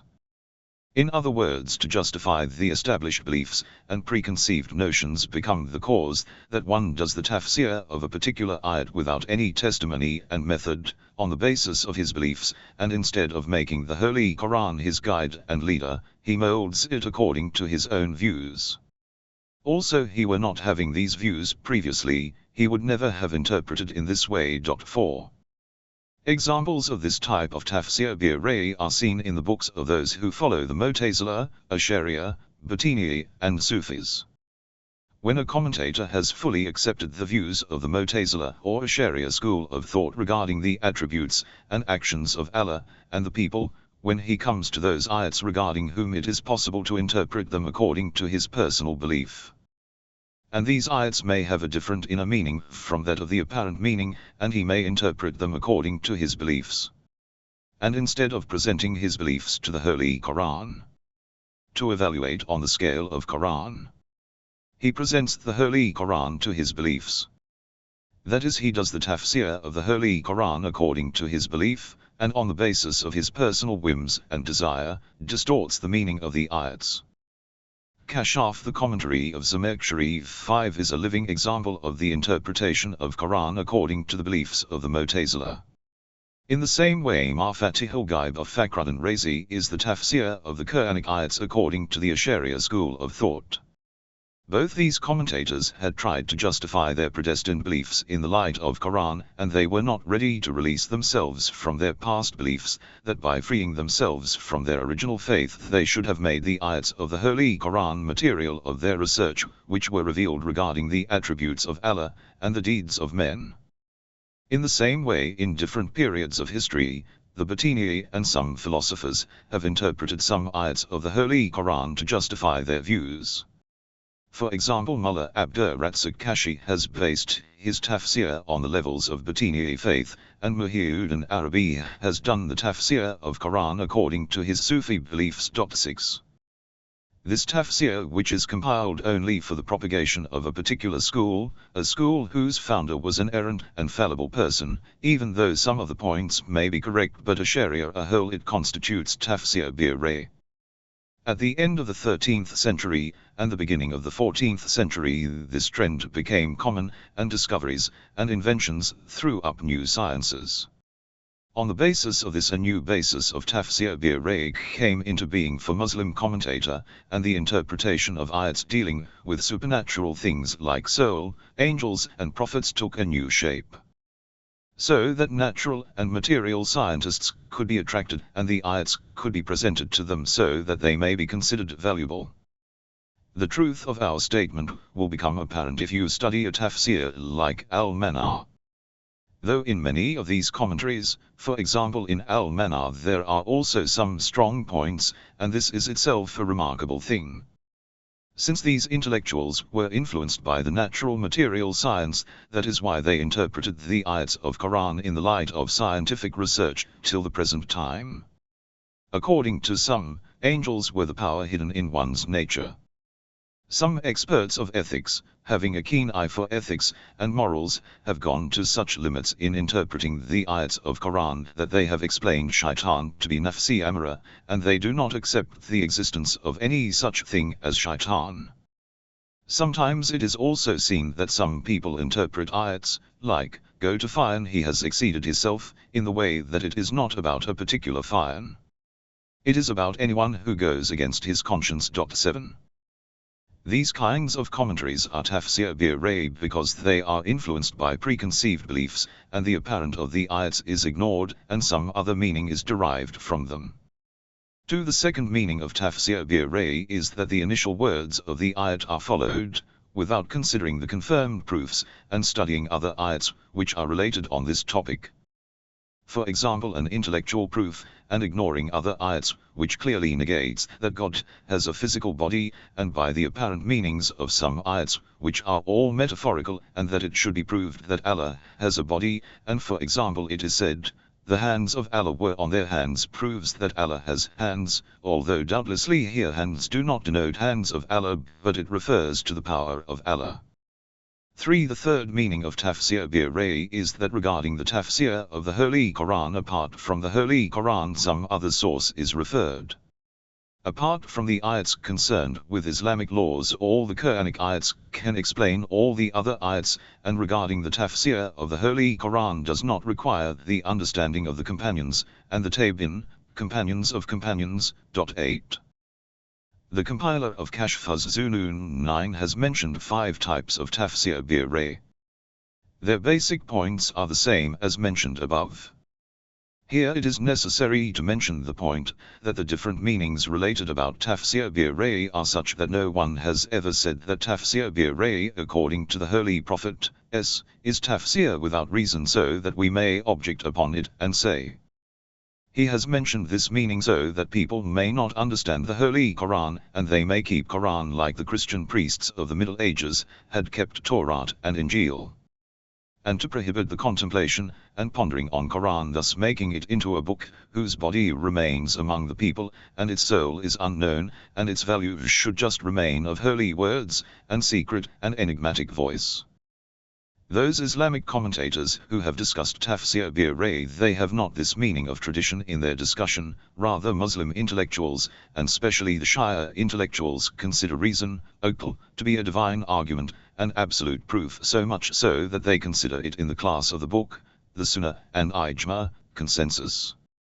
How can they take word ray that is mentioned in the tradition of the Prophet, in the sense of aql and reason, while in the Arabic lexicon, which is compiled to explain? The words of the Holy Quran and traditions mention the meaning of the word ray to be zan, suman hadath and tamim, conjecture and guess. 10. If people of a particular group, Akbaris, do not act on the apparent meaning of those ayats, which are regarding the practical laws, then it is not due to the fact that they say, Holy Quran must not be interpreted by aql. Rather it is because the ayats are of different types, abrogating and abrogates, general and special, absolute and conditional. And it is not possible for us to classify them without referring to the Imams of Ahlul Bayt, a.s. On the basis of this, we do not act on the apparent meanings of these ayats. Even if one or two unreliable people have made such a statement, would it be correct that such a baseless allegation should be presented in this way? That people imagine that in different periods of Islam, the Islamic intellectuals had kept the people away from understanding the Quran and did not permit them to understand its meanings, while the same scholars and intellectuals have written hundreds of commentaries of Holy Quran in different languages. And to know the number of commentaries of the Holy Quran written by the scholars, refer to Kashf az-Zunun and Darya. The truth is that if they had intended to keep the Quran to themselves like the Torah and Injil, they would not have written commentaries on this heavenly book. They would not have discussed and debated on the Quranic ayats from the aspect of aql and traditions. One who says this has also committed another mistake. that they have given the translation of the hadith as follows. One who does the tafsir of Quran according to his personal view, his abode will be filled with fires. Although the feminine tabu from which tabu is taken is not in the meaning of filling. Rather its meaning is to prepare and obtain the place. Also the meaning taken by that person is for a particular place, though it is definitely not so. Rather in hadith it denotes place, and not a particular spot. In the following ayat both words are used, and the meaning of both is the same as we have already given. And when you did go forth early in the morning from your family to lodge the believers in encampments for war 11. Either it denoted the preparation of places for them to fight. 12. Thus the correct meaning of this ayat is: one who interprets the Quran from his personal view, he should select a place for himself in the hell or prepare for himself a place in fire. And those who have construed some other meaning of the hadith, it shows their ignorance of Arabic literature. These traditions are quoted from the Prophet, S.A., in many scholarly books. 2. Tafsir Jaim al-Ahkam of Qurtubi, Vol. 1, p. 32 and Majmu' al-Bayan, Vol. 1, p. 9. 3. Jaim al-Bayan Volume 3, p. 32. 4. Majmu' al-Bayan Volume 1, 12 p. 5. Though it was written as the Mutazilt commentary, yet its beauty cannot be denied. 6. According to some it was not Muhyiddin Arabi who has written this tafsir, it was a student of his who had written it. 7. Barahin al-Quran, p. 55. 8. Tafsir Mizan Vol. 3, p. 85 to 86. 9. Preface to Majmu' al-Bayan, p. 6. 10. Mufradat of Raghib. 11. Surah Al-Imran 3:1-1. 12. Tafsir Majmu' al-Bayan Vol. 5, p. 495. Question 55. What is the aim of repetitions in the Quran? Question. Why are some ayats repeated in the Quran, and in this way why are some stories mentioned on many places? Answer. We should remember that the Holy Quran was revealed over a period of 23 years according to different circumstances and happenings. The Holy Quran is not a dry jurisprudence book or a classic that should present an analysis of intellectual problems and laws. The Holy Quran is a discourse, a book of religious propagation and guidance, whose aim is enunciate the realities of human life and laws that are necessary to take humanity to perfection, and they should purify the souls and thoughts of people and establish the proper social laws so that a society is established which would be perfect from the economic as well as the ethical point of view. To achieve this aim, the Holy Quran has spoken on all the important subjects. The Holy Quran is revealed over a period of 23 years in different circumstances to reply to the needs. Now, so far a repetition is concerned, we see that there are two types of repetitions. 1. Repetition of some historical stories. 2. Repetition of those ayats which mention some very special kinds of realities.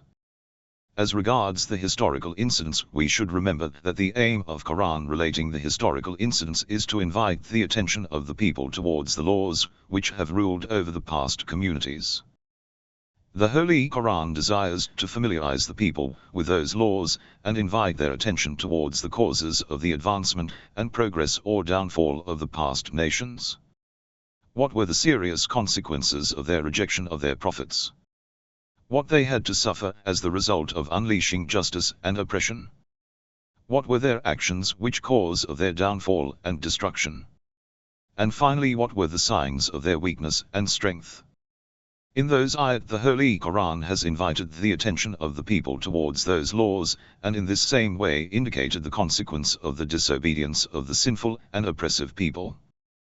The same fact became the cause that the Holy Quran should analyze the past societies and indicate towards their different aspects. Therefore the Holy Quran mentions, for example, the Bani Israel and the creation of Adam, as, in different places. On every occasion it indicates towards a special part of loftiness of this incident, and desires that every time it should invite the attention of the people to an special aspect which has not been indicated other times. It is a reality that can be realized only if you ponder upon the stories of the Holy Quran.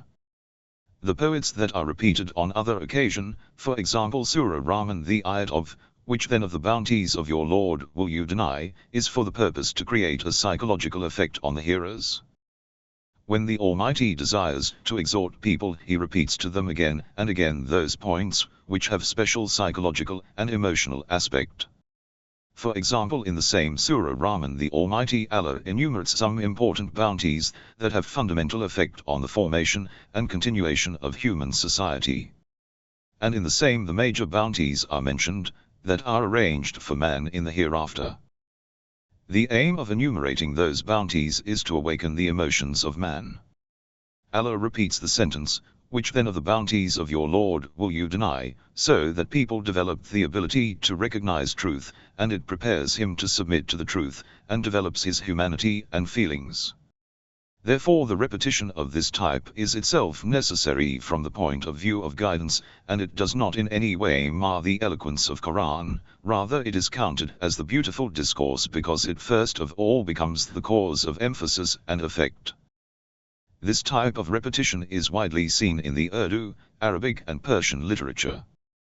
And there are numerous examples of Arabic panegyric, qasida, which are designed on the repetition of one sentence or stanza. One such example is the qasida of Adi bin Rabia, the uncle of Imrul Qais, which he composed in the memory of his brother, Kalib. The sentence Ala leza adlam min Kalib is repeated 20 times. And of the Urdu poets, especially in Dr. Iqbal's poetry, we find such examples of repetition. Question 56, is the prohibited tree the tree of knowledge? Question, in the lessons of the history of religions we read as follows. What is the forbidden fruit? As the Old Testament writes in detail, and the Holy Quran says in suggestive way. Forbidden fruit is insight because on the basis of Quranic verses the Almighty used to call Adam and Eve, and without feeling any kind of shame for their nakedness they used to reply. But after eating the forbidden fruit they began to feel ashamed of their nakedness, and hid themselves. In the past they used to see the Lord without any kind of shame. Now after eating the forbidden fruit they are feeling ashamed of their nakedness. The proof is that the condition in which they were till yesterday, nakedness, they were not able to see it, and now by eating the forbidden fruit they have received insight, and the forbidden tree is the tree of insight. What did the Almighty desire? Should man eat the forbidden fruit or not? We should not view this problem like human stories. That the Almighty did not want that Adam should eat the forbidden fruit.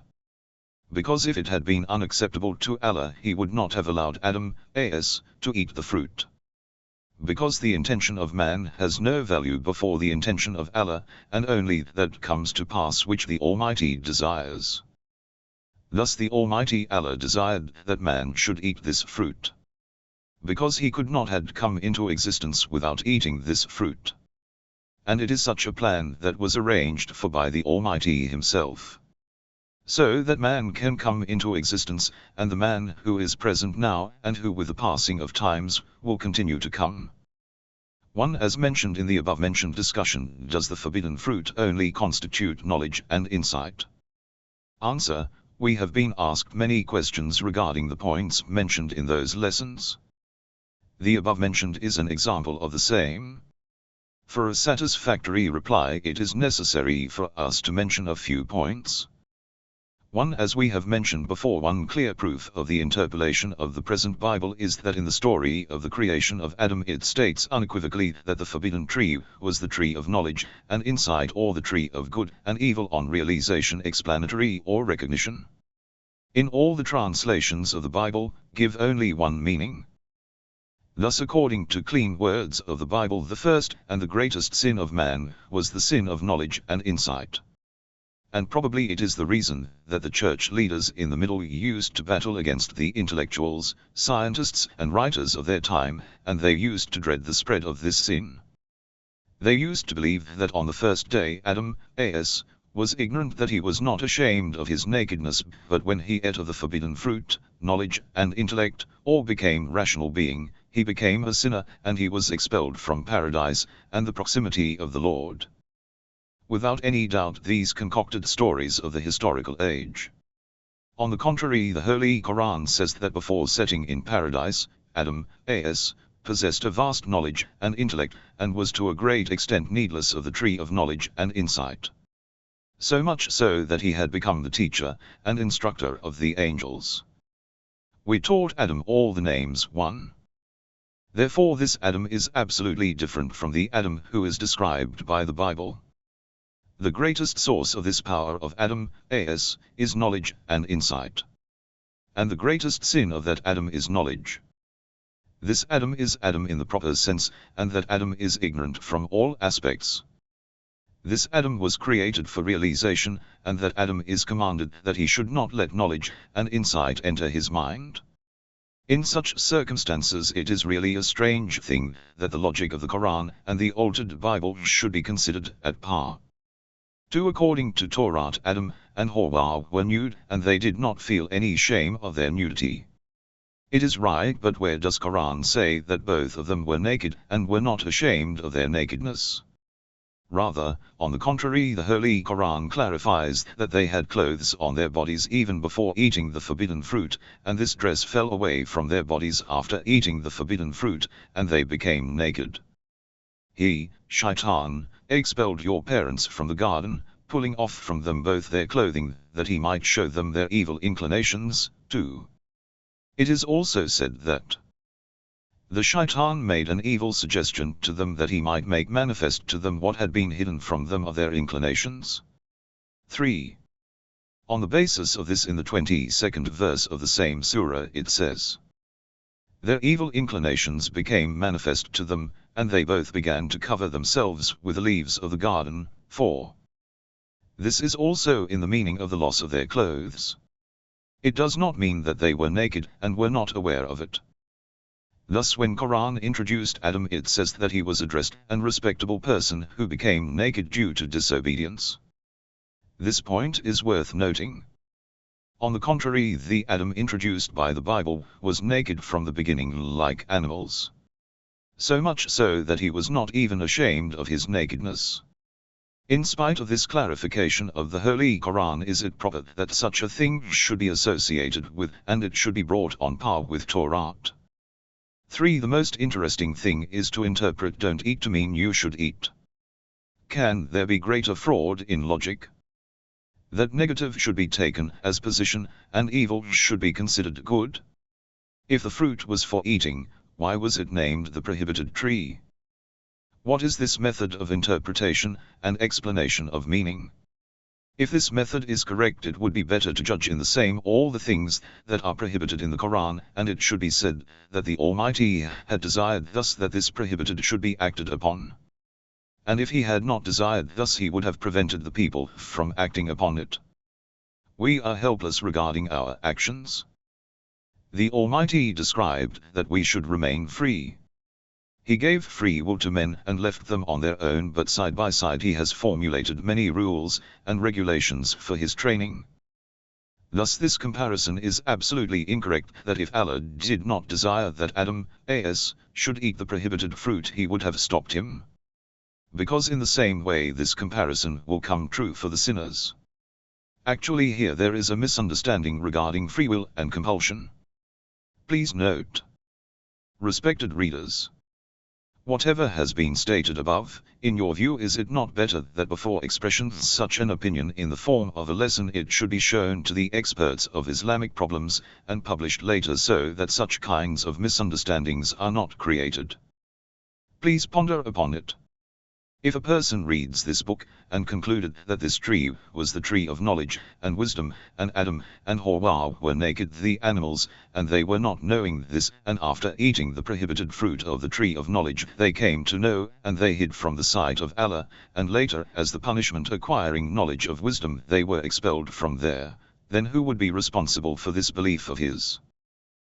The facts learned from the sources of guidance is that the prohibited tree of jealousy and a kind of aversion. Or there was something similar to this, and Adam was involved in this. Although it was not the jealousy that could tantamount to jealousy or due to it, the hands should be smeared with sins. This statement could be explained in the way that Hazrat Adam, a.s., was informed of the condition of his descendants, and he saw among them such exalted prophets who were having higher grades than him.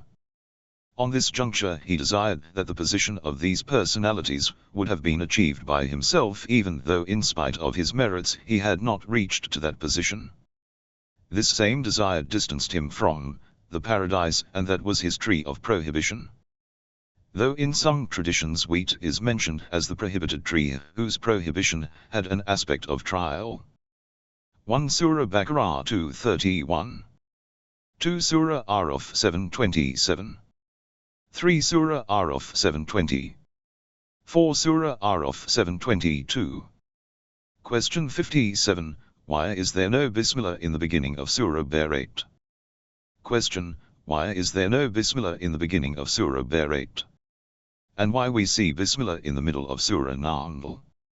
Answer. Because Surah Baqarah, as is apparent from the following, is for the warning of polytheists, and the breaker of covenant, and its aim was to warn those people who were trying to destroy the light of the belief in oneness of Allah, moral and social reformation in the Arabian Gulf. Thus it was not suitable that its beginning should be with Bismillah, because this sentence is the sign of mercy, peace, and friendship. As far as the mention in the middle of Surah Naml is concerned, it is the beginning of the letter that Sulaiman, a.s., had written to the Queen of Saba. And since the full text of this letter is quoted in the Quran, the Bismillah is also mentioned because this letter began with this sentence. Question 58. Are there more than one creator? Question. In Surah Mu'minun the Almighty Allah says, "So blessed be Allah, the best of the creators." 23:14. When the Almighty Allah calls himself the best of creators, does it mean that there exist other creators also? Answer. From the aspect of Arabic language, the root khalq, creation, occurs in three meanings. 1. To evaluate or estimate something. 2. To transform a thing into something else. For example, to make tools from iron. 3. To bring something from non-existence into existence. That is to bestow existence something that did not exist before. Without any doubt the third meaning is special to the Almighty Allah, and the words of creator and inventor. Apart from him these terms are not used to anyone else. So much so that the first and the second are applicable even to human beings. In the ayats of the Holy Quran the root khalq is used in the first or the second meaning. For example, it is mentioned regarding Isa ibn Maryam, a.s. And when you determined out of clay a thing like the form of a bird by my permission. Here it denotes changing one thing into another. The ayat in question has also used in the second meaning or the first, and since in those meanings there can be many creators, it is correct to state that he is the best of creators. Question 59. Why is charity compared to an ear having 700 grains? Question. It is mentioned in Surah Baqarah. The parable of those who spend their property in the way of Allah is as the parable of a grain growing 7 ears, with 100 grains in every ear. 2:261. In spite of the fact that we have inquired of the agricultural scientists that if we have a piece of land which is prepared from every aspect, it is irrigated properly, and birds also do not pick up its grain, and the seed is also not destroyed in it, and no trouble descends on it, and the soil is also of a good quality, and all the conditions of growing a crop on it is fulfilled, then how much wheat can be produced from a stalk of wheat? They replied, 30 or at the most 40, and nothing more than this seen till now. Thus how does the Almighty say that it is like the ear which gives 700 grains, whereas if Allah had desired he could have given more? Answer. 2 points have to be kept in mind in the reply to this question. Firstly, the above quoted ayat does not mention wheat or any other grain, rather the word hab, grain, is used. And that the one posing the question has given the examples of wheat, which is such a derivation that is not even mentioned in the Holy Quran. Thus if we find a grain whose one grain gives 700 grains, it would be sufficient to justify the above ayat. If by chance there are some seeds, one of which is maize. If it is planted at fixed place, it is possible that 1 grain would produce 7 grains, 7 ears of 100 grains each, i.e. or more could be obtained. It is said that bajra also produces many grains. 1. Secondly, even if for the sake of argument we consider the above ayat, there is another possibility, and it is that when two things are compared to each other, there is a distinction of the compared thing, which is not in the thing with which it is compared, though from the aspect of the actual topic of discussion there is similarity in it. For example, it is said, Sad Smiley, his face is like the moon which does not set, or he is a sun that never sets, or he is tall as the date palm, though we know that moon always sets, and there is sunset also, and there is no tree on the earth that walks. Therefore such comparisons imply that, for example, his face is fresh and luminous like the moon, and only the difference is that there is decline for the moon, but that person has no decline, or his body has the qualities of tall stature of a date palm, but his distinction is that he can walk and the date palm cannot walk. Many such kinds of examples are found in literature. In addition to poetic examples, the Quran itself has such comparisons and similes. For example, when the Holy Quran gives the examples of pure and best things, it says it is like a tree that bears fruits. 2. Although there is not tree that bears fruits all the year round, or even if there is such a tree, would be very rare. Thus the implication is that this tree of goodness has a distinction over all the other trees, and it is that there is no autumn for this tree, and neither is there any restriction on it for bearing fruits. The Holy Quran also gives the examples of the light of Allah, and says, His light is as a niche in which is a lamp. 3. In the same ayat he says, The oil whereof almost gives light, though fire touches it not. Though any oil, however pure it may be, does not light up without fire. Actually it is a distinction which is given as a simile. The ayat regarding which question is posed in that to the growth of the seed of charity 70-fold is a distinction which the seed of charity has over all the seeds of the word. 1. In Tafsir Minhajus Sadiqeen, this reply is indicated under the commentary of the above ayat. 2. Surah Ibrahim 15:25. 3. Surah Nur 2400 hours 35. Question 60, Son of Nuh, A.S., in the Holy Quran.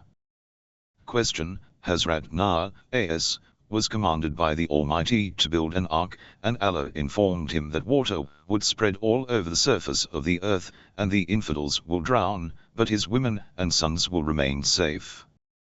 One of his sons, Canaan, did not care for his teachings on account of his idolatry, and did not board the ark. At last he drowned in the flood.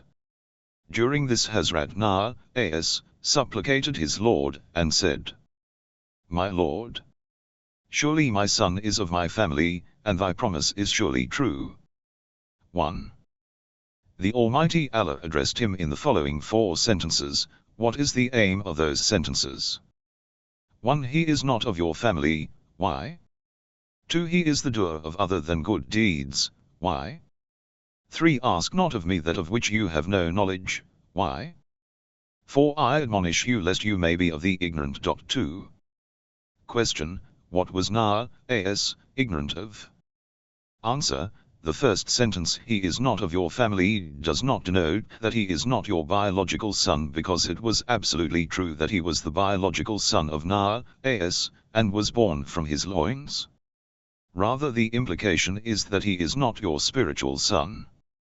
Because the son has to be like the father physically as well as spiritually. But the son of Nuh, A.S., was not so. Because his spiritual relationship with his father had been severed. The second sentence implies that he did not have a good character because his character was so unrighteous that he was evil personified. And in the third sentence, when it is said, do not ask me of that which you do not know, it implies that one should derive conclusions from that which one does not know. Now as for the fourth point, what Nuh, A.S., was ignorant of. And the Almighty Allah had informed him of this. It was that he was thinking that the Almighty had promised that he would save his son unconditionally, but later he realized that this promise was for those people who had not severed their spiritual relationship with Nas. 1 Surah Hud 1145. 2 Surah Hud 1146. Question 61. Is the following ayat in contravention of the infallibility of the Holy Prophet? Question. If the Prophet of Islam, and other prophets, are free from sins, what does the following ayat implies when it mentions the forgiveness of their sins? Verily we have granted you a manifest victory, that Allah may forgive you your faults of the past, and those to follow, fulfill His favor on you, and guide you on the straight way. 1. Answer. First of all, we must bear in mind that the founders of movement and revolutionaries who take steps against the prevailing trends and try reform the society and destroy the evils present in it, they start facing oppositions, allegations, baseless accusations, and false implications.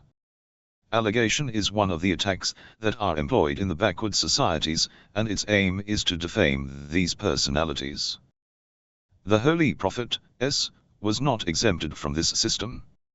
He also had to face the opposition and allegations of Quraysh. The person who was regarded truthful and trustworthy yesterday began to be called a magician, a soothsayer, and heretic as soon he raised his call for religion. The Almighty Allah has quoted the allegations of the infidels of Quraysh. It is a confirmed fact that if such allegations are not effective on most people, it creates some extent doubts in the minds of some simple and ignorant persons regarding the truthfulness and claim of the Holy Prophet. And it can be said that a group of people continue to remain in doubts and denial for a period of time. In those conditions, how is it possible that those allegations should be explained and justified so that the truth is unveiled for the people? The only effective method is that the Ulul Azm and progressive people who are the standard bearers of socialism and the ideal goal.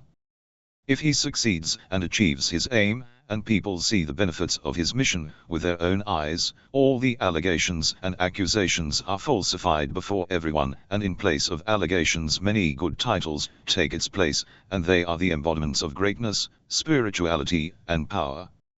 And if the circumstances are opposed to this, the allegations remain in the minds of some people for a long time. And they prove effective on many people.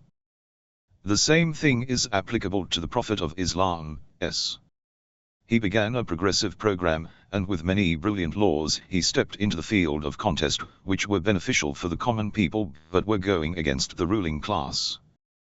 He used to inform of his future successes in his programs, and in the light of divine help and the steadfastness of his companions he surmounted his difficulties. At last the capital of polytheism and the center of false accusations fell into the hands of the Muslims. And Mecca was conquered in the form of a manifest victory. This success, which became the cause that Quraysh, with all their powers, should come under the rule and control of Islam.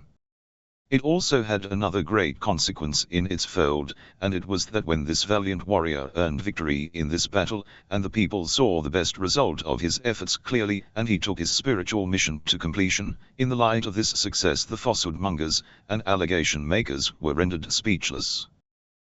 They could not call him mad and insane or magician and soothsayer in face of his obvious achievements. Because anyone having such spiritual or mental defects could not create such a revolution. Therefore in the ayat mentioned above are those same false allegations which were present in the minds of the simplistic people of Mecca. And this success had false accusations, and these allegations were removed from the personality of this Savior. Obviously, if the same conditions had continued that were before the conquest of Mecca, and the Holy Prophet had not been able to achieve success in the contest, the allegations would have remained as they were. This explanation is testified by two things. 1. The ayat clearly says that we have created the conquest of Mecca so that your sins may be forgiven due to it. 2. If the forgiveness of sins is the invalidation of false allegations and accusations, as we have explained in detail above, that the relation between the conquest of Mecca and the forgiveness of sins is proved valid. because this conquest had sealed the tongues of people regarding the repetitions of allegations, and then no question remained for anyone to accuse the Holy Prophet, and if they had implied legal mistakes and disobedience, then how can they be forgiven by military conquest and apparent victory, but it is seeking of forgiveness and repenting. 3. The clear meaning of the ayat is that this victory has brought into existence causes for the forgiveness of the past and future sins, and this sentence could bear these meanings only. That due to this victory all the allegations and accusations that had been heaped were now rendered ineffective. But if you take it in the sense of actual sins, you cannot explain how the future sins could be forgiven in advance. 1 Surah Fath 48:1-2. Question 62. What is the meaning of the words, everything will be destroyed except his face? Question. Is the human soul annihilated? If you say that it is incorporeal, the ayat says that except for Allah everything can be annihilated. How can you explain this? Answer. We should remember that the word destroy in the ayat is not in the meaning of getting completely annihilated, because not only the human soul, the human body is also not destroyed completely. And after breaking up it remains in the earth in other substances. On the day of judgment he would be raised from there. Thus whether we consider soul incorporeal or not, it is not absolutely destroyable and annihilated. And neither is the human body is totally destroyed. Rather the word halag in the ayat denotes the disintegration of the organs and the destruction of the face. Thus this destruction is that the connection between the body and soul is severed, and the previous physical parts are disintegrated. Though soul and body remain separate and exist in some other forms. Many ayats that are revered in connection with the destruction of the past communities prove the above statement. For example, the Almighty Allah destroyed the people of Ad and Tamud and did not spare anyone, and in the same way he destroyed the people of Nuh. Obviously in those ayats, Ad, Tamud, and people of Nuh were destroyed in the sense that they died and the connection between their bodies and their souls was severed. Therefore the ayat, everything will be destroyed except his face, means that all the living and non-living things disintegrate and their style undergoes a change, and it is only the purified being of Allah which is beyond every type of change and transformation. Question 63. How did Yusuf, a.s., allow that his brother should be falsely implicated for theft? Question. When Yusuf, a.s., wanted to keep his brother in Misr, he had a valuable measure bowl kept in the baggage of his brother. Then a person went into the caravan and shouted, "O people of the caravan! You are thieves!" Why did Yusuf, a.s., act in this way that his brothers who had come in the caravan of Palestine should be implicated for theft? While false allegation and accusation is a sin, and it is haram. Answer. In the ayat that mentions this part of the incident is as follows. So when he furnished them with their provisions, someone placed the drinking cup in his brother's bag. Then a crier cried out, "O caravan! You are most surely thieves." 1.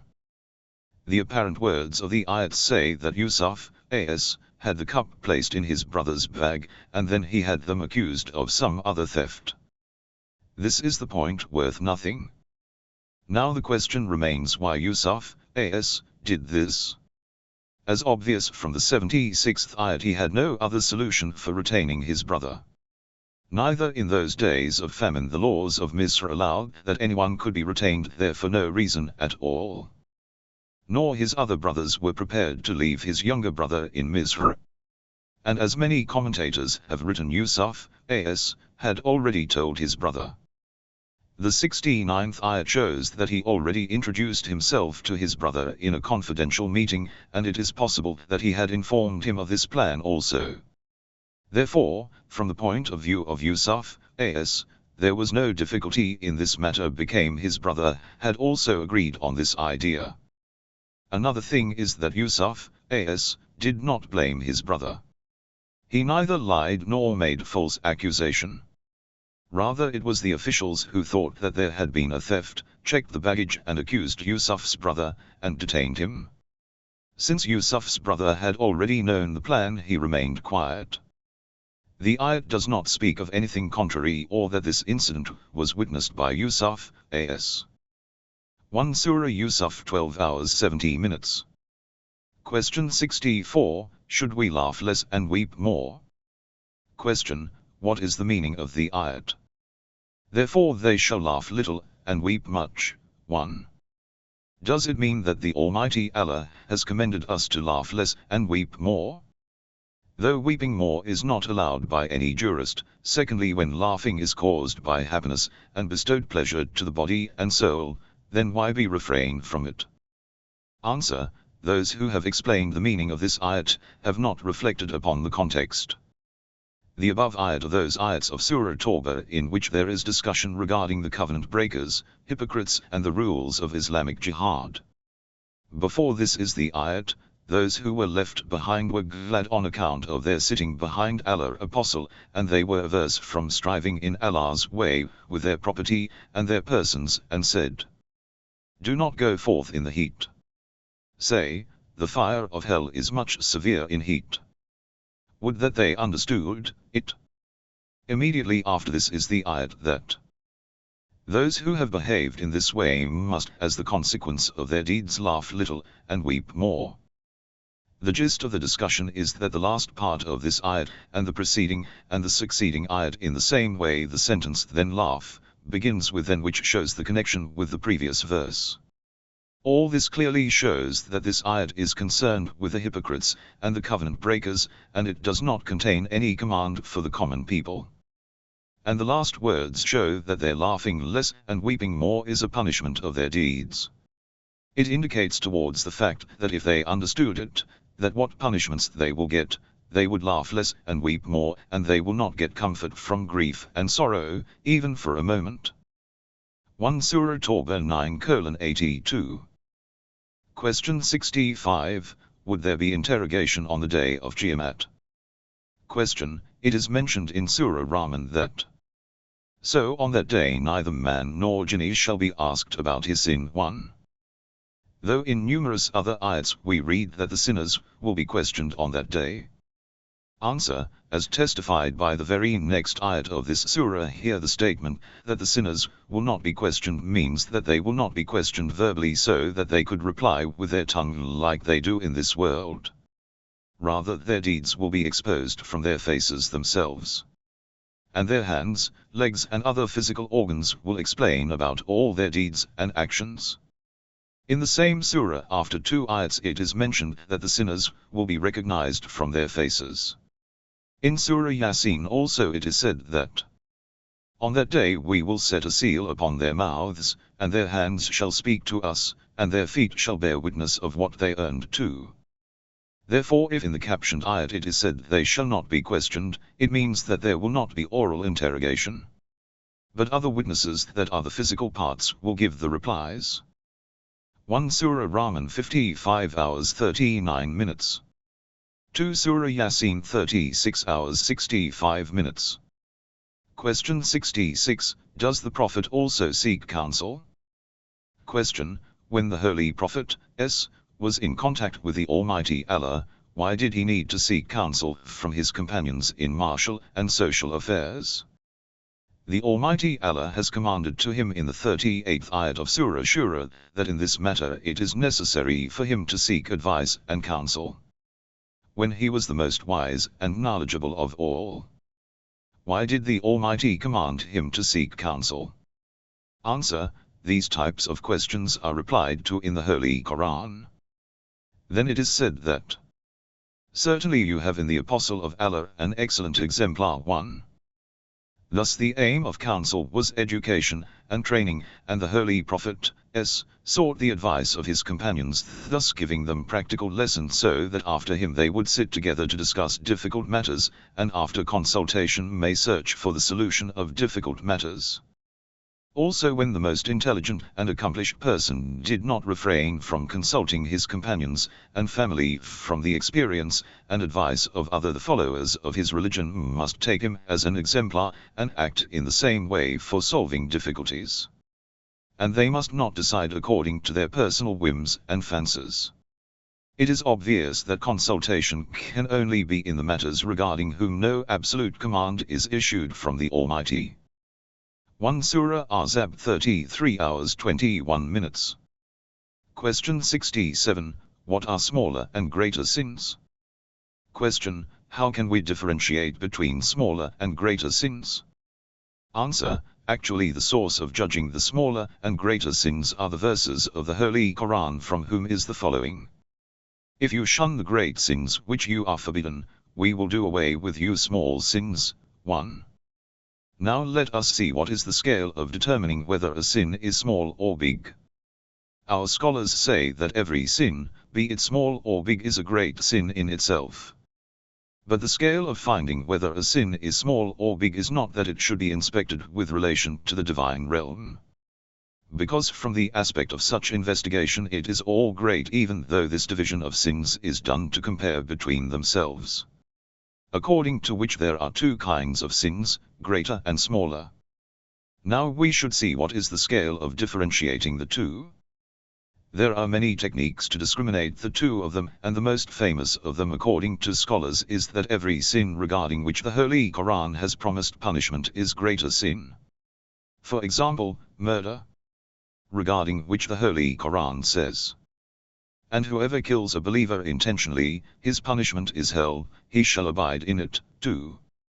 Some scholars have added another condition also, that greater sin is that for which punishment is promised or it is emphatically prohibited. Because there are many sins which are not promised punishment, but they are emphatically and repeatedly prohibited.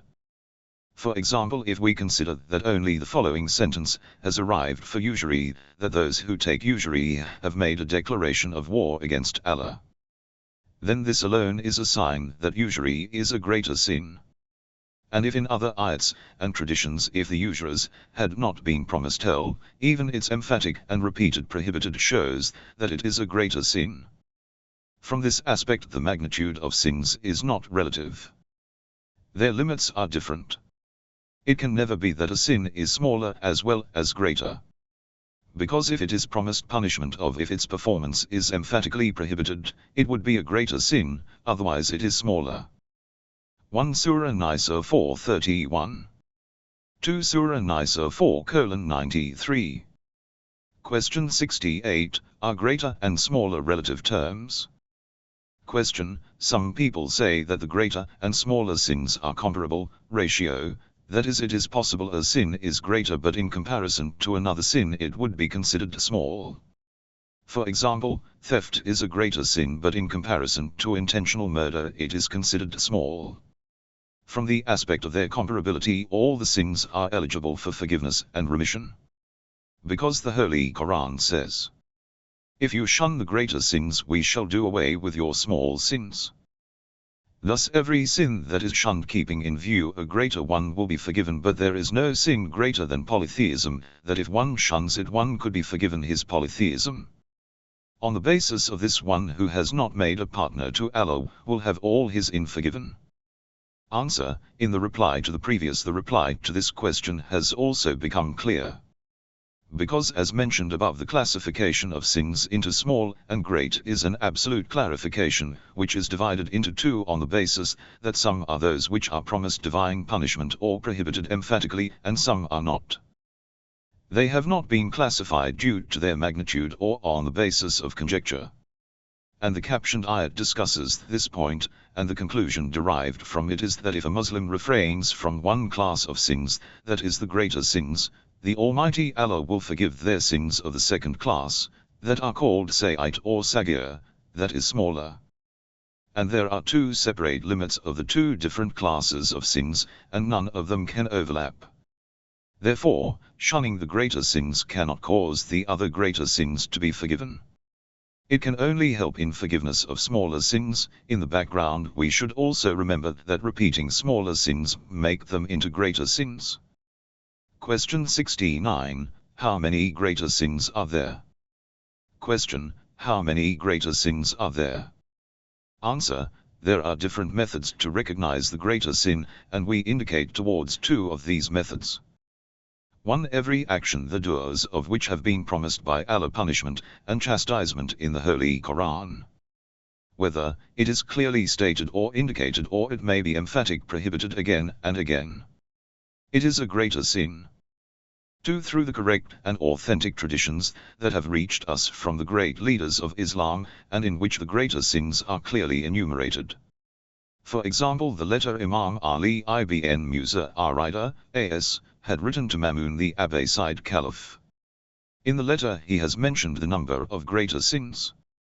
And in the same way is the tradition narrated by Amash from Imam Ja'far as Sadiq, A.S. There is mention of many greater sins in this tradition. And the same is the condition of other traditions. Now we shall describe a greater part of the greater sins which mentioned in ayats or traditions, and pray to the Almighty Allah that He may give us the tawfiq to shun all these sins. 1. Murder. 2. Adultery. 3. Wine. 4. Leaving prayer. 5. Usurping the property of orphans. 6. Fleeing the battlefield. 7. Interest taking. 8. Gambling. 9. Oppression. 10. Sodomy. 11. Helping the oppressors. 12. Supporting the oppressor. 13. Denying the rights of people. 14. Fighting the saints of Allah. 15. Lying. 16. Betrayal of trust. 17. Hurting the parents. 18. Accusing pure people falsely. 19. Backbiting. 20. Careless of the anger and punishment of Allah. 21. Carelessness about performing the Hajj. 22. Squandering and overspending. 23. Pork. 24. Blood. 25. Eating dead meat. 26. Eat the flesh of animal which is slaughtered without reciting the name of Allah. 27. Despair from mercy of Allah. 28. Weighing less. 29. Repeating smaller sins. 30. Breaking off relations. 31. Non-payment of zakat. 32. Breaking of covenant. 33. Concealing testimony. 34. False swearing. The above-mentioned sins are a major portion of greater sins, though according to the view of many scholars they are not limited to these. Question 70. What is lying for a hidden wisdom?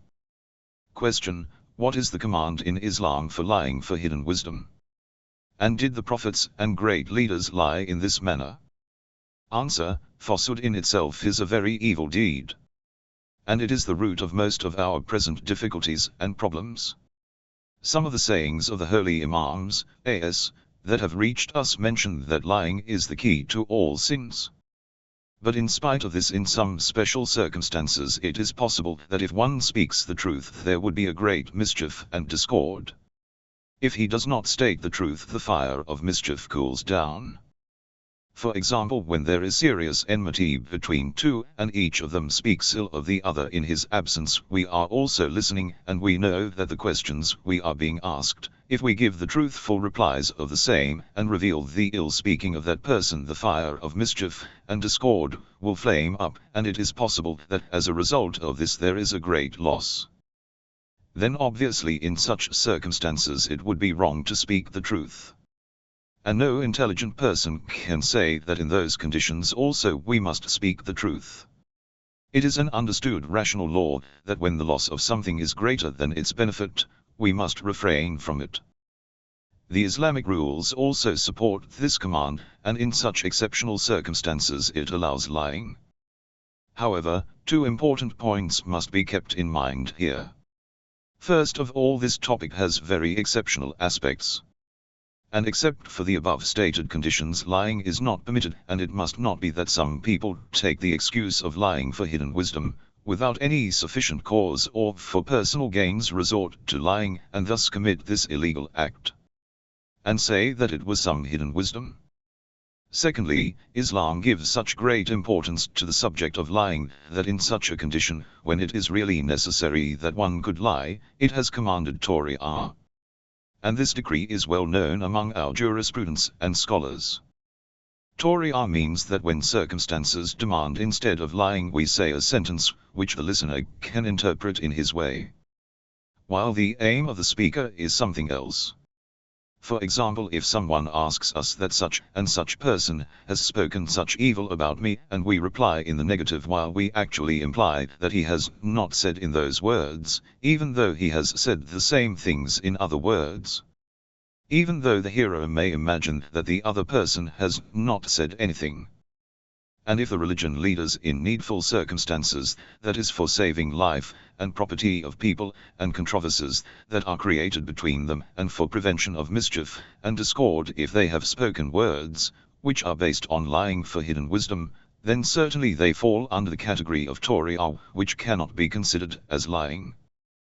This point is worth remembering, that in circumstances when the duty of man is Torah or lying for hidden wisdom, if he tells the truth, he is a sinner.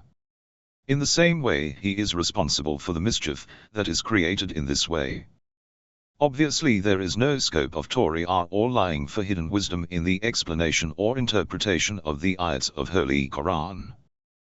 That is, as a rule, there is no such need as ayats and Islamic laws are concerned. Question 71. Is it allowed to give physical punishment for women?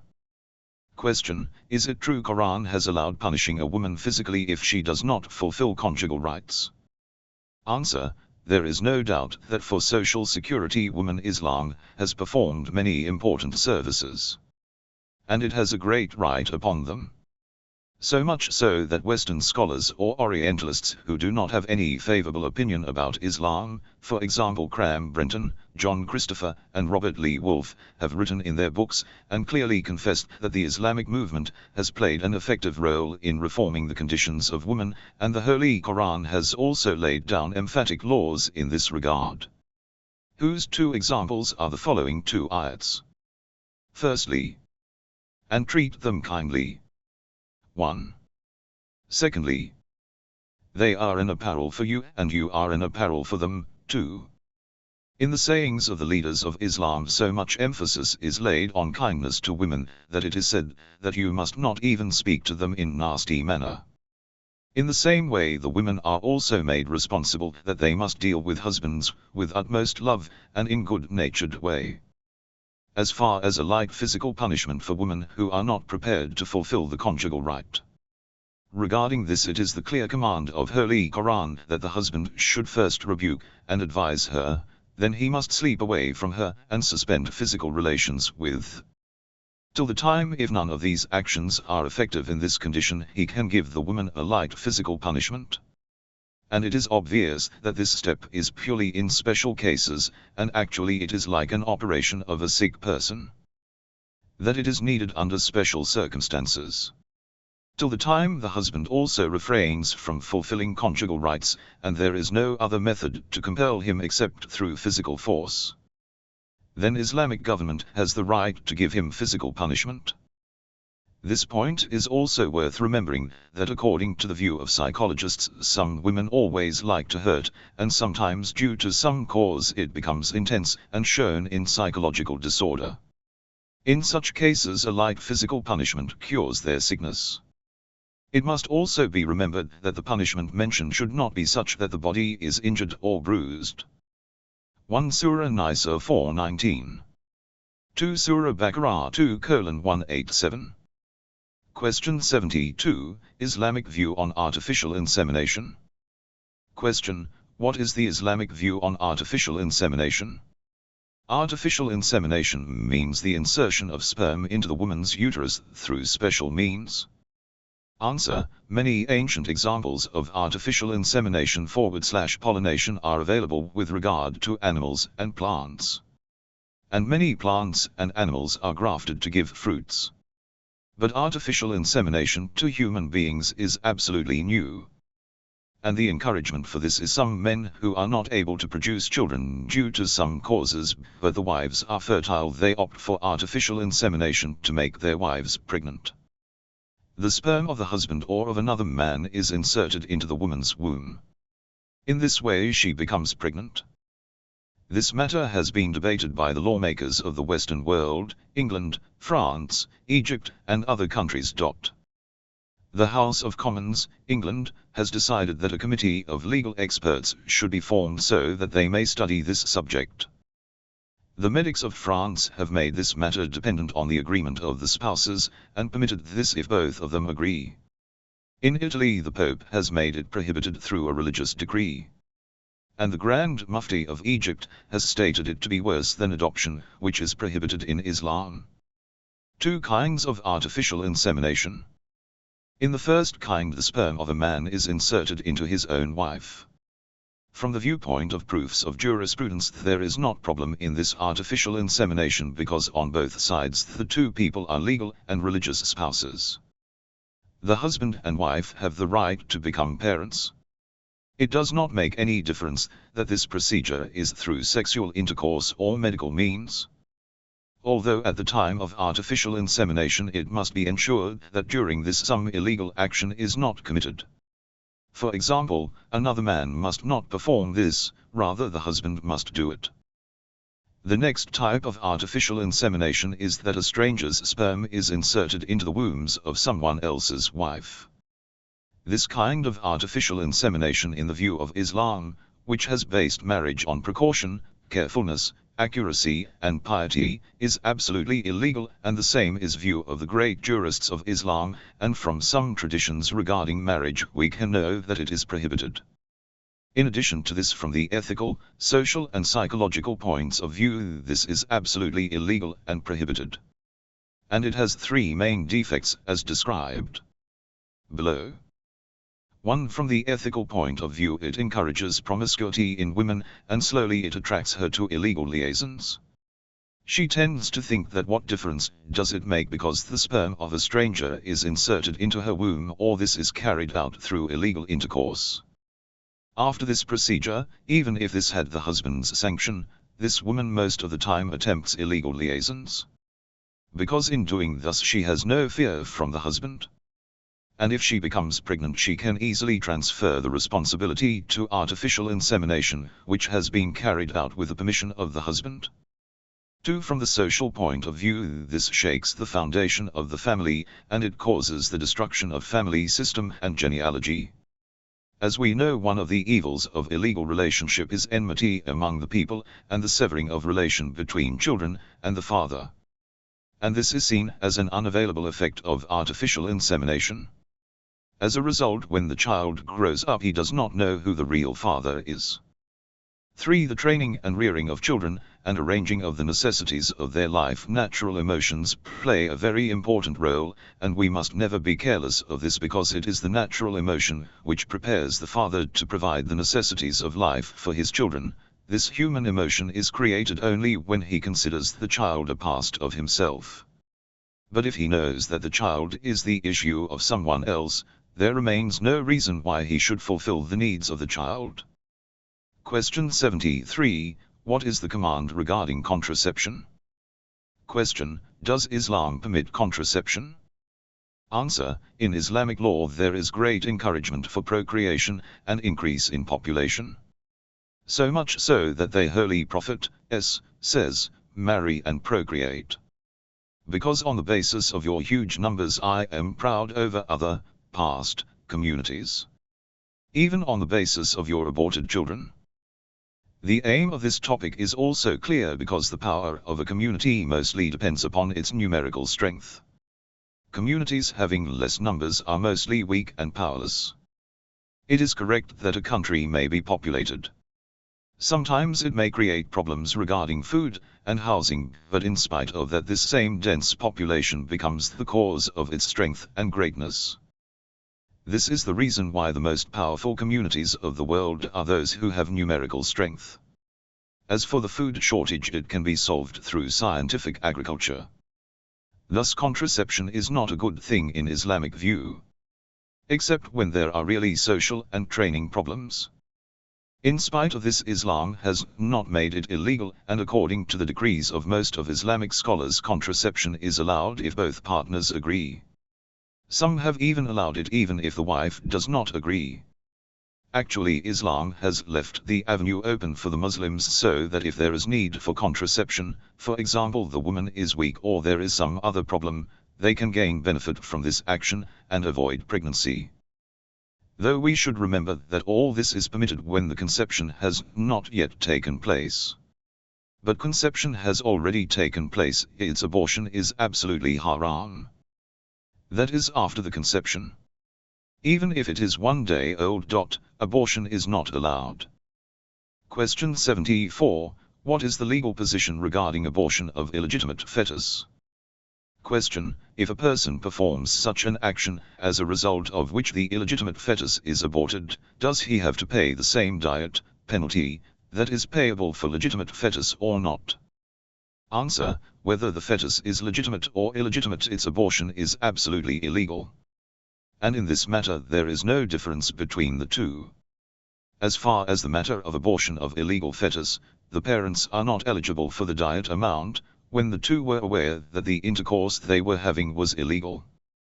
And like the inheritance of an heirless person, it becomes the part of Bait al-Mal, Islamic treasury. But if a legitimate fetus is aborted, its diet is paid to its heirs. Except one of the heirs, father or mother, had been instrumental in the abortion, because in those conditions he is deprived of diet, just as the killer cannot inherit from the killed one. Question 75. Blood transfusion. Question. Nowadays in all hospitals, blood transfusion is given to many patients who are anemic or are undergoing operation. And it is possible that the blood of a stranger man is transfused into a lady who is Makarem or vice versa.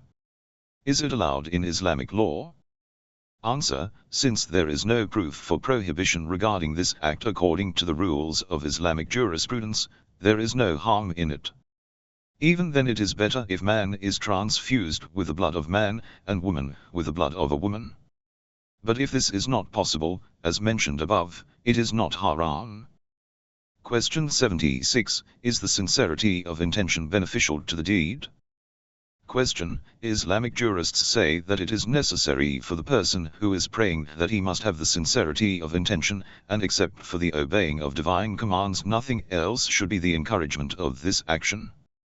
On the basis of this, if one prays for show-off and gaining fame is invalid, because in this there is absence of sincerity of action. Due to this rule, if one prays due to force is also invalid, because the reason behind its performance is not the obeying of divine commands. As we see that in Islamic countries people are forcefully made to pray, and that too in congregation. What is the nature of such an action? Answer. Leaving aside the detailed discussions of Islamic scholars regarding the essence of worship acts, and according to them force and compulsion is also correct. It is said that this type of force initially makes the person perform it, but gradually the effect of compulsion wanes off, and repeated performance makes him habitual of it. Then only the obedience of divine commands becomes the force behind his performing the worship act. In this condition, even if he had performed some prayers under force, they would be invalid, but from the time the effect of compulsion had worn off, he becomes conscious of his religious obligation, and the rest of his worship acts shall be based on the sincerity of intention. In addition to this, it can also be said that those people have no other excuse that they reach to the congregation and stand up for prayers. These people can make an intention for prayers due to their own inclination and obtain the rewards of prayers. Otherwise they can also pretend to pray and perform bowing and prostrating like others, while they had not made any intention to pray. Thus in such a condition, if a person makes an intention to pray, his prayer is correct, because he has performed it with sincerity and inclination. Question 77. Why do we sometimes recite the afternoon prayers at the time of noon prayers prayer? Question. Why do we sometimes recite the noon prayers prayer at the earliest hour, and then immediately perform the afternoon prayers prayer? While it is not the time of afternoon prayers. And in the same way sometimes we pray the noon prayers prayer at the last moments, while its time has already passed. Answer. Basically we should remember that noon prayers and afternoon prayers prayer time, and in the same way the evening and night prayer time, denote that in those times no other prayer is permitted. For example, from the beginning of the time of noon prayers till when time remains only to perform 4 rakats, units, of prayer is the time of noon prayers prayer, and before the sunset the time for 4 rakats is restricted for afternoon prayers prayer. and the time between the two is common time for noon prayers and afternoon prayers. We shall also remember that of the two prayers each of them has the best time, waqti fazilat, and if they are performed during this time its reward is more. For example, the best time of noon prayers is from the beginning of noon prayers till the shade of a pole is equal to it. At this moment the best time ends, and the time of afternoon prayers begins. On the basis of this the prayers are named noon prayers and afternoon prayers, due to their best times, and not due to the common time when both these prayers could be performed. One who prays the afternoon prayers prayer at the beginning part of noon prayers, he has performed his prayer in the correct time, and when he makes an intention to perform the afternoon prayers prayer, he means that he is praying the prayer which from the point of view of its best time is the time of afternoon prayers. In any case it is better if one delays the prayer and performs it at the best time of afternoon prayers. And in this way if someone performs the noon prayers prayer at the end of the day, then he has prayed in the common time of prayers, and his making an intention for noon prayers means that its best time is noon prayers, and from the aspect of the specified time, the common time and the best time, the same is true for evening and night prayers. Question 78. Does prayer have a role in acceptance of all deeds? Question. I have seen an objection against Muslims in books that the Islamic scholars have written in the books of jurisprudence and traditions that till the prayer is not accepted the other deeds will not be accepted. And then the book mentions the conditions for acceptance of prayer that a person cannot fulfill in his whole life. And even if one fulfills it, such a person must be very exceptional and rare. Therefore, according to their own statement, all the deeds and worship acts they have done all their life will not be accepted. Please explain to me this matter. Answer. The first thing is that studies of books of Islamic jurisprudence show that the conditions mentioned therein are not so difficult that no one could fulfill them. Rather, some people can pay more attention to their deeds and worship acts and fully comply with those conditions. You can find it yourself if you study the articles of Islamic acts. Therefore it is not correct to blame such things on Islam. Secondly, the acceptance of deeds and worship acts by Allah has many stages and grades. It is possible that they may not achieve the first grade acceptance but may be eligible for lower grade. Basically, correct worship has a grade of acceptance. In the same way, the acceptance of other deeds too shall depend on the acceptance of prayer. This statement could be explained in the way that if the prayer is correct and performed according to the apparent Islamic laws, it would definitely be accepted by Allah. And as much the heart and conscience of man are clean, and as much he refrains from oppression and injustice, the grade of its acceptance would be proportionate to this.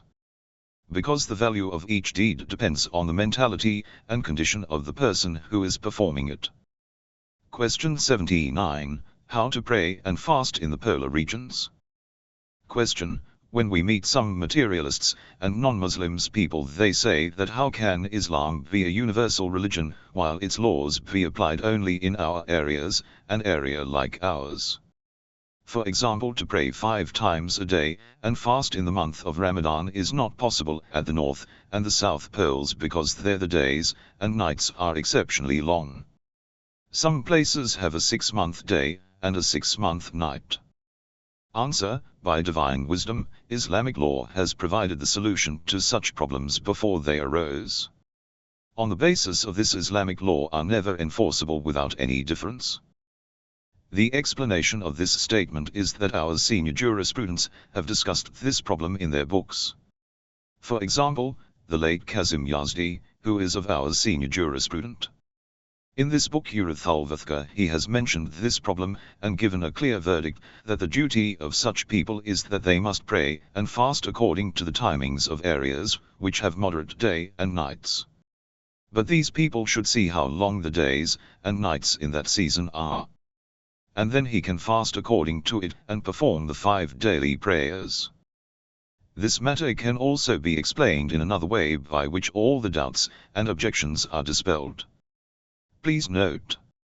In the polar region where the nights and days are long and sometimes the sun is visible in the sky for 6 months, and it does not set, it goes from one horizon to the other once in every 24 hours. In such regions the movement of the sun around the horizon is not the same all the year round.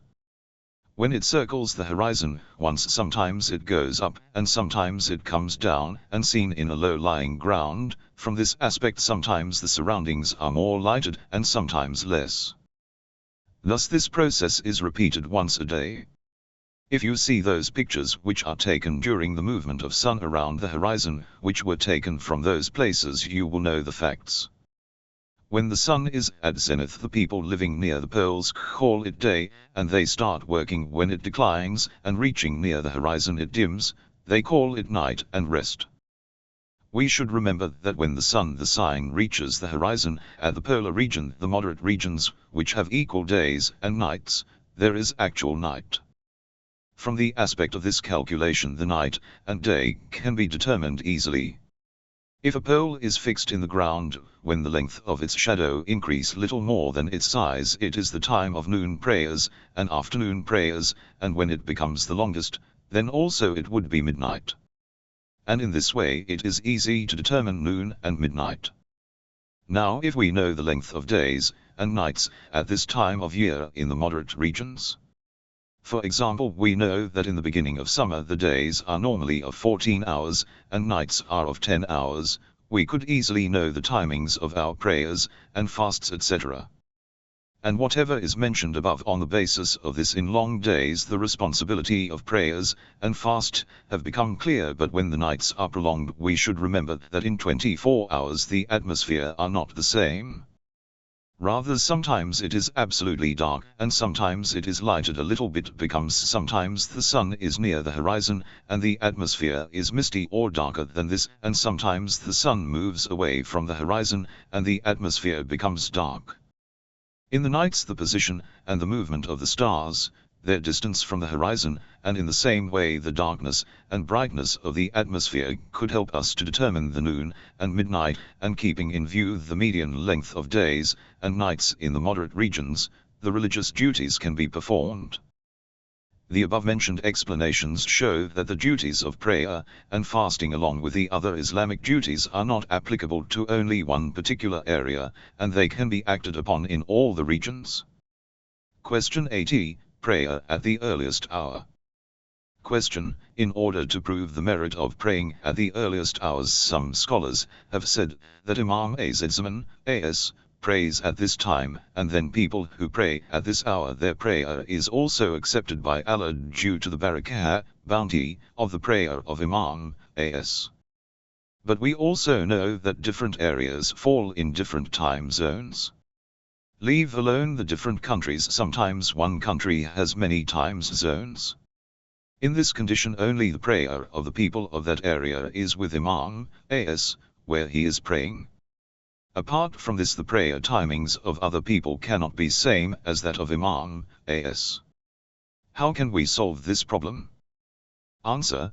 Those who have presented this argument to prove the merit of praying at the earliest hour, they mean to say that the prayer which is prayed the earliest hour, those prayers are equal to the prayers with Imam A.S., because he, A.S., also prays at the earliest hour.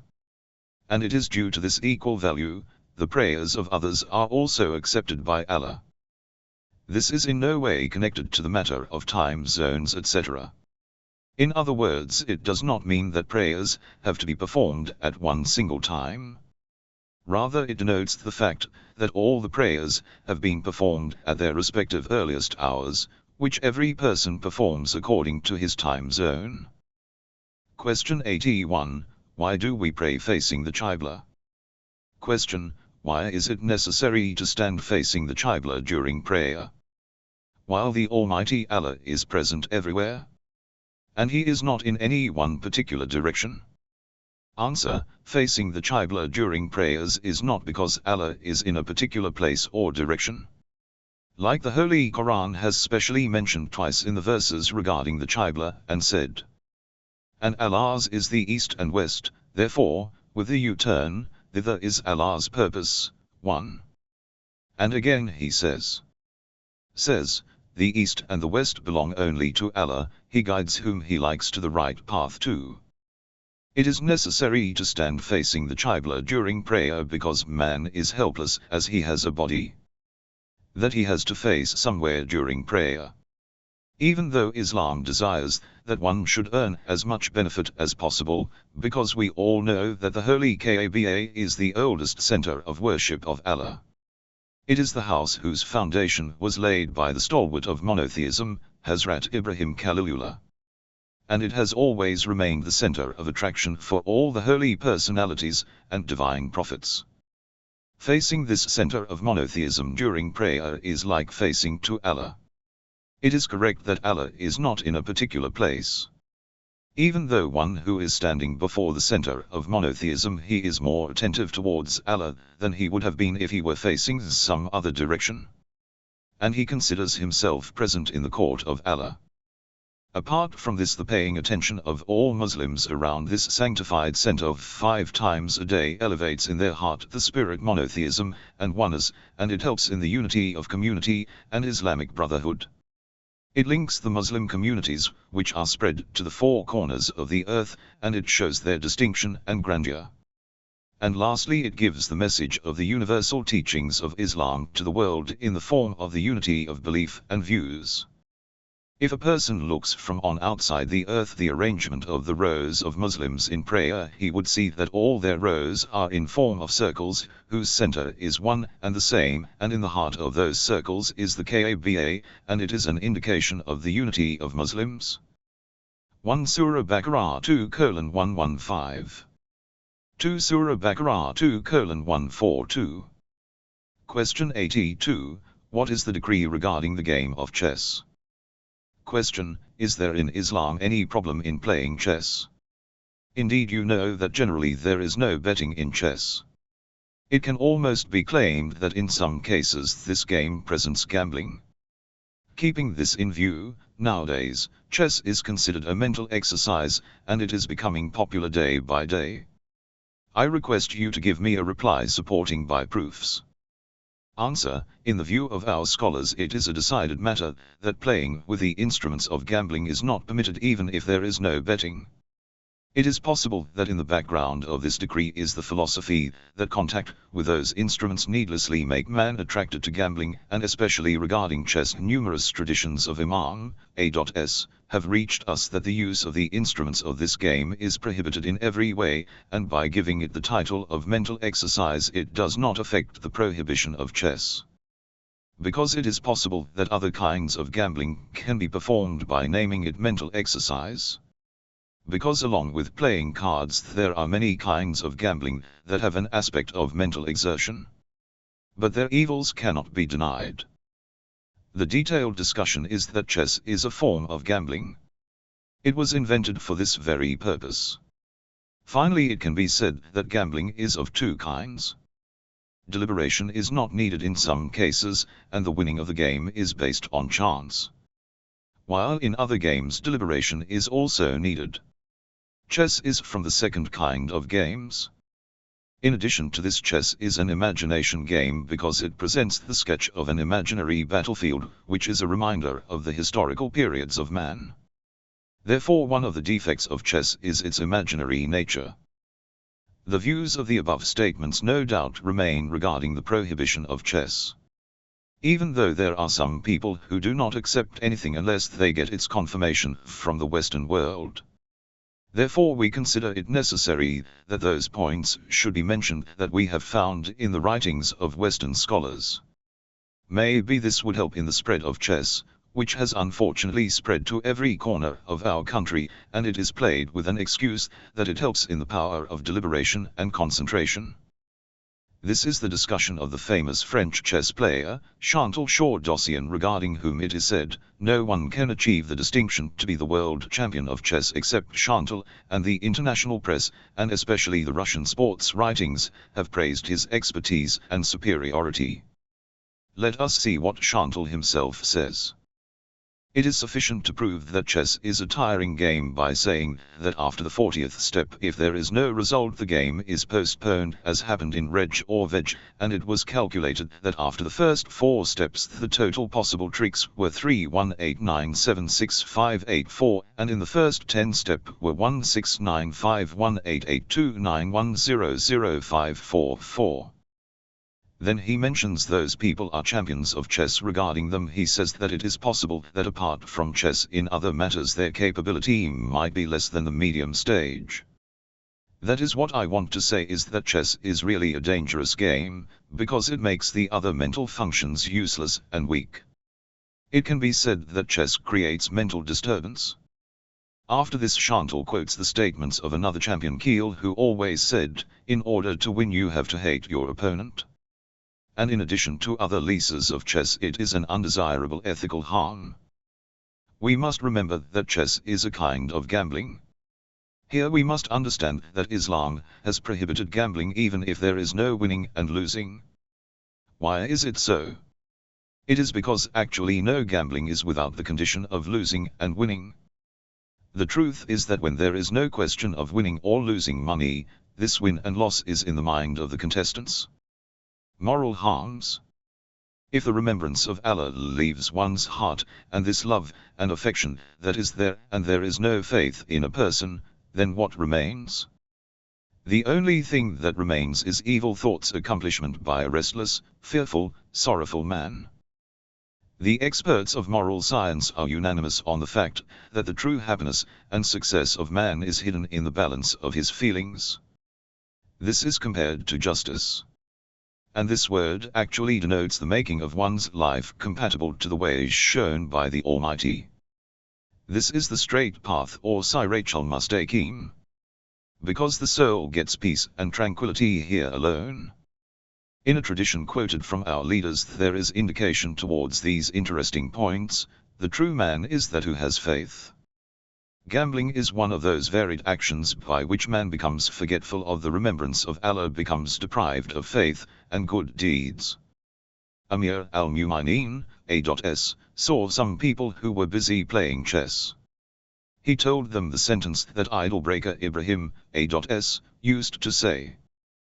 What are these images to whose worship you cleave? 1. In the Islamic law it is haram to play chess, to make others play it, and buy or sell the instruments of chess. This is found in a number of traditions. 1 Surah Anbiya 21:52. Question 83, how can Latin-speaking people perform prayers? Question, in the countries where Latin languages are spoken, if the people of those countries become Muslim and want to pray prayers or recite supplications, is it possible for them to learn the proper Arabic language with the correct pronunciations? Answer, as we already know, most of them are literate for whom it is not difficult to learn the Quran and prayers in Arabic. They are even interested to learn Eastern sciences and even learn Arabic in many universities of that country. Just as when we learn their language we try to learn their exact pronunciation and tone. As far as their illiterate minority is concerned, they can learn Arabic words according to their capacity, and whatever they have learned or can learn, the Almighty Allah does not demand anything more from them. Though it is necessary that all Muslims should learn the Quran and prayers with proper Arabic pronunciation, but it is up to the personal capacity of the people. Islam does not demand anything beyond one's capacity. Question 84, prostrating to the Imam's tomb. Question, is it permitted to prostrate to the graves of Imams? A.S. Answer, as we have explained in the reply to one question, prostration is restricted only for the Almighty Allah, and except for Him, whoever it might be, it is not allowed. And if some people do it, it is due to their unfamiliarity of the rules of religion, and they should be explained that it is not permitted to prostrate to the Imam or the grave of the Imam. Also, it should be remembered that prostration on tablets of soil prepared from the soil of the graves of some holy personalities is not the prostration of these holy ones. Rather, according to the tradition of Islamic leaders, prostrating to Allah with intention of more humility, we must touch our head on the ground or that which grows out of the earth, and not used in eating, or it is not a minerals. And the soil of Imam Hussein's A.S. grave, Kakishafa, is also that pure soil on which Imam Hussein A.S. camped for revival of Islam. On the basis of this it has attained a great merit. Especially when a person prostrate on a tablet of the soil of Karbala, it renews for him the remembrance of the sacrifice of Imam Hussein ibn Ali ibn Abi Talib A.S. And it invites the pure souls to follow the lofty exemplar, and makes their feelings of sacrifice and faith stronger. Question 85. What is the ruling about sports like boxing? Question. Are sports like boxing etc. are haram in Islam or not? And also those who take it up as a profession, and work for it, what is the position of this action of theirs? Is it permitted? Answer. Basically all those games and physical exercises are permitted that are beneficial to the health, and do not cause any danger provided they are not connected to the illegal acts. Because every dangerous act by which there is a danger to himself or some other person is prohibited from the Islamic point of view, and the game of boxing is not without any risk. Therefore we must refrain from these games. And we all know many young people have lost their lives in boxing, and many lives have been lost. On the basis there is no harm if one participates or works for the games, which are beneficial to the people and society in general. Other than this all games are illegal. Therefore we must refrain from these games. And we all know many young people have lost their lives in boxing, and many lives have been lost. On the basis there is no harm if one participates or works for the games, which are beneficial to the people and society in general. Other than this all games are illegal. Question 86. Questions of an American Muslim. Some time ago an American Muslim had sent us a lot of questions, most of whom were informative. Therefore we shall mention the 15 questions, and their replies as follows. Question 1. In the different states of America there are different law and rules in force for marriage and divorce. But their principles are almost same. Because there is no such Islamic religious representative in America who can register the marriage of Muslims. Therefore in such a condition what is the duty of the Muslims there? Answer. American Muslims, men and women, can appoint such a person for themselves who can recite the formula of nikah, and if the council recites the formula their marriage shall be Islamic. And if such a person is unavailable they can themselves recite the formula of nikah, and if they cannot recite Arabic they can use English language. It is not necessary according to the Islamic law that the mehr, dower, has to fixed at the time of marriage. Even if it is not decided at that time the lady can later on demand reasonable mehr from her husband. On the basis of this it is necessary to pay the mehr to the wife, but if she likes she can forego a part or whole of it. Question 2. In view of the working hours in Western countries, is it possible to perform the Friday prayer on Thursday evening or on Sunday when people are free? And is it allowed to use musical tones in mosques? Answer. Like other Islamic worship acts, whose time is fixed, the Friday prayer can also be performed in its appointed time, that is on Friday afternoon, and it cannot be recited on Thursday, Sunday or any other day or time. From the Islamic point of view playing musical instruments is not allowed. Therefore in mosque or any other place the use of musical instruments is not allowed. Question 3. Does an American Muslim woman need to wear some special dress for praying in the mosque, or her usual dress is sufficient? And if some special dress is necessary, what is the reason for it? Answer. It is not necessary for Muslim woman that she must wear some special dress. What is necessary is that during prayer she has to cover the complete body except the face, hands, from wrists onwards. Question 4.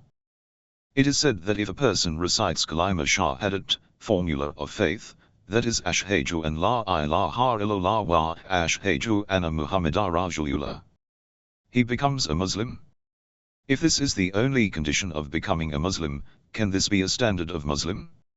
For example, how can we consider a person Muslims who can neither prays nor fasts or gives zakat?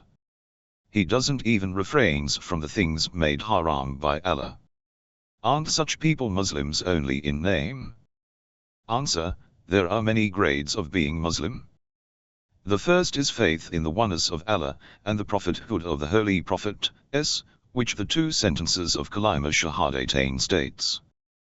The next stages are related to the Islamic rules and regulations, and the things which are the cause of everlasting happiness are the good deeds related to the faith. Therefore, if one has the faith in the above-mentioned two principles, that is Tawhid and Nubuwwat, but his actions are not in conformity with Islam, he will have the rights in the society that are fixed for a Muslim, but he cannot be a true Muslim eligible for salvation and the goodness of hereafter. Question 5. Is it necessary for a matured American man who converts to Islam to get him circumcised? Answer: it is obligatory for a Muslim to get circumcised. If a person embraces Islam after maturity, he is also obliged to get circumcised. Question 6. How much zakat does an American has to pay? And to whom? And how can he calculate the zakat from his monthly salary? Answer: there is no zakat on monthly salary, but we should remember that there is another law of taxation in Islam by the name of crumbs. Since America is basically an industrial and trading society, mostly zakat is not payable on the excess savings, but crumbs is payable by them. One who gets a monthly salary, and crumbs is applicable on his income, it is necessary for him to calculate his yearly income and deduct his yearly expenses. Whatever is the balance amount is taxable for crumbs. That is, he has to pay 1/5 of this in Islamic treasury. We should remember that it is necessary that half of this 20% has to be given to poor Sayyids who are deprived from Islamic zakat, and the remaining half has to be spent in Islamic benefits by the permission of the just mujtahid. One who gets a monthly salary can also divide the crumbs amount and pay it every month. Question 7.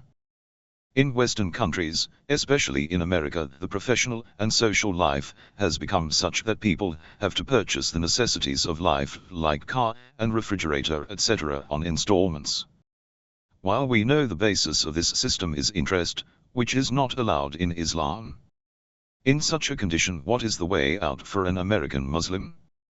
Answer: the thing haram in Islam is borrowing or lending money on interest. That is, a person takes a loan from another that at the time of repayment he would pay a particular amount, etc. It is riba, interest, and it is haram.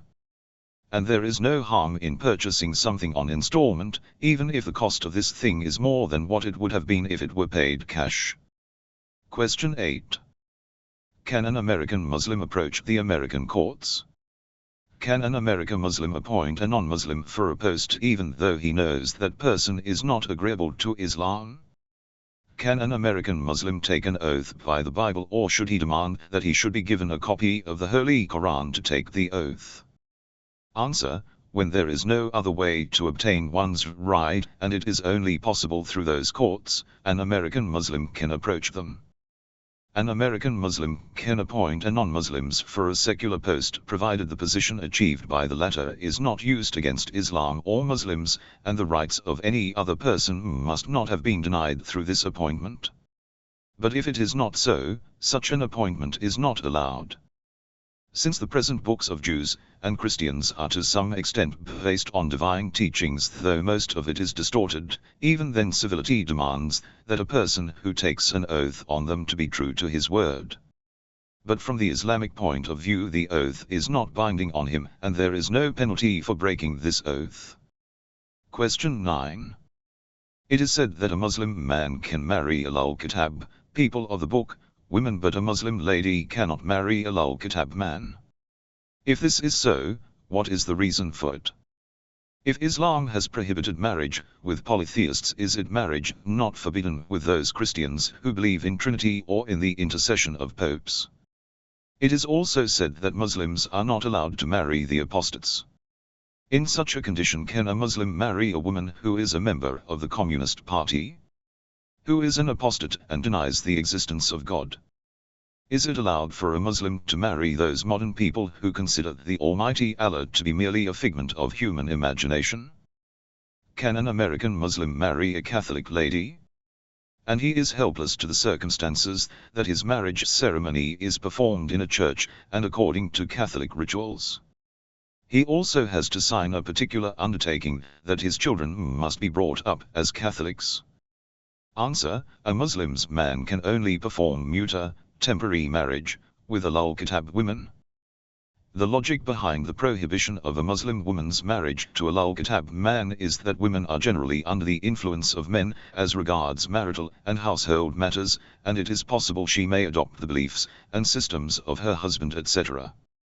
Therefore, if a Muslim woman marries a Ahlul Kitab man, it is possible she would be influenced by his views, and her Islamic beliefs are shaken. Thus a Muslim woman must never marry a non-Muslim man. Though it is not so in the case of men. In view of Islam, there is a difference between a Christian and an idol-worshipping polytheist. And Islam has not given concession to idol worship. There are two reasons for this discrimination.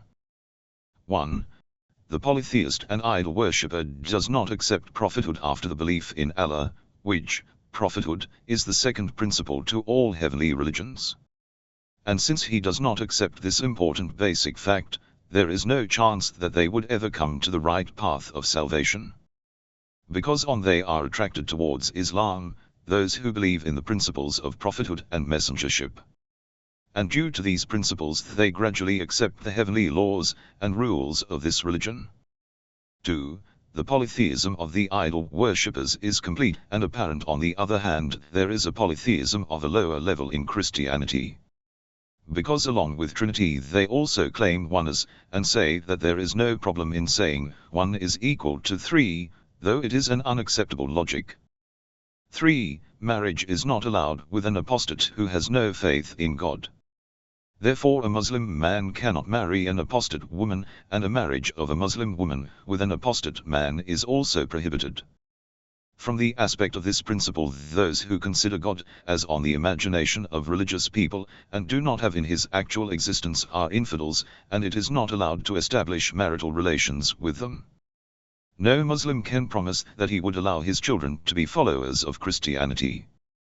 Question 10. Can a Muslim American celebrate, in addition to Islamic Eids, other feasts, especially the New Year Day, Easter, and Christmas etc.? Can we send greetings and gifts to non-Muslims? Answer: to promote non-Islamic rituals and to participate in them is not advisable for a Muslim. Some of the festivals, in addition of having incorrect basis, generally consist of prohibited rituals. A Muslim should promote Islamic teachings. Question 11. Does Islam allow such prevailing practices in America with regard to the burial of the dead, like use of chemicals etc. to prevent the foul smell, or putting the dead body in a coffin? Is it necessary that a shroud has to be white cloth? Or any other cloth can be used? Is it allowed to cremate a dead body?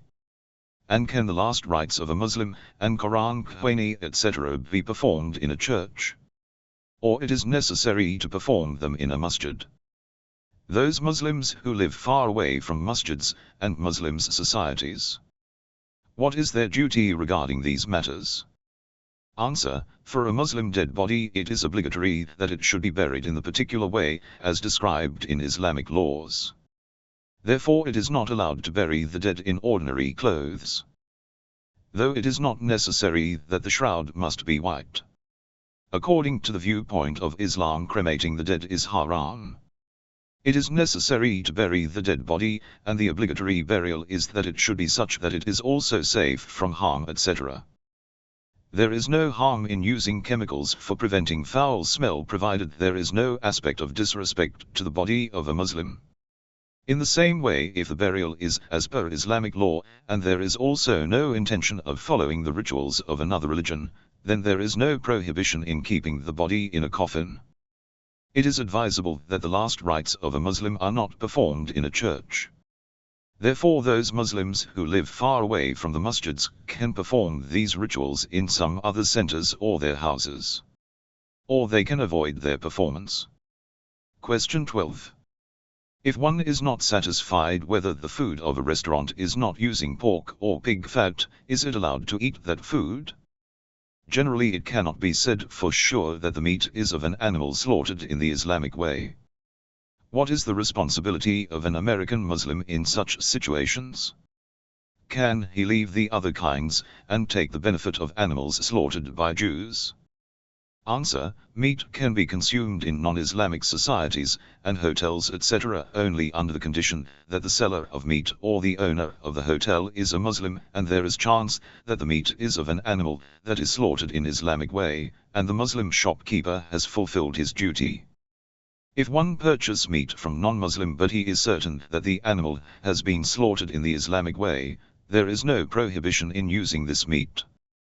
The animals slaughtered by Jews and Christians are prohibited for Muslims. Question 13. How can an American Muslim organize his journey for Mecca for the performance of Hajj? What is the estimated cost of this journey? Answer: every Muslim in the world, though he may be living in any corner of the world, when after his expenses of the year he saves money sufficient to perform the Hajj, he must travel to Mecca for Hajj during the specified days. To find the cost of air travel, passport etc. he can inquire from the respective departments in America. The cost of staying for some days in Mecca does not exceed $4 on a moderate estimate. Question 14. There are different laws of inheritance in different states of America, but in most cases they are against the Islamic laws. What is the duty of American Muslims in this regard? Answer: in case there is conflict between the American and Islamic laws, if an American Muslim could not act on Islamic laws, and he is forced to act according to American law, in such condition there will be no sin on him. Question 15. Do the Islamic laws prefer general insurance over trade insurance? If a Muslim can opt for trade insurance at a lower cost, what is his duty? Can an American Muslim purchase these insurance shares? Answer: according to Islamic law, trade insurance, since it is an agreement and general laws are applicable to it, is valid and legal, and from this aspect there is no difference between this insurance and general insurance. Therefore a Muslim can opt for trade insurance and also purchase the shares. Question 87. What are the causes of advancement of the Muslims in the past ages and their downfall in the modern era? Question: what were the causes of the advancement of the Muslims in the past ages? And what are the reasons for their backwardness and downfall? What is the reason that once upon a time the Muslims were ruling over many cultured nations and were the leaders of the caravan of civilization? Now they have become dependent on developed nations? Answer: this question certainly is worth attention, and it is one of the delicate questions, and it is worth writing a book on this. In Daratul Marif, Farid Wajadi has mentioned 10 reasons for the scientific advancements of the Muslims. And other intellectuals have also discussed this subject. But actually the basic reason of the advancement of the Muslims is nothing but Islamic knowledge, and the cause of their backwardness is aloofness from Islamic teachings. In the beginning of Islam, the Muslims used to benefit from Islamic teachings in every field of science. But today most of the Muslims have deviated from the true path of Islam. And it can be said that they are not true Muslims, but they're geographical Muslims. The basic cause of their backwardness is this. In addition, we shall discuss some of the causes of their advancement and backwardness. The spirit of sacrifice. 1. The Muslims of the early period of Islam were ready to give all types of sacrifices. In their view, the religion of Islam and its commands were more respectable to him than his family, wealth and property. They used to sacrifice all their material possessions on Islam. And the history of Islam, especially the battles fought by the Messenger of Allah, are living testimonies of this. But now many people have left religion on one side, and this spirit of sacrifice is nowhere to be seen. For some people Islam is sacred only to the limit that it is not a hurdle to their wealth and position. On the other hand, there would be very few people who would refrain from something profitable just on the basis of religious law. Because the Muslims of the early period had to pay a heavy price for Islam, and they had purchased it in exchange of the lives of their dear ones, they used to value it, but we have received Islam as inheritance from our parents. This is the reason why practically we do not accord it much importance. Two on one hand is unity and agreement, and on the other hand are controversies, and differences are the two causes of advancement and backwardness. In the beginning of Islam the Muslims were united and agreed on most issues, and according to the Quranic command they were as brothers. But after the demise of the Holy Prophet, some differences that arose, in spite of this Amir al-Mu'minin, and his sons used wise diplomacy, and did not allow them to halt the progress of Islam. They became aloof from the usurpers of their rights because they desired that at least the principles of Islam should remain safe. But now hypocrisy and controversies of the ruling elite had reached to its zenith. In the recent centuries there has been a considerable increase in intersect animosities. And every sect considers others apostles and infidels, and try their best to insult and degrade them. Today differences and controversies between the Muslims have intensified, and the true face of Islam has been concealed behind the veils of misunderstandings and misconceptions. In the circumstances, is it possible that Muslims would be able to regain their lost glory? Familiarity with prevailing circumstances. 3. It was one of the important causes of the advancement of Muslims in the past centuries. They used to equip themselves with latest knowledge and the most developed weapons. At the time of the Battle of Hunain the Holy Prophet, received the information that in Yemen a new weapon has been invented which can destroy fort and raise strong fortifications. He at once prepared some people that they traveled to Yemen and learn of the techniques of manufacturing and operating it.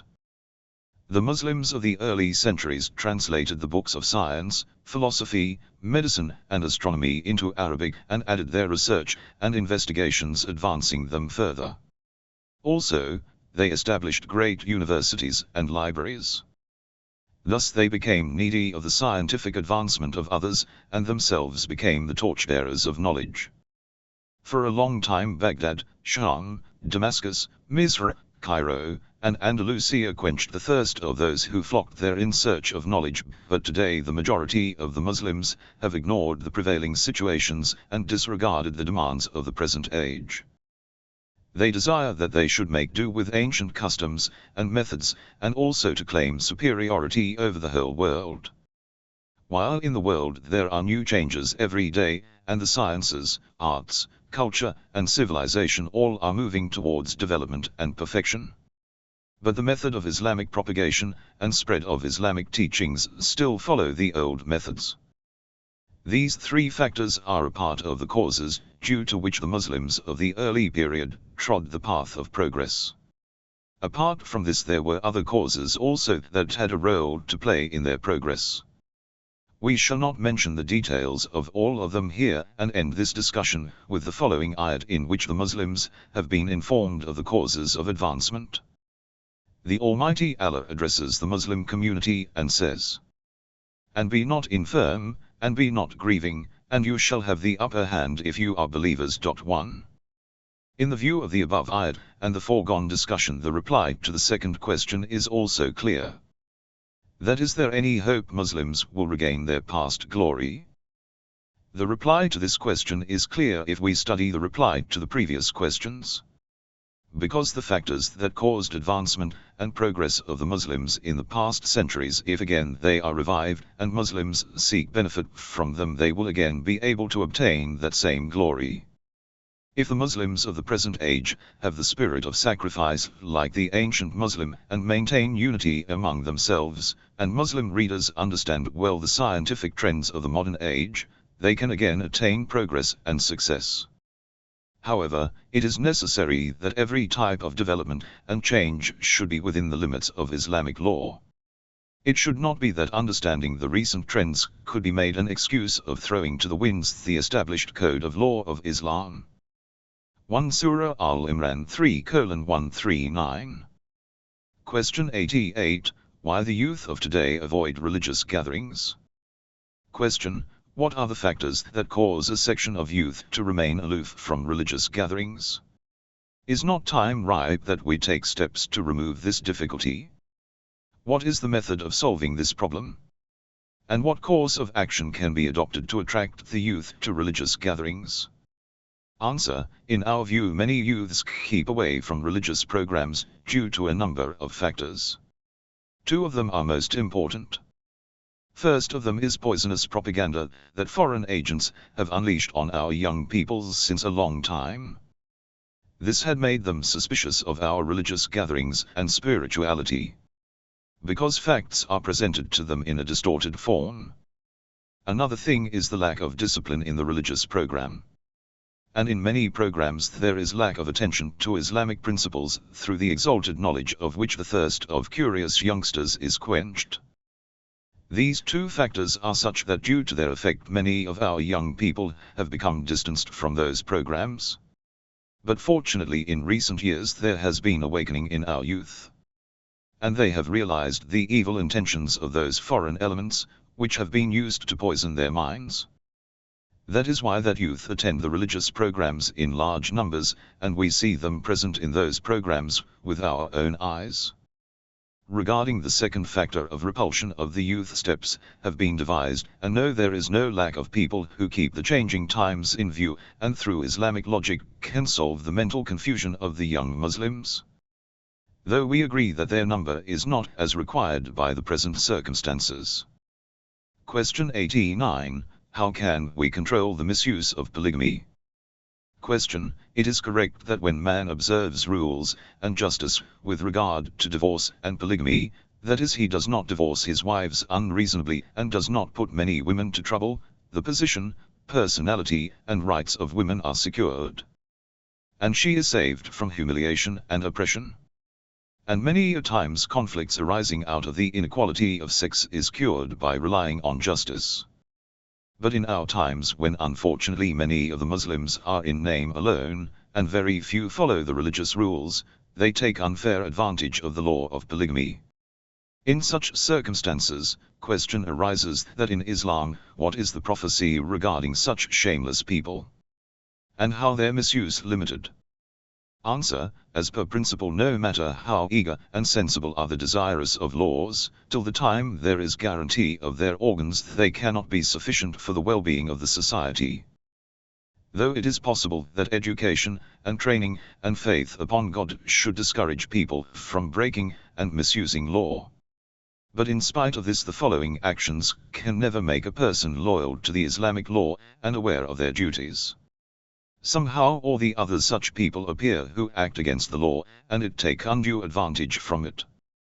Therefore, in order to assure social justice and protection of law and help of the oppressed, it is necessary that there should be a responsible ruler, governor, who can keep an eye on the actions of the people and take steps to implement the laws.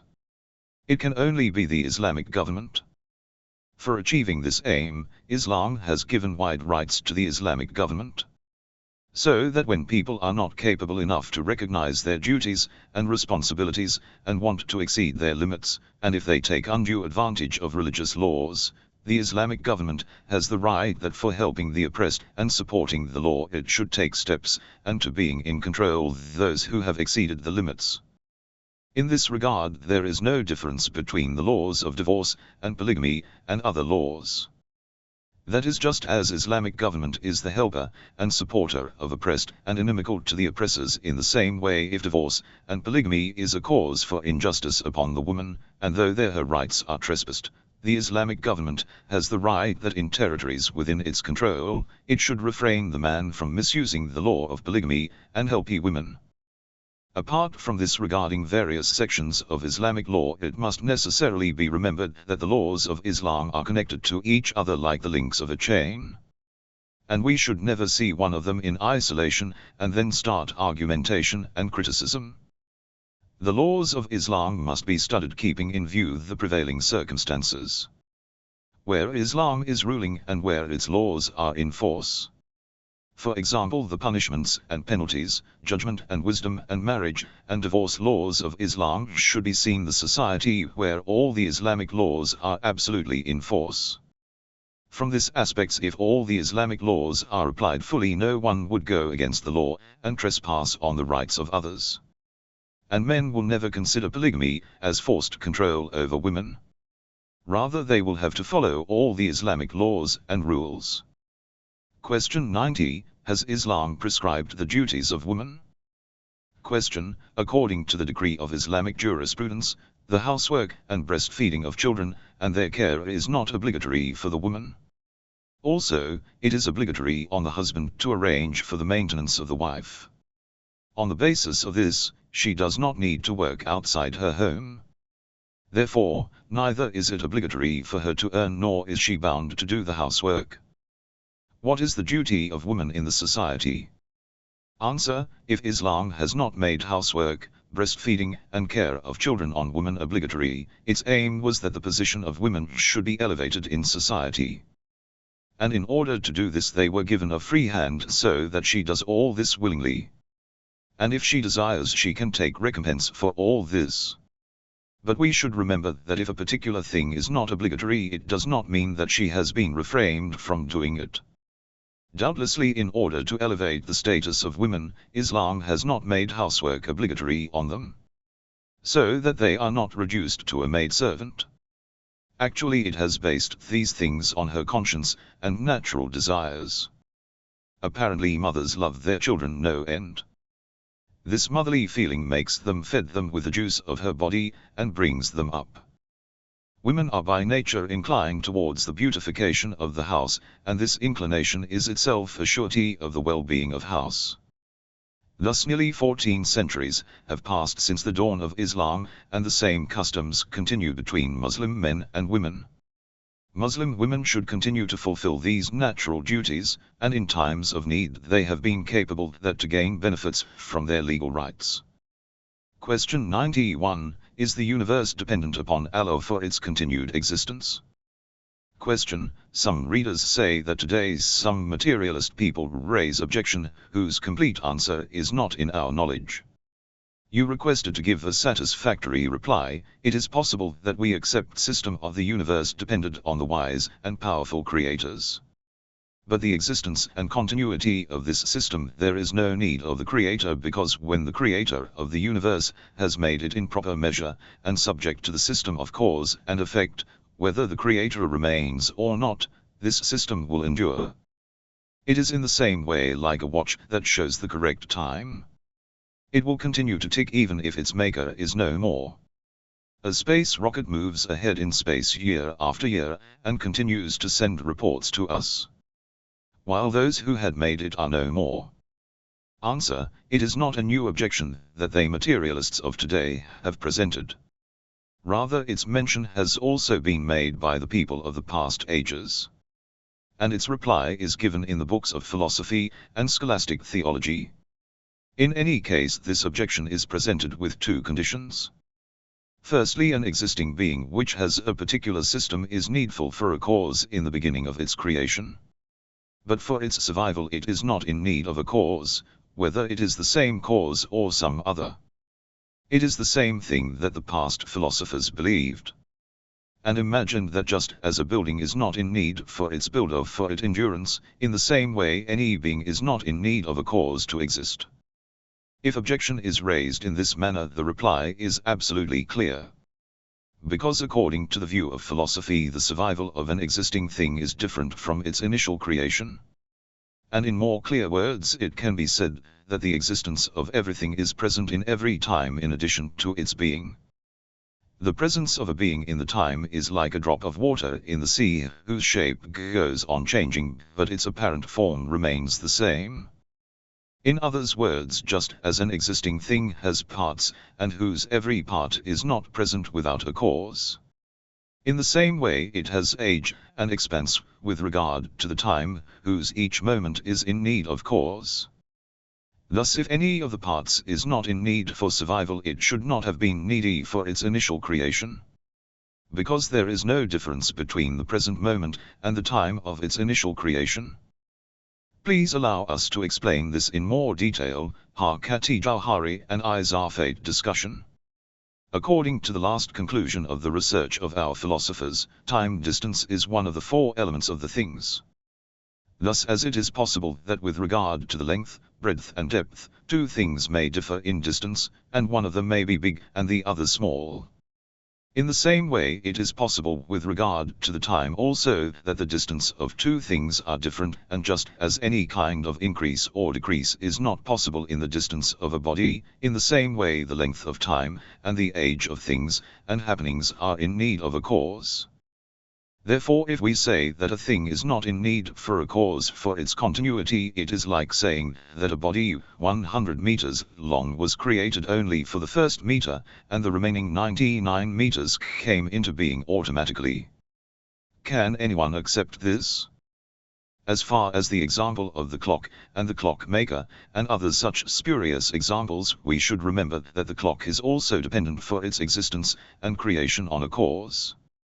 For its creation it depends on its maker, and for its existence it depends upon the parts of the metal that make it up, and how strong is the metal of the parts. Therefore, depending upon the difference in the durability of the parts, the life of a clock will differ.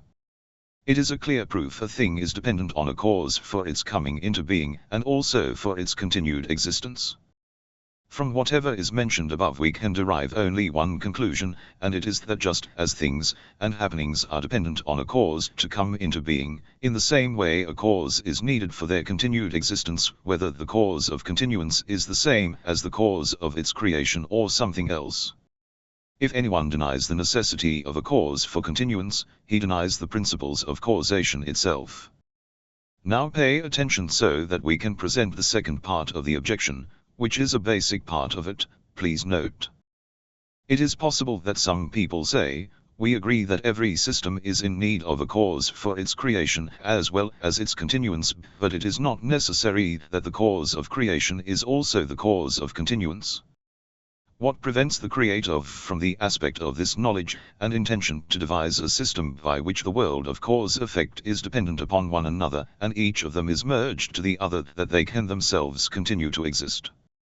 As mentioned in the example of the clock, that a knowing person brings it into existence with the help of solid matter, and even at his death the clock continues to exist. The result is that the existing world was in need of a creator to bring it into existence, but for its continuity of existence it is subservient to a natural cause and a decreed movement. If the question is presented in this form, the reply has to be given in this way. Please note. When it is kept in mind that time is on the fourth stage of distance, that is, a natural existence passes a new stage of its existence in every passing moment. That is, every moment is a different existence from the previous and the later moment, and according to another comparison the universe is a compound of incidents and possibilities. So in these circumstances, thus in every movement a natural existence and the continuity of its special ones require a cause. An existence of such a cause which is eternal, and not a cause which itself is dependent on another cause. Please allow us to explain this with the help of an example. Let us see an electric bulb. This bulb is in need of electric powerhouse for its illumination. Now, was this cause necessary for it only in the initial period? Certainly not.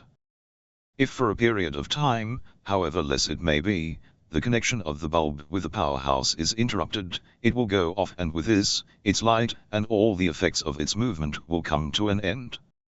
It is possible that the bulb is obtaining its necessary power from the wires, but it is obvious that wires themselves do not possess electricity, and they also receive this power from the electric powerhouse.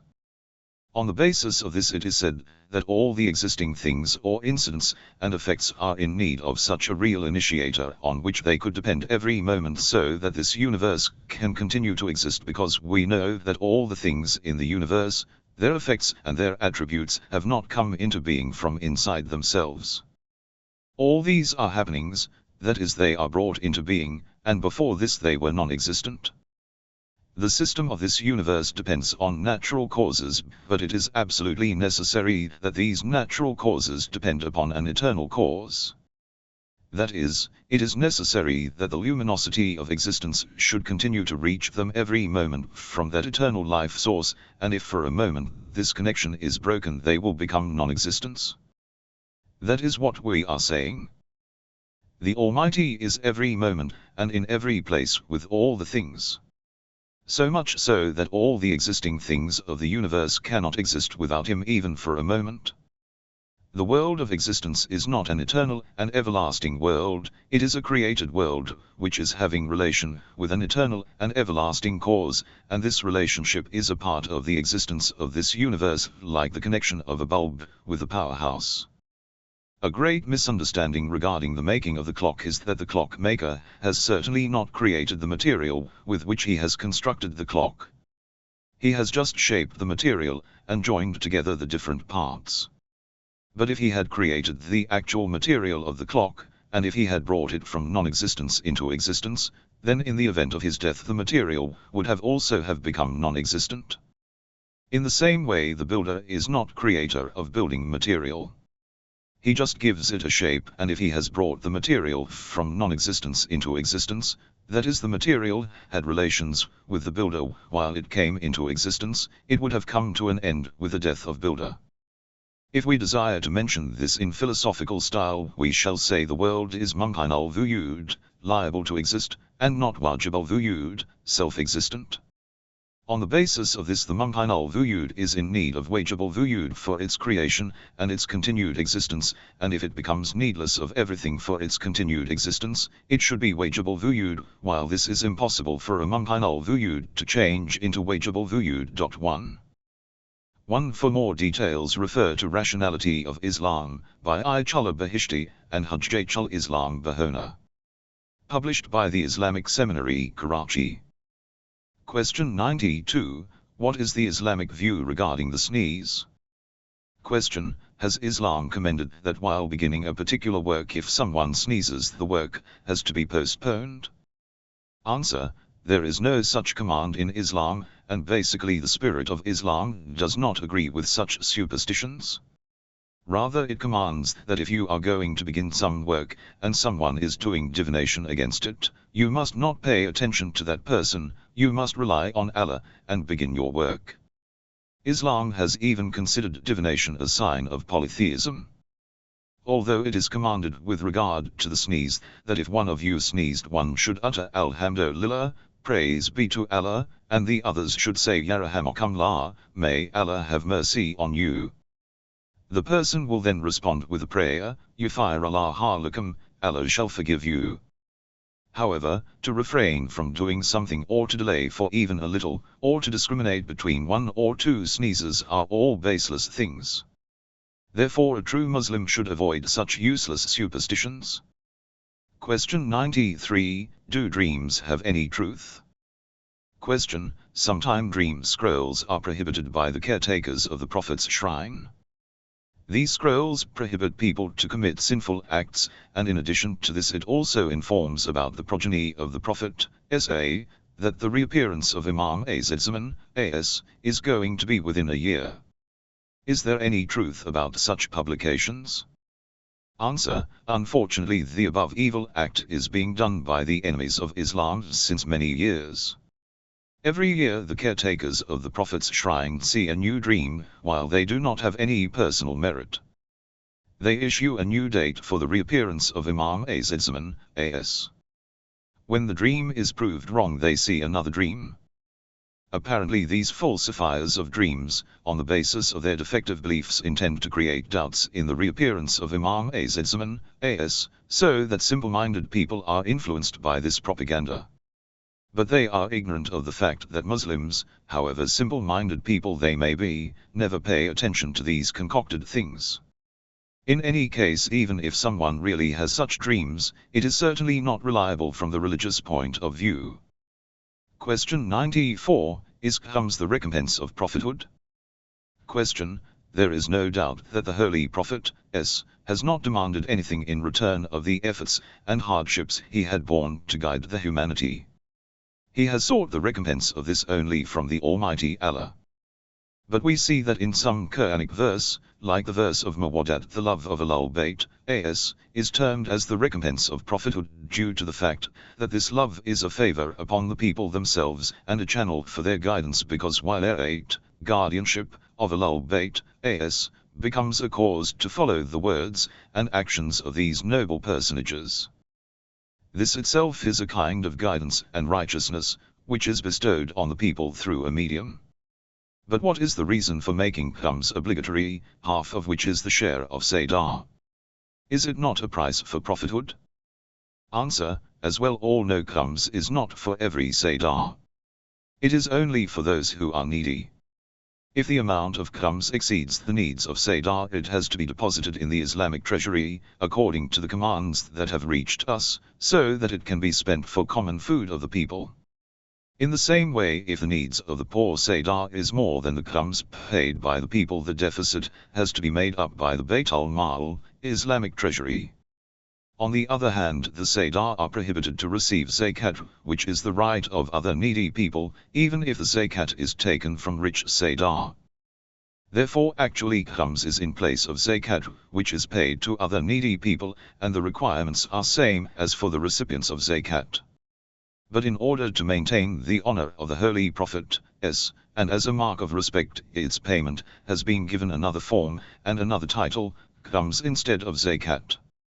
It is a mark of respect for the esteemed position of the Holy Prophet, and it is not in any way a sort of recompense or price. Obviously, there is a wide difference between maintaining respect of honor of exalted personalities and paying a price. Question 95. Is not khums a cause for social difference? Question: a communist leader has been reported to have said, "I have studied all the religions so that I may be attracted towards one of them. Thus I found the religion of Islam to be superior to other faiths. But I regret to say that in this too I found a weak aspect. It is that Islamic law gives preference to the descendants of the Holy Prophet, over other Muslims, and has made khums as their prerogative. Answer: as mentioned in the reply to the previous question, basically there is no difference between khums, which is the share of Sadar, and zakat. That is, both are related to the needy people of the society. Each is paid according to their needs, and whatever is left is considered a part of Bayt al-Mal. The only thing is that since the descendants of the Holy Prophet, have a sort of superiority, that is why their needs are fulfilled not by the name of zakat, but by different name. It is also obvious that the Sadar on the basis of their relationship cannot ignore even a little bit any of the Islamic laws, and from the aspect of social laws there is no difference between them and other people. The gist of this discussion is that contrary to what people think, the law of khums is not in any way a distinction for Sadar, and from the monetary point of view there is no difference between khums and zakat, which is for other poor people. That is, the needy Sadar are not given a higher monetary assistance than other people, and neither is khums given for well-to-do Sadar. Question 96. Why is there still ignorance despite so many efforts for popularizing knowledge? Question: though the Holy Prophet, has invited people towards knowledge and wisdom, and encouraged them to fight against ignorance, and obtain knowledge, in spite of these we find that today the majority of the people are ignorant. Answer: till the time the Muslims had not become aloof from Islamic teachings, knowledge and science were progressing among them very fast. Our assertion is proved by the presence of great Islamic universities and libraries that are mentioned in history. At the time when paper was not manufactured so widely and there were no printing presses, there were 400,000 books in the library of Muragah and 4 million books in the library of Bayt al-Hikmah of Baghdad. In the same way the libraries of other countries were also overflowing with books. Till the time the Muslims were subjugated by dictators and Western powers, there were a large number of intellectuals and educated people among them. For example, before France occupied Algeria, the majority of the people there were literate. However, after French occupation the government went into foreign hands, the situation changed. In the near past, when some leaders of Islamic countries began to fight among themselves and outsiders also fanned the flames of hypocrisy, the Muslims started experiencing a period of ignorance and decline. Their culture stopped developing and progressing, and a majority of the Muslims remained illiterate. A great part of who were also unable to read and write. We hope that Muslims would once again derive the benefits of Islamic principles and resume their intellectual mission, as nowadays we can see the signs of revival among them. Question 97. Should the good people also pray? Question. We know that prayer stops us from evil deeds.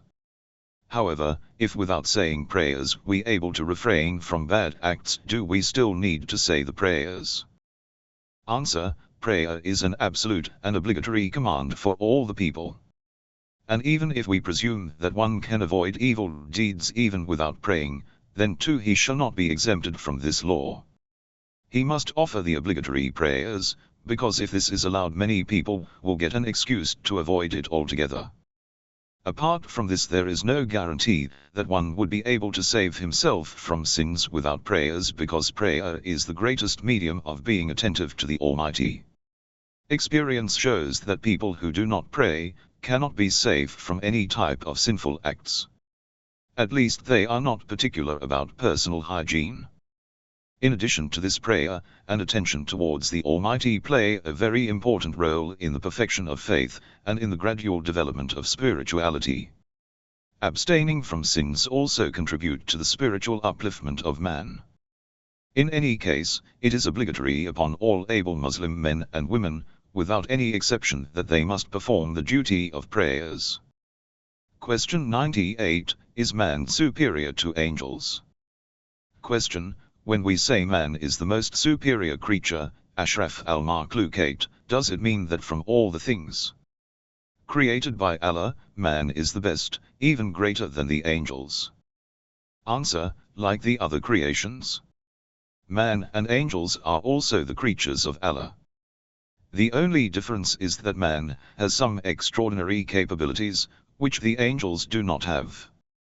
In addition to this, the angels are created in such a way that they are free from selfish desires. Apart from this, the animals do not have reasoning capacity, they only possess animal desires, but both these abilities are present in man. Because man has these two opposite qualities, his responsibility is also serious and dangerous. Therefore, if man follows the intellect, and if he recognizes Allah, and becomes faithful, and suppresses his wrongful desires, he can become better than angels. If he follows his base desires, and becomes aloof of the guidance of intellect, and also dissociates from truth, goodness and faith, he becomes worse than animals. This is the reason that we read in the Quran that when the Almighty Allah created Adam, a.s. He commanded all the angels to prostrate before him, and ordered Adam, a.s., to tell the angels what he knew, and in other words, Allah made Adam, a.s., the teacher of the angels. Question 99. Maturity of boys and girls. Question. Physiology has almost proved that there is difference between males and females from the aspect of their physical and intellectual capabilities. In spite of this, Islam has prescribed the completion of 9 years as maturity for girls, and imposed all religious duties on them, while for the boys the age of maturity in completion of 15 years. What is the philosophy behind this law? Answer. The only fact proved by scientific research is that a woman grows faster than man. Therefore, the stage which a man reaches at 15 years is reached by a female in 9 years. And this is not confined to only man and woman. Rather, in animals and plant kingdom also the weakest of them reach their maturity at the earliest. For example, the Niloufar grows up faster than the Chinar tree. The gist of this discussion is that the weaker is the creature, the faster is its growth. This is the reason that many girls of 13 or 14 years are capable of motherhood, while most of the boys generally haven't reached puberty yet at this age. Question 100. Following, Taqlid, the religious Meraja, Mujtahid. Question. There are among us such people also who do not think that doing Taqlid in Islamic law is obligatory. They argue that it is incumbent on all to derive the laws of the Sharia from the Holy Quran and other sources. Because 1. The Holy Quran is opposed to any kind of following, taqlid, and it is absolutely against blindly following anyone. 2. Taqlid is to follow without question, and reason and wisdom do not like this type of following. 3. Taqlid is the cause of disunity among the Muslims because there are usually more than one Maharaja, and their legal rulings are not the same. Answer: we think that the source of all these objections is one. It is that there are two meanings of the word taqlid. One of them is a general meaning which is the usual connotation. It has another literary meaning with which discussions are initiated in the books of jurisprudence and principles. The previous and the present objections are regarding the first meaning, while there is no connection between the first meaning and the second meaning. The explanation of this is usually taqlid is used for improper actions in everyday life, which people usually do by initiation without any proper thought or justification. To imitate foolish people is certainly a greater foolishness. It is neither sanctioned by reason nor by Islamic law. And no sane person is ready to follow any other person blindly. It is the same taqlid with which the idolaters used to justify their idolatry. They used to say that their ancestors used to follow that custom, and they were not prepared to forego the customs of their ancestors. The Holy Quran has mentioned their argument in the following verses. Surely we found our fathers on a course, and surely we are followers of their footsteps. 1.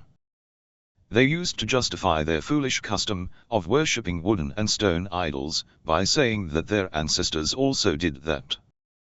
They used to blindly follow their customs. It is that same type of taqlid that is responsible for the spread of social evils like racing, fashion and sexual perversion. Maulana Rumi has indicated this same type of taqlid. Their foolish taqlid has destroyed the people. As mentioned above, most of the objections with regard to taqlid are their due considering the first meaning of taqlid, which is used in general sense. However, the second meaning of taqlid, used in religious terminology, is completely different. It can be expressed in one sentence, following the specialists by non-specialists people in some matters. That is, those who are not having the knowledge of religious problems, which requires specialization and years of study, they have to compulsorily follow the religious mujtahid and act upon their rulings. In this sense is the meaning applicable for taqlid, that is the following of a learned person by a less learned person. It is the basis of human life in all the fields, be they agriculture, manufacturing or medicine. If at any time this is taken out from human life, that is, a patient does not visit a doctor, or people do not consult lawyers for legal advice, one does not consult the engineers and architects, one does not use the services of artisans, mechanics and experts of other fields, the social structure of the world would be endangered and every field will become extinct. The religious problems are not exempted from this system. Without any doubts, in the principles of faith like Tawheed, Adl, Nubuwwat, Imamat and Qiyamat, everyone has to do proper research themselves, and their justification is nothing difficult and complicated also. Every person can do this according to his or her understanding capacity. However, for the Islamic practical laws, worship acts, business transactions and politics like prayer, fasting, holy war, penalties and punishments, relations and blood money, marriage and divorce, and thousands of other day-to-day matters. Not everyone can obtain the knowledge of all these laws individually, neither all can derive benefit from the sources of Islamic law, like the Holy Quran, traditions, reason and consensus. Therefore people have no option but to follow the religious scholar for these problems. The scholars who have put in years of study and have gained deep knowledge of the Book of Allah, the practice of the Prophet, and the sayings and writings of the Imams of Ahlul Bayt, as. From this discussion we conclude that following a mujtahid is not blind following without justification. This taqlid has the logical and reasonable proof as follows. The view of a scholar, a wise man and specialist, and that also that it is harmless, it is usually nearest to the truth, and generally it is not away from the truth. And even if there is a mistake in it, the error is limited. While a non-learned person tries to act on his own, he will do most of things in a wrong way. For example, when a sick person goes to a doctor, he usually takes a prescription, and it is possible that the doctor might commit an error in it. However, his error will not have very serious repercussions in the prescription. Here doctor denotes a knowledge and learned person. However, if man stops following the advice of doctors, and whenever he is sick he takes whichever medicine he likes, then indeed he would be performing a risky thing. He has put his life into danger. The result of this discussion is that the layman following a specialist is logical and reasonable proposition. This is also established that this type of following and seeking benefits is not a sign of helplessness of man, it is rather a proof of his capability. Because we know that the sphere of knowledge is so vast that every field has hundreds of specialized branches, and even if a person has the age of Naser and the brain of Avicenna, he cannot even specialize in 100 of the sciences. Thus there is no other option but that he follows the specialists in the fields in which he himself is not an expert. For example, if an engineer falls sick, he goes to a doctor, and when a doctor wants to construct a house, he goes to his favorite architect so that he may construct a plan for him.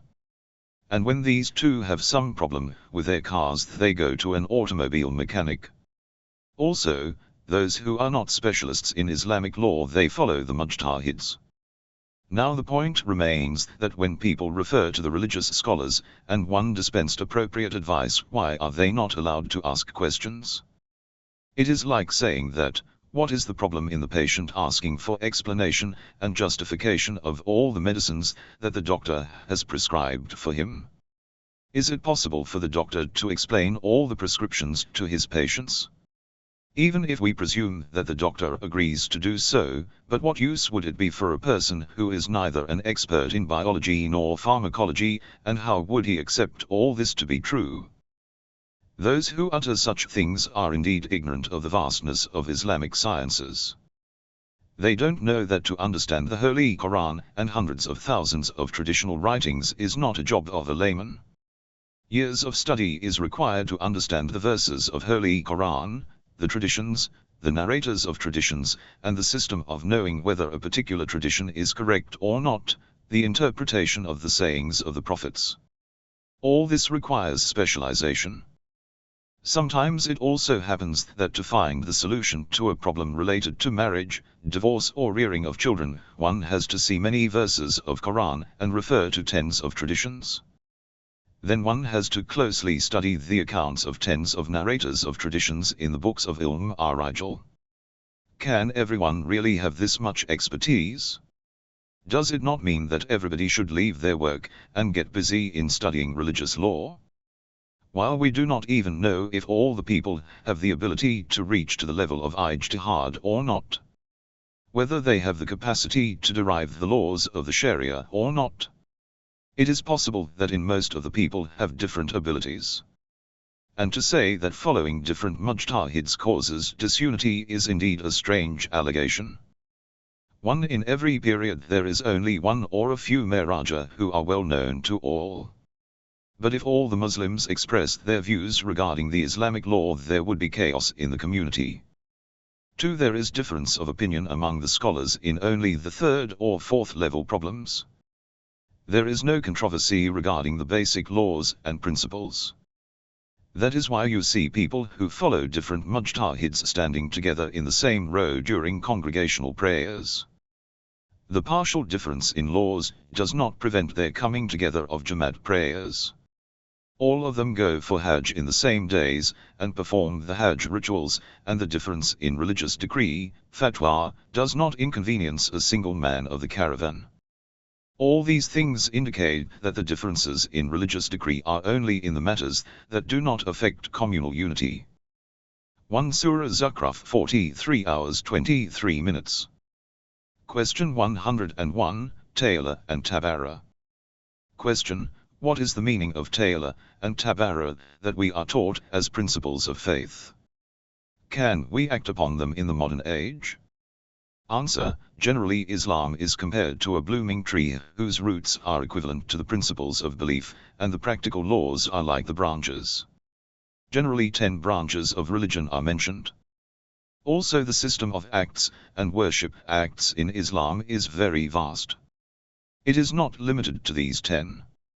However, keeping in mind the importance of these 10, they are given priority. 3 of these, prayer, fast, and Hajj, are connected with the worship acts, prayers, and attachment with the Almighty. 2 of them, zakat and khums, are related to economics and pledge of Allah, and 5, jihad, amr bil maruf, nahi anil munkar, ta'ala, and tabara, are associated with social, military and political problems. Here the topics of discussion are the last 2, ta'ala, to love, and tabara, to express aloofness. That is, we love some and hate some. We should love the friends of Allah, those who desire truth, righteous people and supporters of truth and justice, and we should hate the evildoers, oppressors, lovers of enjoyment and enemies of Allah, His Prophet and humanity. Why shouldn't we love all of them? Why shouldn't we behave nicely with all of them? Can we forego the method of living with amity in the present age? However, those who are in favor of having friendly relations with all must be asked. In the world which has oppressors and oppressed, the unjust and the victims of injustice, the tyrants and the weak, the equitable and the usurpers, the pure and the dirty, shall we love all of them? Shall we remain pleased with all of them? Shall we help all of them? Can any human logic permit us to do so? Can the living conscience permit this mixing up? These 2 principles are included in the basic principles of Islam so that the followers of truth, justice, freedom, purity and goodness can create unity among their ranks, and that the impure, oppressive, and the unjust ones are boycotted, and in way they are socially and morally subjugated by the unity of the good people. Does the human body accept any sort of food? Isn't the sense of taste a device to discriminate between tasty and harmful substances? Isn't it a kind of ta'ala and tabara? Does the human body accept the poisonous substance, or in case of cholera does it not throw out the harmful matter in vomit? Or does it accept everything and take the person to death? Doesn't it express distaste of harmful substances and separates it from useful matter? Are not the capabilities of attraction and repulsion necessary for survival of the universe? Then why should the human society be exempted from ta'ala and tabara? If instead of acting upon the 2 principles everyone agrees with every school of thought, every condition is accepted and human society does not get close to useful things and does not keep away from harmful things, the humanity will soon be destroyed.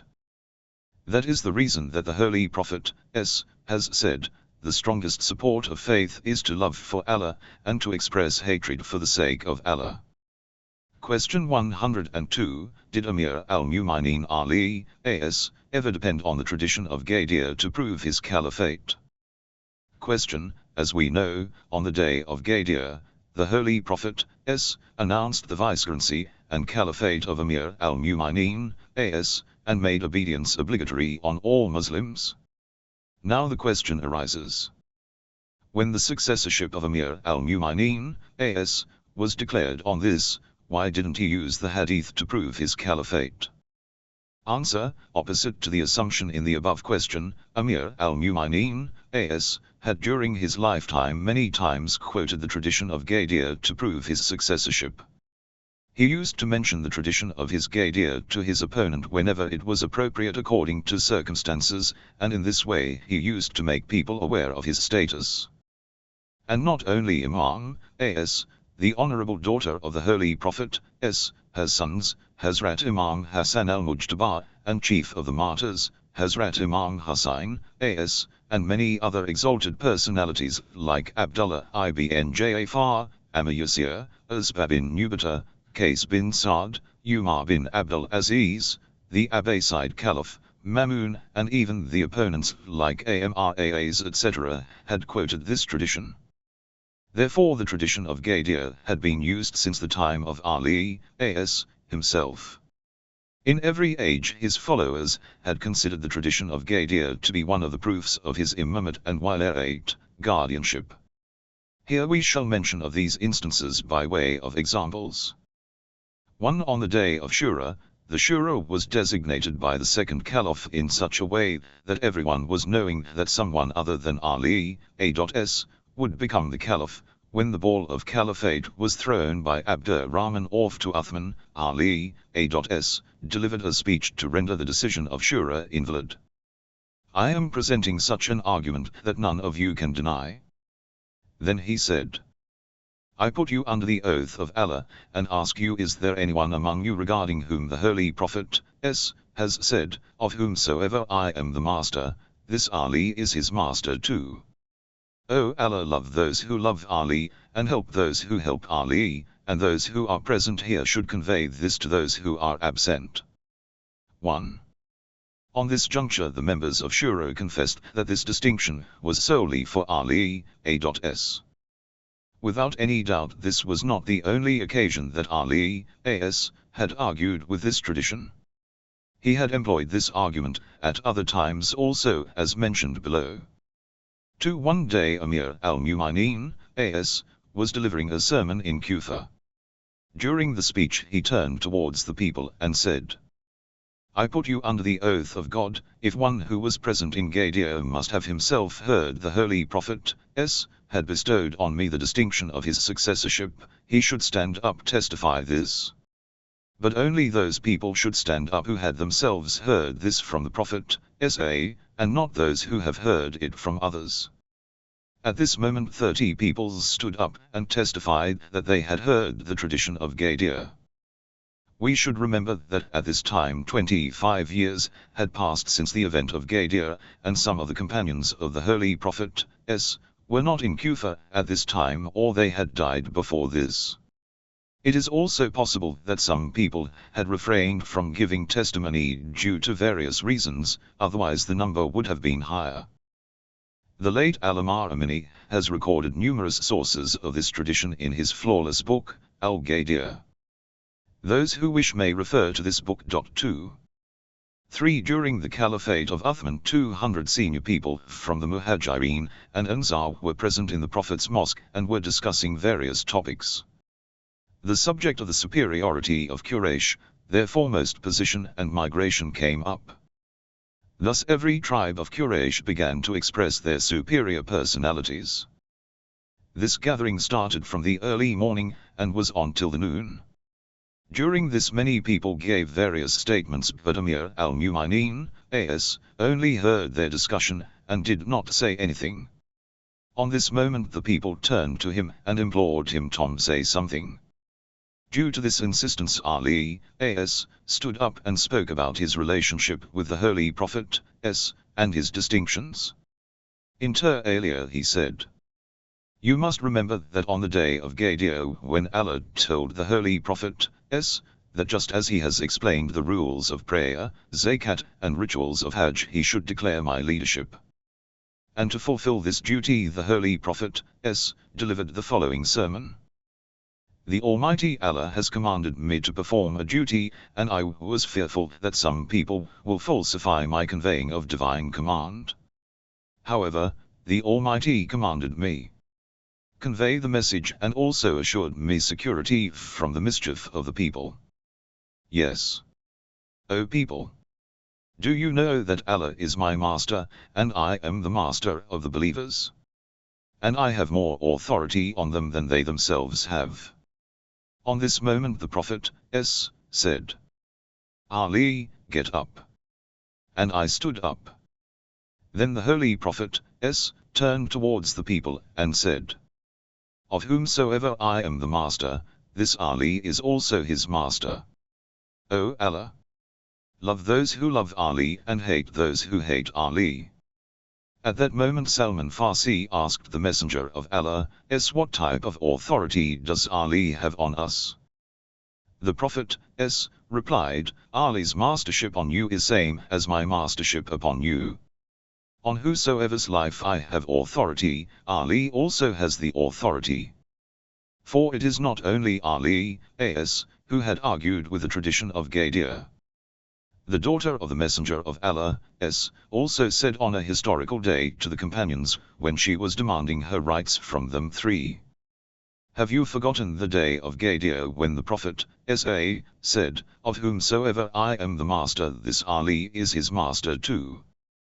5. When Imam Hassan, A.S., decided to make truce with Muawiyah, he stood up and delivered a sermon in which he said, "The Almighty Allah preferred the Ahlul Bayt, A.S., through the medium of Islam. And he selected us and kept us away from every type of impurity." Then he said, all the people heard that the Holy Prophet, S., addressed Ali, "Your position to me is as the position of Harun with Musa, A.S." Everyone has heard and seen that on the day of Gadir the Holy Prophet, S., held the hand of Ali, A.S., and said, "Of whomsoever I am the master, this Ali is his master too. O Allah, love those four." 6. Hazrat Imam Hussain, A.S., addressing a large gathering at Mecca wherein some companions of the Holy Prophet, S., were also present, said, "I put you under oath of God.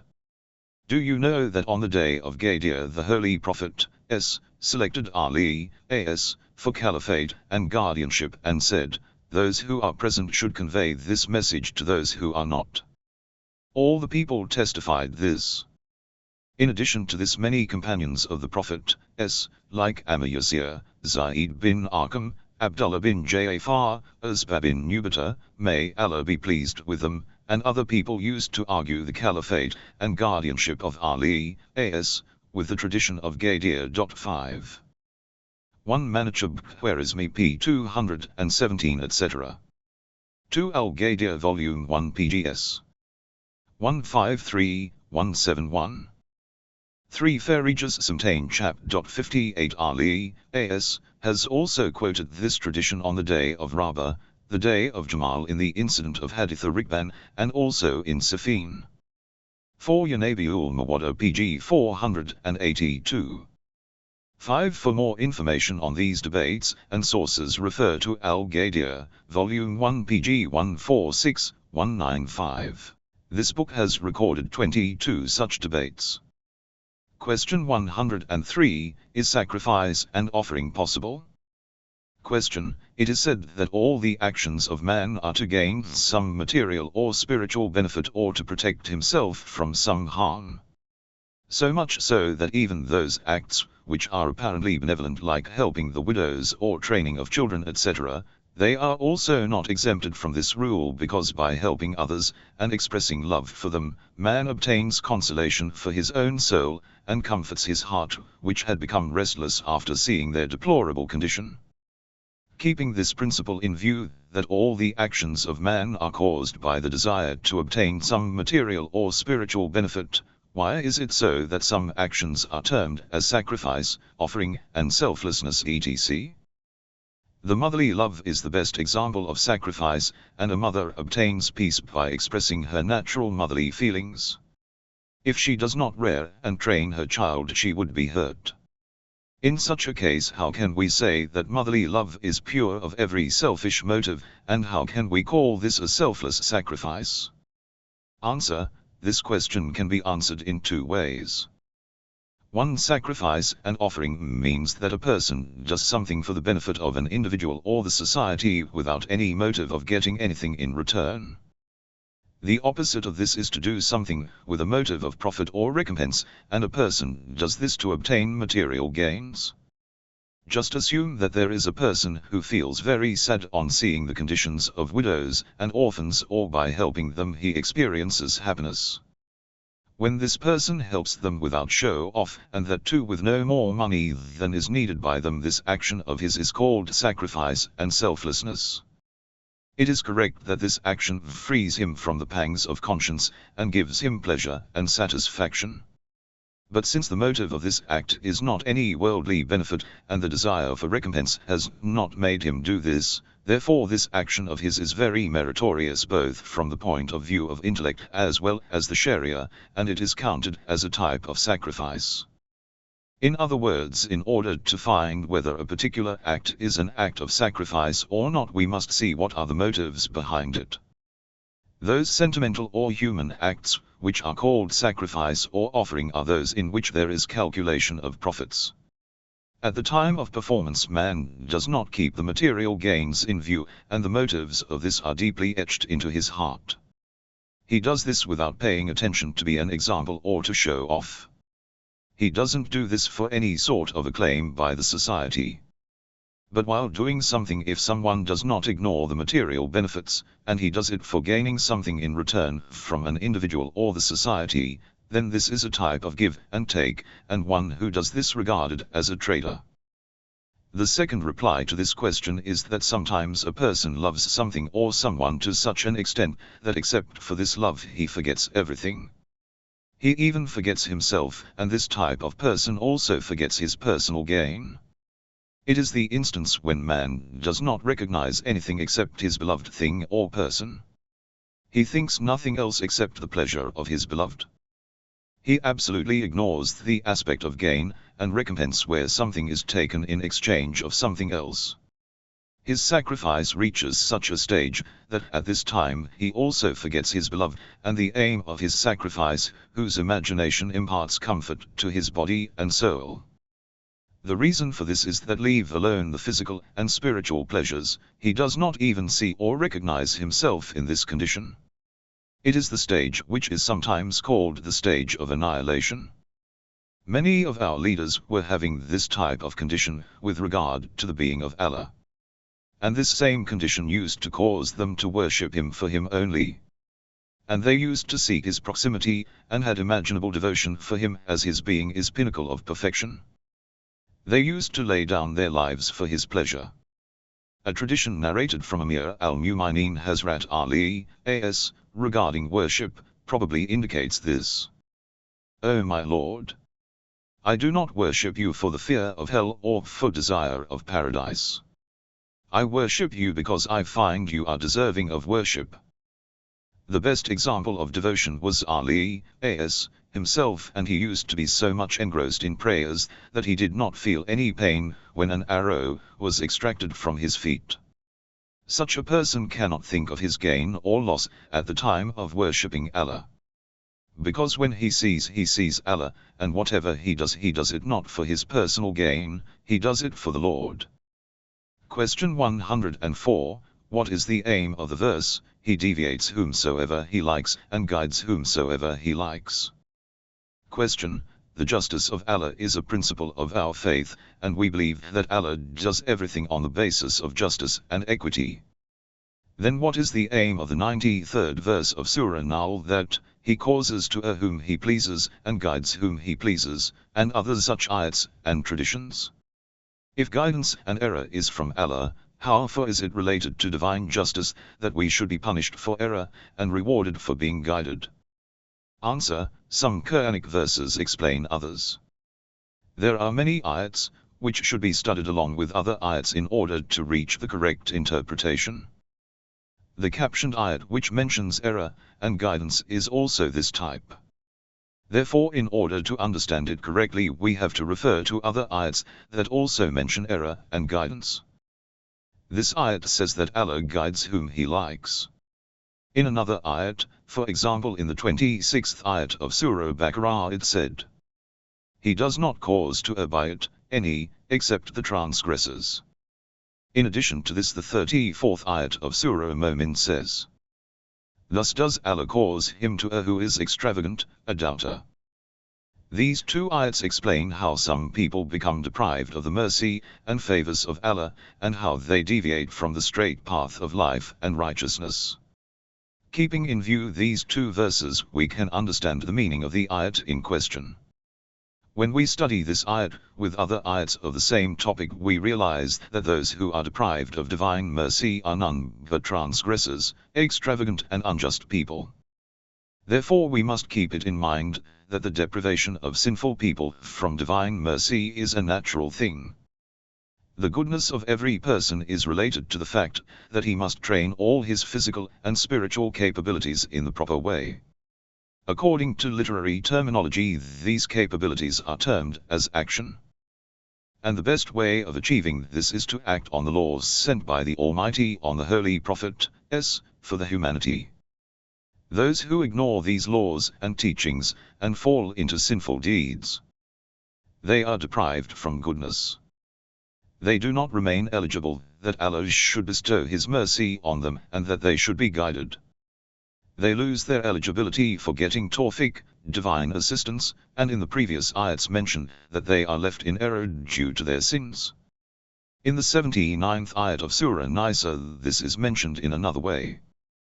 The Almighty Allah says, "Whatever benefit comes to you, it is from Allah, and whatever misfortune befalls you, it is from yourself." In other words, this means that the deeds of man himself are responsible for his deviation and deprivation from divine mercy. The ayat in question mentions the guidance, He guides whom He pleases, in the same sense. This guidance denotes the same favor and mercy of Allah which are for the righteous servants. These people act upon the heavenly laws and teachings, and day by day they increase their ability and eligibility for receiving these bounties, and they become more and more deserving of them. The conclusion of this discussion is that divine guidance means divine assistance, tawfiq, in good actions and righteousness. And it is only for those who tread the path of truth, and those who strive in this way. And, as for those who strive hard for us, we will most certainly guide them in our ways. 1. Error means depriving from tawfiq and the breaking off of the divine help, and this is only for the sinful, the oppressors and the faithless people.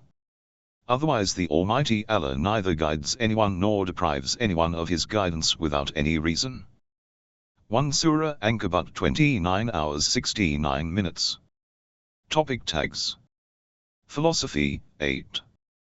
Islamic law, 9. Author, S. Naser Makarem Shirazi, 3. Jafar Subni, 4. Translator, S. Sayyid Athar Hussain S.H. Rizvi, 6. Publisher, S. Islamic Seminary Publications, 5. Category. General, 7. Person tags. Naser Makarem Shirazi, 3. Jafar Subni, 4. Source URL, https://www.al-islam.org/philosophy-islam.Naser-Makarem-Shirazi-Jafar-Subni. Links. 1. https://www.al-islam.org/user/login?node/sign 23